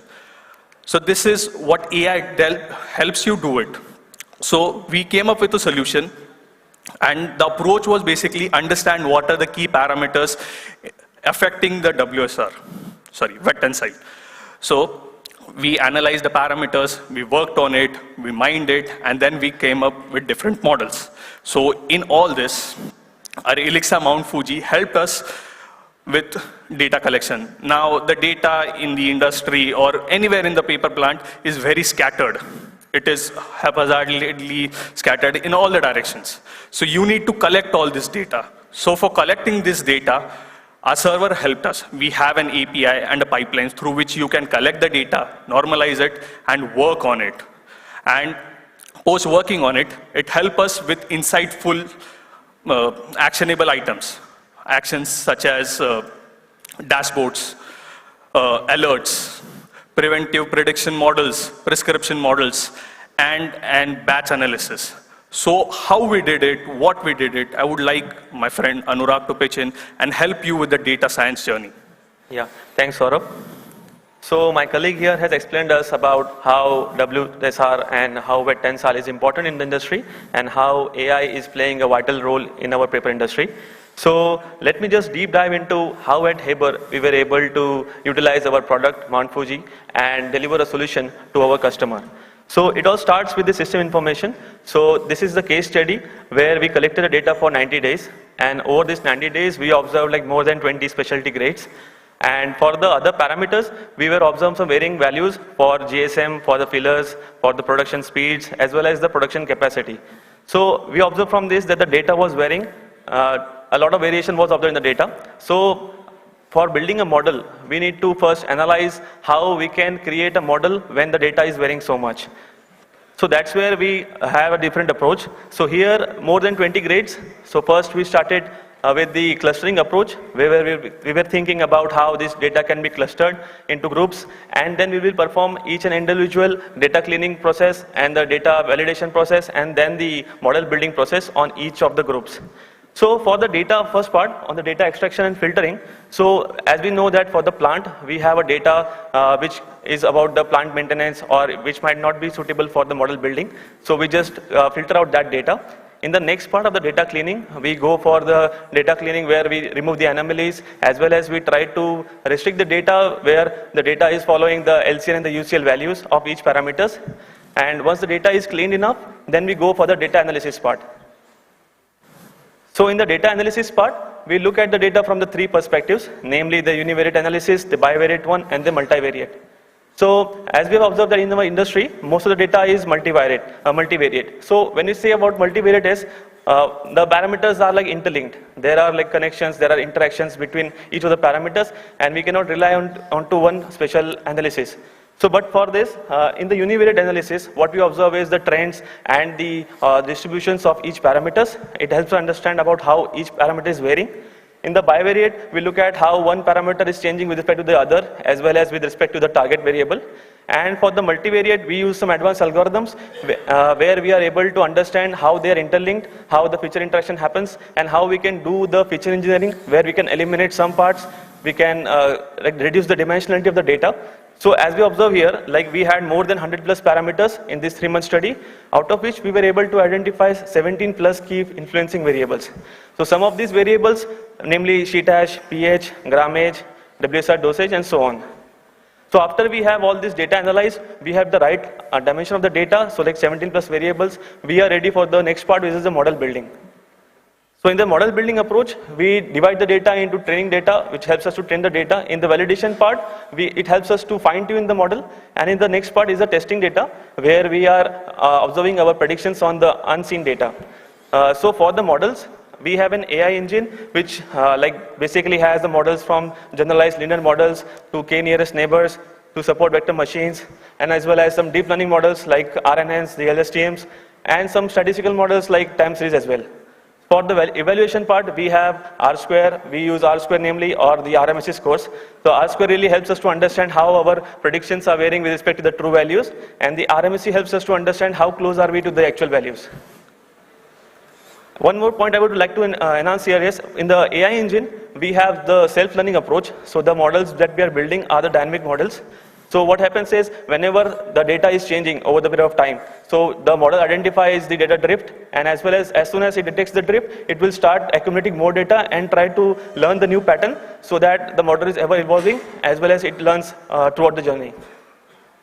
So this is one of the observations. Now, this is the prediction versus the actual values of the wet tensile strength. So as we can see here, this is the graph for the errors. So we can see from the graph that more or less the errors have a normal distribution, and our model is able to predict well. We have a R-square of 0.94, and the overall variation of the errors is between -1 and 1. So 95% of the data lies within this range. So when we look at this model prediction, so we have built a good model here. We know that the model is performing well with the R-square and with the overall performance. But how do we go from here to the closed loop control? So when you talk about the closed loop control, we rely on the operation research. So we have some algorithms which we have built using the linear optimization, the non-linear optimization, and the model predictive control. So what it does is, imagine that you are at Chandigarh, right? Now you want to travel to Mumbai. So there are a number of routes possible. You can travel by bus, you can travel by train, by flight, by road, any number of ways. But let's try to assume that if you want to put some constraint onto it, let's say you want to travel within a day, so half of the options are gone.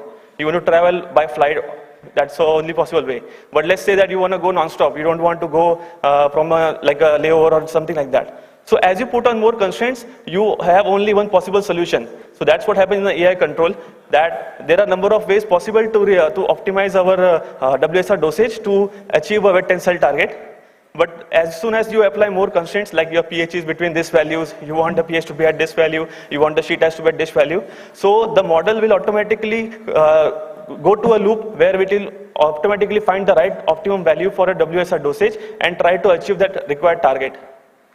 So this is what we are observing here. So here in the wet tensile prediction, we are seeing that the blue line is the WSR, the wet tensile strength. So as soon as the wet tensile strength is going above the target, which is 10.5, the model suggests that it is time to reduce the dosage, and it also like gives you the value by which it should be reduced so that our wet tensile strength reaches the target. In the next part, you can see the wet tensile strength was below the target. At that time, it suggested to increase the dosage so that our wet tensile reaches the correct target. So this is how the closed loop control works, and this is the wet strength deviation.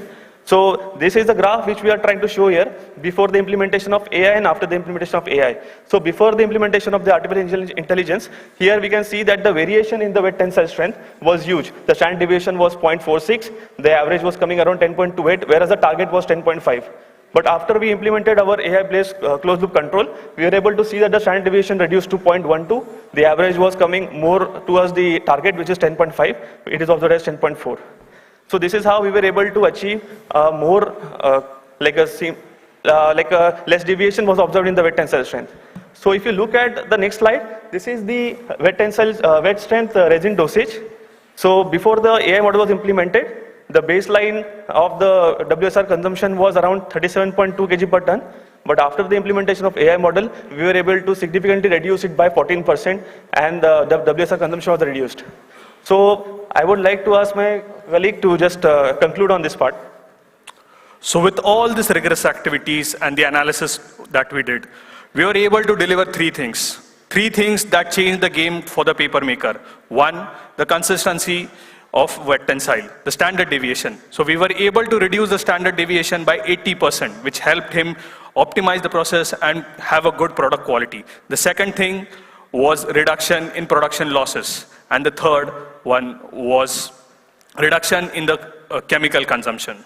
So which helped the paper maker to improve his process and way much more than before improve the product quality. Thank you. That was our time. Yeah, thank you. Thank you. Thanks, Saurabh and Anurag, for this wonderful presentation. I think whenever there is an issue at the shop floor, we always want to do some kind of modification. But this kind of AI-based approach will definitely help the industries to come out with the consistent product.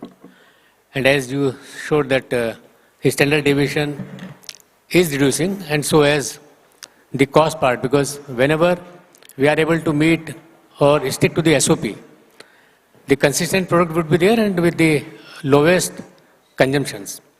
So I think definitely this Haber product will help the industry. And thank you very much for this presentation. Now I would invite my friend Mr. Lakshmipati Saktin and Mr. K. Saktival from the TNPL will tell us about the harnessing artificial intelligence in TNPL paper conversion process. And this sheet breaking, the trim loss also is one of the major pain area in many industries. And TNPL team, they had used certain Six Sigma tools also and the DMAC approach to bring this down. And with this AI-based decal matching software, they have found this solution and they have implemented it at TNPL. And I'm sure that this would be beneficial to many of us. So over to you. Yeah, please. Thank you.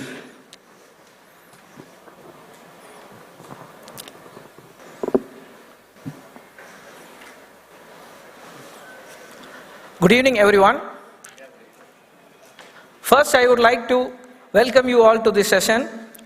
And I will take this opportunity to congratulate our session chairman who acclaimed recently an award called Udyog Alangaran in recent years. Congratulations, sir. And I am Lakshmipati Shakti, and he is Mr. Shaktivel from TNPL. As you can see on the screen, this presentation's topic is harnessing artificial intelligence in TNPL paper conversion process. This presentation is not about technology or architecture behind AI. This presentation is about how AI helps us to reap the benefits and to achieve the project goal. This presentation is structured by 5 different phases: define, measure, analyze, improve, and control. Collectively, it can be called as DMAC, a Six Sigma concept. Define phase. In this project, the process involved is conversion of parent roll into child reels by trimming, slitting, and rewinding. Here, the problem statement is the winder has been designed to operate at 544 centimeters decal maximum. But every time we could not achieve this decal due to many operational constraints, and which limits us to operate only at 535 centimeters decal. Hence, we fixed our goal statement as by increasing decal utilization by 5 centimeters. In view of business case, each and every 1 centimeter of decal increase utilization will occur around 1 metric ton of paper production every day, which accounts a cost benefits of rupees 10 millions per annum. Measure phase. In measure phase, first we collected data for overall trim loss. It can be explained with a case example. Here, in this case, the parent roll decal is only 545 centimeters, and based on the sale order details from marketing, the size combinations made as per the decal utilization. And finally, the utilized decal in winder is only 535 centimeters. Hence, after calculating the trim loss, it is only 1.93%. Measuring the decal in each and every jumbo is practically not possible, and it is a tedious task. But modern digitalization enables us with the auto edge of sheet sensor, which is mounted in scanners. By comparing the encoder values of scanner and the sensor, we could able to predict, measure, and indicate the decal width in DCS itself. Along with that, a trend can be configured in DCS itself for further analysis. Good evening all. After completing our measure stage, we take an analysis stage. To achieve the higher decal in machine, to optimize the low decal utilization, we take the cause and effect analysis. That is nothing but fishbone analysis, everyone you know. We took the tool of 4M and 1I, that is man, material, machine, and method, and information. Under 4M and 1I, we collected so many factors that you can see in fishbone diagrams, that we can show some relevant points and irrelevant points. Irrelevant points, we are put it as a tick mark, and we taken relevant points as a green. By considering the relevant points, we taken all relevant points to the next stage analysis. That is risk priority number. We taken the 8 points to the risk priority number based on severity, occurrence, and reduction.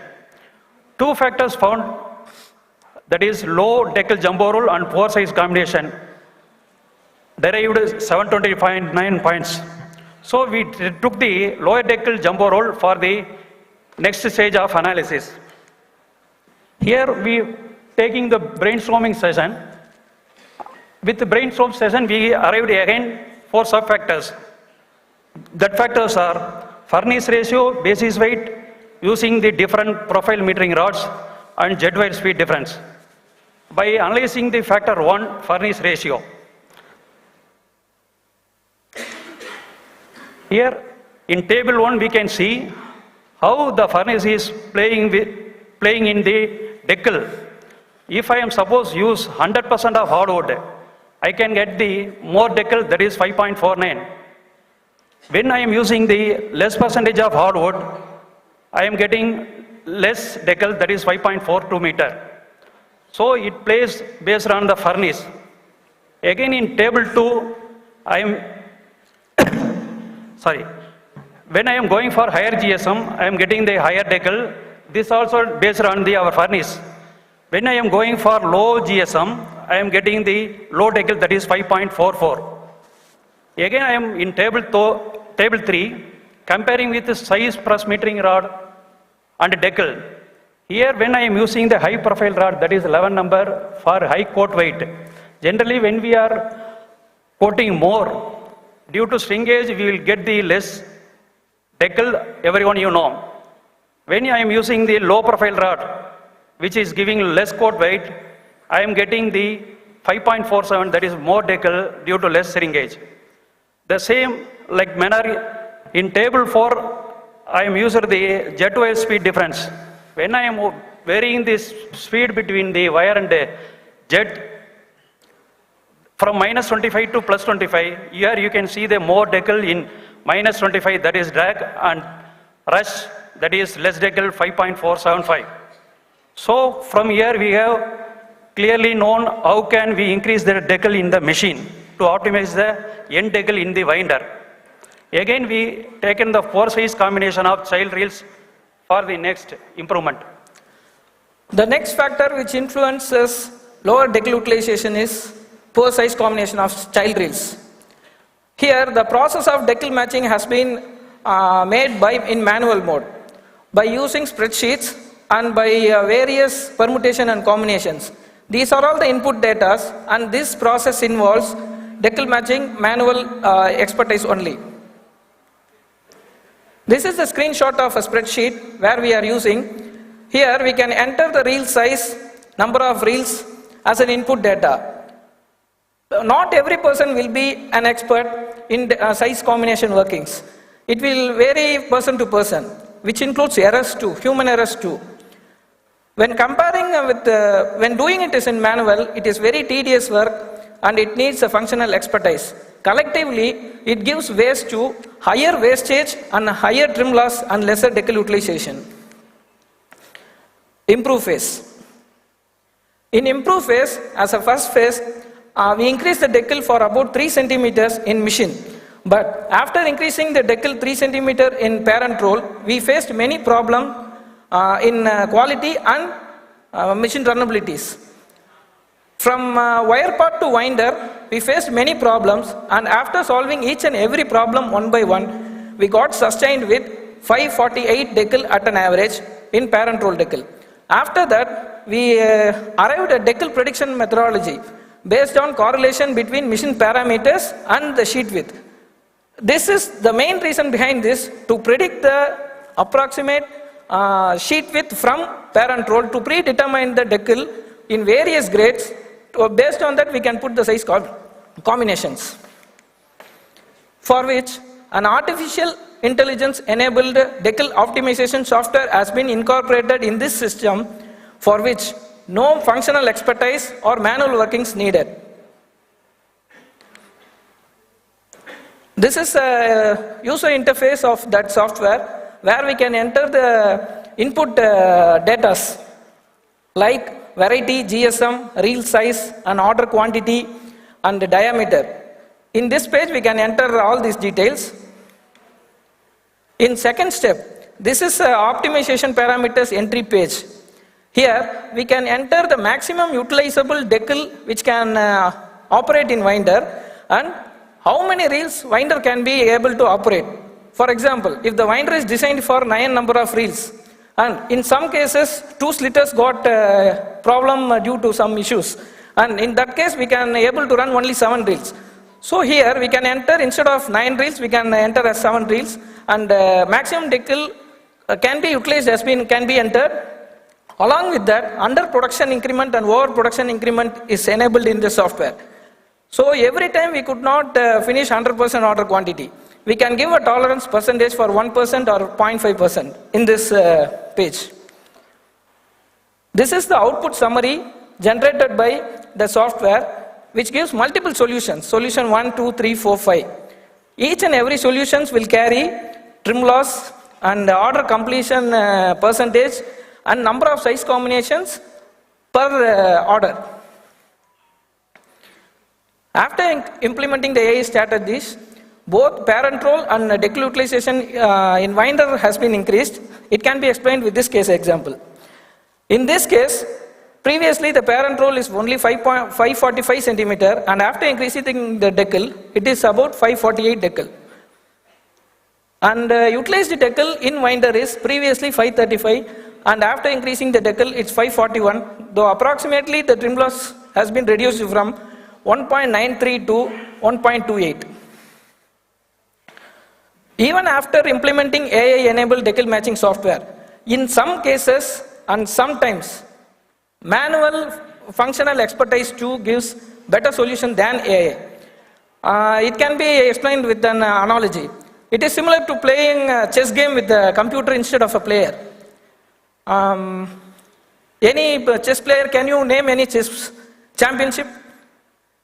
Chess champion, anyone? Pragyananda, Carlsen, Vishwanath Anand, yeah, okay. But who is the best? Everyone is a champion. All are champion. But how to rank them? By which method they win? With lesser moves and lesser time. The same concept. Whether production people gives the better results, or AI gives the better results, or marketing people give the better results. We will pick it, which is the better results, and we will use to program it in winder. Verification for improvement. From this chart, it is evident that manual plus AI size combination gives better decal utilization in monthly basis. Control phase. The same has been evidently observed in this chart too for financial year-wise decal utilization. Tangible benefits. Okay, before that I want to ask one question. Which is your most lovable month from starting from January to December? Anyone? Yes? February, why? Valentine's Day. February will be lovable month for Valentine's Day, okay. But if you are gifting your girlfriend, then it will be okay. If you forget to gift, it will be a horrible month. But actually, for those who are working against targets, they will tell February is a horrible month. The reason is, there is only 28 days. So every person is waiting for a leap year to get leverage that one day. Okay, in leap year we will get excess one day, and we can use that one day production and we can achieve the targets. Okay, so month is horrible month. Okay, what? Sir, someone is telling February, Ippta conducting AGM. Every February it's a enjoyable month. Okay, tangible benefits. When comparing to last 2 financial years, the difference of decal utilization is 1.9 centimeters. The leverage by 1.9 centimeters when compared with projected utilized decal production is around 588 metric tons. This 588 metric tons is not just a number, it's a one-day production of paper machine 3 in TNPL, and AI enables us every year a leap year for TNPL. And the total cost benefit for the financial year is accounts up to around 2.82 crores per annum. Intangible benefits. Here, higher number of reels per combination can be processed, reduction in secondary processing of reels reduced, elimination of flow stock without order, and comparing to manual method, lesser time consuming process and avoiding manual errors. The main thing is, this software enables facilitating of last minute changes in spite of variety, GSM, size or quantity. There may be customer telling this GSM, we don't want this GSM, you change this GSM, and reel size I want this, and diameter is this. On odd times, it is very tough to realign the combinations and disturbing that. But in this software, no functional expertise needed, so anyone can give the input data and summarize and get the output data. Way forward. Now we are working in online production cost evaluation and indication in DCS interface with existing infrastructure itself. Conclusion. In early days, paper making was known as an art. Later it becomes science and technology during industrialization, digitalization era. Now, the complete process of paper making will be driven by AI, and TNPL is fast embracing it through IIoT, which is a stepping stone of Industry 4.0. I would like to thank Ippta and TNPL for providing us this opportunity, and I will thank all audience for this cooperation. Thank you. Thank you, sir. Yeah, thank you, Lakshmipati and Mr. K. Saktival for the wonderful presentation. I think we all have heard and saw these three wonderful presentations. And now the panel is open for the question and answer. So, any one of you who would like to ask the question, please tell your name and the organization and address the question to the consent paper. Please go ahead.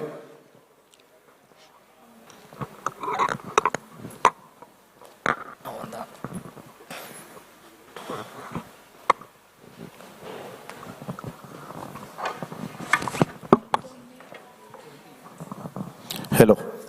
Hi, this is Shantabhava Pandian, Roller Consulting Services from UK. I'm a director and data AI. My question to the application, AI-based application to Saurabh and the other guy, right? So, you guys have mentioned that you're done with ED analysis, right? So, it starts with 100 features and end up with 7 features. Oh, he's here. Right? Yeah. Right. So you said like you've used like large regression, linear regression as well as SVR and KNN. Yeah. So for the pitch engineering part where we are selecting the parameters, so we use like various algorithms which are like we use the partial dependencies, the individual conditional expectations as well as the shape importances. So using all those methods as well as using some other deep learning models where we are like to collecting the latent variables, we are trying to analyze how we can reduce the dimensionality. So that's how we reach from the 100 parameters to the 17 parameters. Yeah, so you did some feature engineering work or? Yeah. Okay, so in that case, we also do the feature engineering where we are combining multiple parameters into one, or like to combine some parameters and find out which is better performing with respect to the model. Right, then you made something like a data validation exercise, right? Yeah. So you mentioned like R square as well as RSME. Yeah. So on top of that, have you done anything like a K-folded method since you are using KNN method, right? Yeah, so it is like specific to a model. We have divided models into groups. So it is not that only one model is working on all the groups. So the AI engine selects automatically which model is best for the particular group. So it might be using that KNN model or it might not be using it. Or sometimes it might be an ensemble of models so that it works well with each of the groups. So good, you were applied Ansible as well. Yeah. So then you did any baggage and all? I didn't get the question. Yeah? Okay, baggage model actually, because actually. Yeah. So okay. when we go for Ansible models, it can be a combination of multiple models so that it works individually with the AI-based control model, so that all of them works together and finds the optimum value. Yeah. Okay, so that's what actually, if you have a comparison table, then it will be really helpful for me so to understand. Yeah, we can connect again, then we can. Yeah, yes. good. Yeah. Thank you. That's it. Thank you.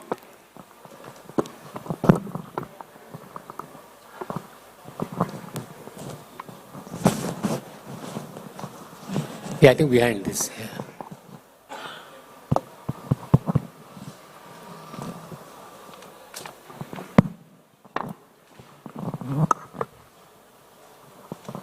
Yeah, good evening, everyone. I'm Tajinder Bir. So I just want to ask a question regarding this decal. As sometimes there are no orders for a particular size, and the mills are making it as a standard orders. So how the AI is taking that? We need to create some dummy orders to fit it into that software, or AI is taking it as a trimming loss? So actually, we have to enter the data manually, or else we can upload an Excel sheet in that software. That software will suggest related size based on our previous runs. It will tell this can be compensated since the order in previous financial year in this particular size has been serviced with a higher volume. So even to match the decal, that will give a hint that you can use this size. In that way, it will work. So even if it's not in the, I can say, order list, it's still take from the history. Am I right? No, I can't get you, sorry. So means if it's not in the, our orders which we have entered in the software, so it will taking from the history for the last year or so and taking it to make the matching tackle? No. Actually, it will work. Whatever sale order giving to that AI only, that will take. If you are working in another Excel spreadsheet, and it will not take. Whatever combination giving this, after, for example, after 3 months, it will tell that before 1 month the number of quantity is very high in this size, so it is suggesting in that size as a compensation size. We can keep it stock without order with low risk. Since there will be a customer already previously 2 months ago you given that size. That in that case it will give suggestions. That's all. Okay, it's giving the suggestions, but still the operator need to choose whichever he want to choose. Yes, right? yes. Okay, thank you so much. Thank you. Thank you.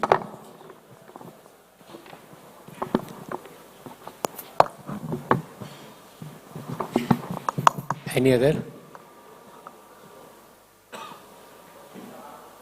Yes, I think he's raised his hand there.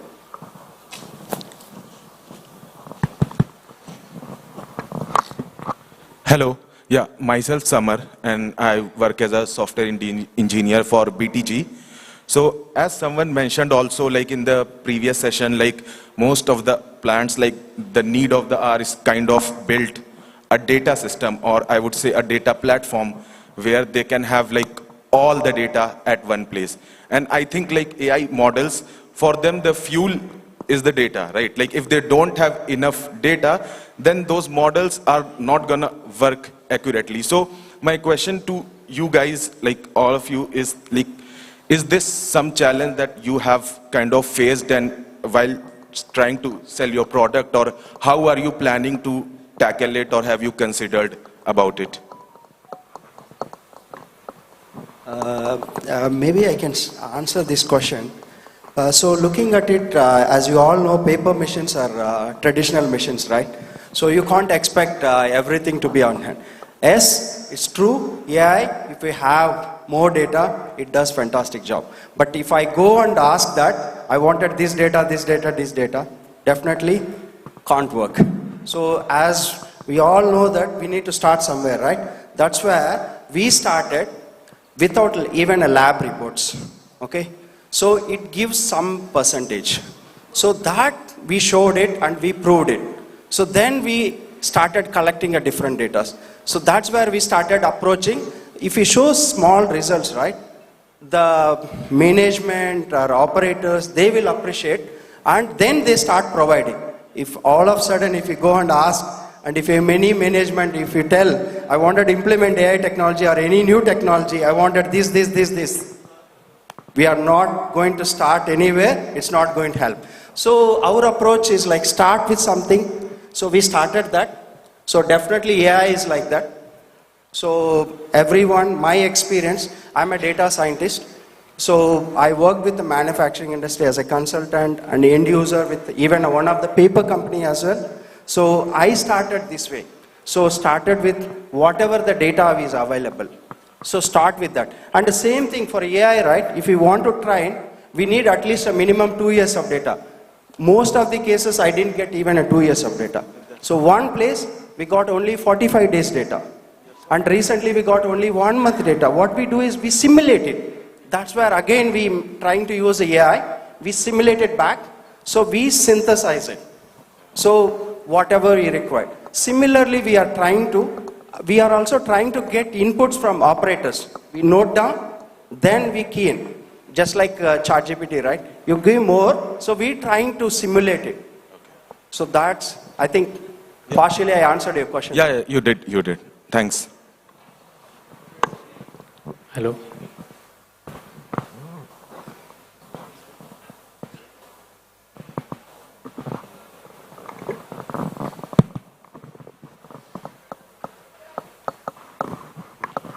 I am Sina from Bindal's paper, Muzaffarnagar.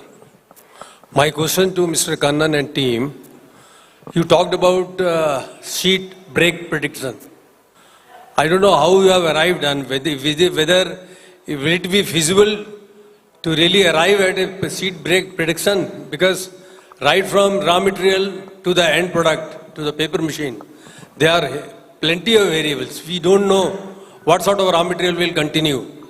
That is going to make a lot of variation. Are you really going to judge all these things? Because I don't think it is standing.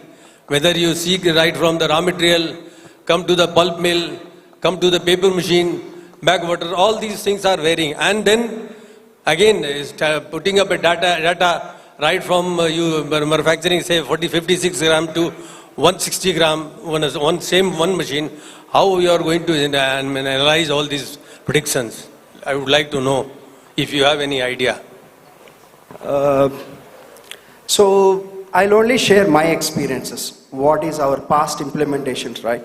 So what we did is, definitely there are a lot of things are affecting. Raw material onwards, everything is contributing. So if you look at it, every data is not available. So if we wanted every data, and if I tell, same like my previous answer, so we can't. So what we tried is, we only taken a process data. So what is our observation is, process data itself contributing 80 to 90% effect to the sheet breaks. And again, one more thing what we noticed is, so if you're looking at the process data itself is thousands of sensors. One of the machine we know it 2,200 plus sensors. So if you're looking at 2,200 sensors, there different sensors contributing in different stages. What does it mean in the sense, some sensors affecting on a spikes 60 minutes before. Some sensors is affecting 40 minutes. Some sensors 20 to 30 minutes. Some sensors 5 minutes. Some sensor 2 minutes. Some sensor just before 1 minute of sheet break, it is spiking. So it was very complex initial days for us we try to build 30 minutes. So what we trying to adopt AI in the sense, it's try to look at it 30 minutes before, because paper formation itself forms only 40 minutes before. Even if I tell 2 hours before there is a break, no one is going to believe, right? Because paper formation starts 40 minutes before. So what we are trying to see, 20 to 30 minutes onwards, what are the parameters are changing. It doesn't mean that we don't look at it, because AI, every 5 seconds data, it is keep monitoring all the thousands of sensors. So what we are trying to do is, every 5 seconds to a minute, and it continuously, it looks at 30 minutes before. But what it happens is, some cases even we predict at same time. Means sheet break raised same time, let's say 10 o'clock sheet break, and we also predicted same time. It doesn't mean that we could not even predict, but we predicted. How this affect, or this how helps the operator in the sense, it's again the same thing. So that break, we might not help before to take preventive action, but what it helps the operator, it tells the section and what are the parameters it's causing. So this action plan can minimize the next breaks can be minimized. So this way, what we are trying to do is, we are trying to utilize whatever the data is available. If video, actually our next steps are like, even if we wanted to collect the video feed as well. If we get a pulp data, definitely it keeps on adding. We are trying to add more and data. So far, we didn't take entire end-to-end section because of limited data availability of most of the paper machines. So, but we keep requesting the industries, please provide whatever the data. Even one of the paper machine we took even operators logs. That also we taken and put it into AI to train it. So definitely, that's what in my presentation also I said, right? Paper machines are interconnected complexity. So there are a lot of things are interconnected. But what we are trying to do is major section what is causing to the sheet break. That's where we addressed. Anyway, when the justification will not be there, no? Investment justification will not be there. It is only half-hearted. Okay, thank you. I think when the papers are interesting, we have lot many questions in our minds. So I think it is always better to have detailed discussions offline, because sometimes it becomes lengthy. And since we are coming closer to this session, so whatever questions we have in our minds. So I would encourage all of you to please discuss them offline. So I would like to end this session by quoting our chairman, Mr. Kumar Mangalam Birla, who shared his reflections very recently, and that how the world would look like in future. And he said that what would be in U3 mode, that is uncertain, unpredictable, and unorthodox. At the same time, he says that the real picture is much more complex than the superficial images which we see. So I am personally feeling that artificial intelligence will help in bringing that kind of clarity in the world which we are looking. And technology is here to disrupt the way we work, that disrupt the way we think. And we have only two options. Either we keep running to hide ourselves from the technology innovations, or we become friendly with this VUCA world and with the ever-changing technology. So I hope that this Ippta conference, which is primarily based on the AI emergence, will help each one of us to become more friendly with the AI technology. Thank you very much. Thank you, sir. I express my sincere thanks to Mr. Ajay Gupta for leading the session with deep insights. Your guidance and thoughtful contribution have significantly enriched our discussions today. I also express the appreciation to the speakers of this technical session for presenting valuable information and experience with all of us. So now I request our session chairman, Mr. Ajay, to please present token of appreciation to our distinguished speakers. So please. So first of all, I would like to invite Dr. Sankar and Mr. Kanan to please receive the appreciation, a token of appreciation. Please, sir.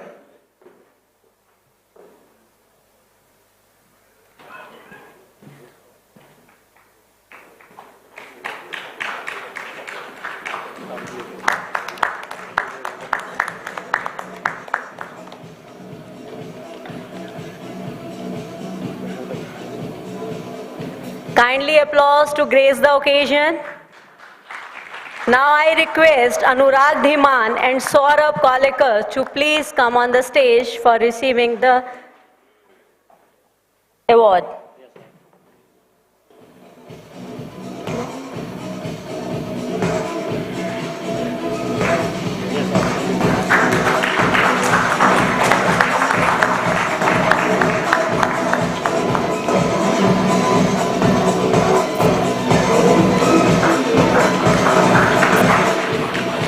Now I request R.B. Lakshmipati and S. Kumaran, so please come on the stage and receive the awards, please.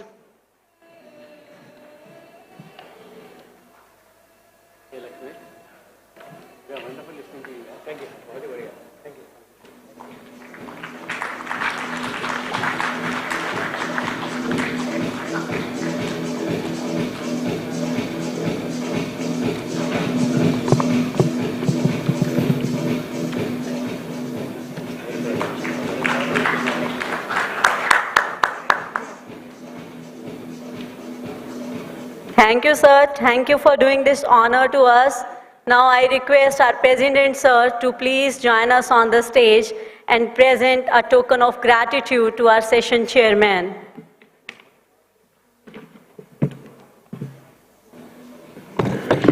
I need your applause, please.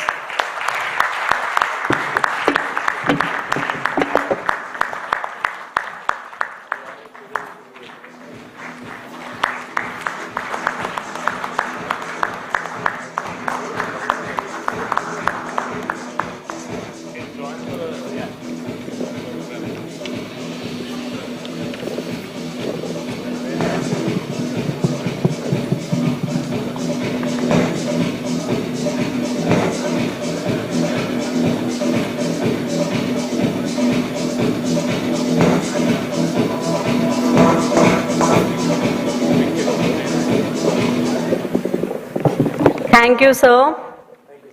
Now, I would like to conclude the session by thank you everyone for giving your time, efforts, and commitment in ensuring the session so interactive and engaging. It's truly an honor for us to have you all over here. I extend my heartfelt thanks to everyone and looking forward for a fruitful session tomorrow also. Thank you everyone. So now we are waiting for you all in the evening dinner. Please come and join at 7 p.m. Okay, the session will start or resume at 9 o'clock. So please be on time. Thank you everyone.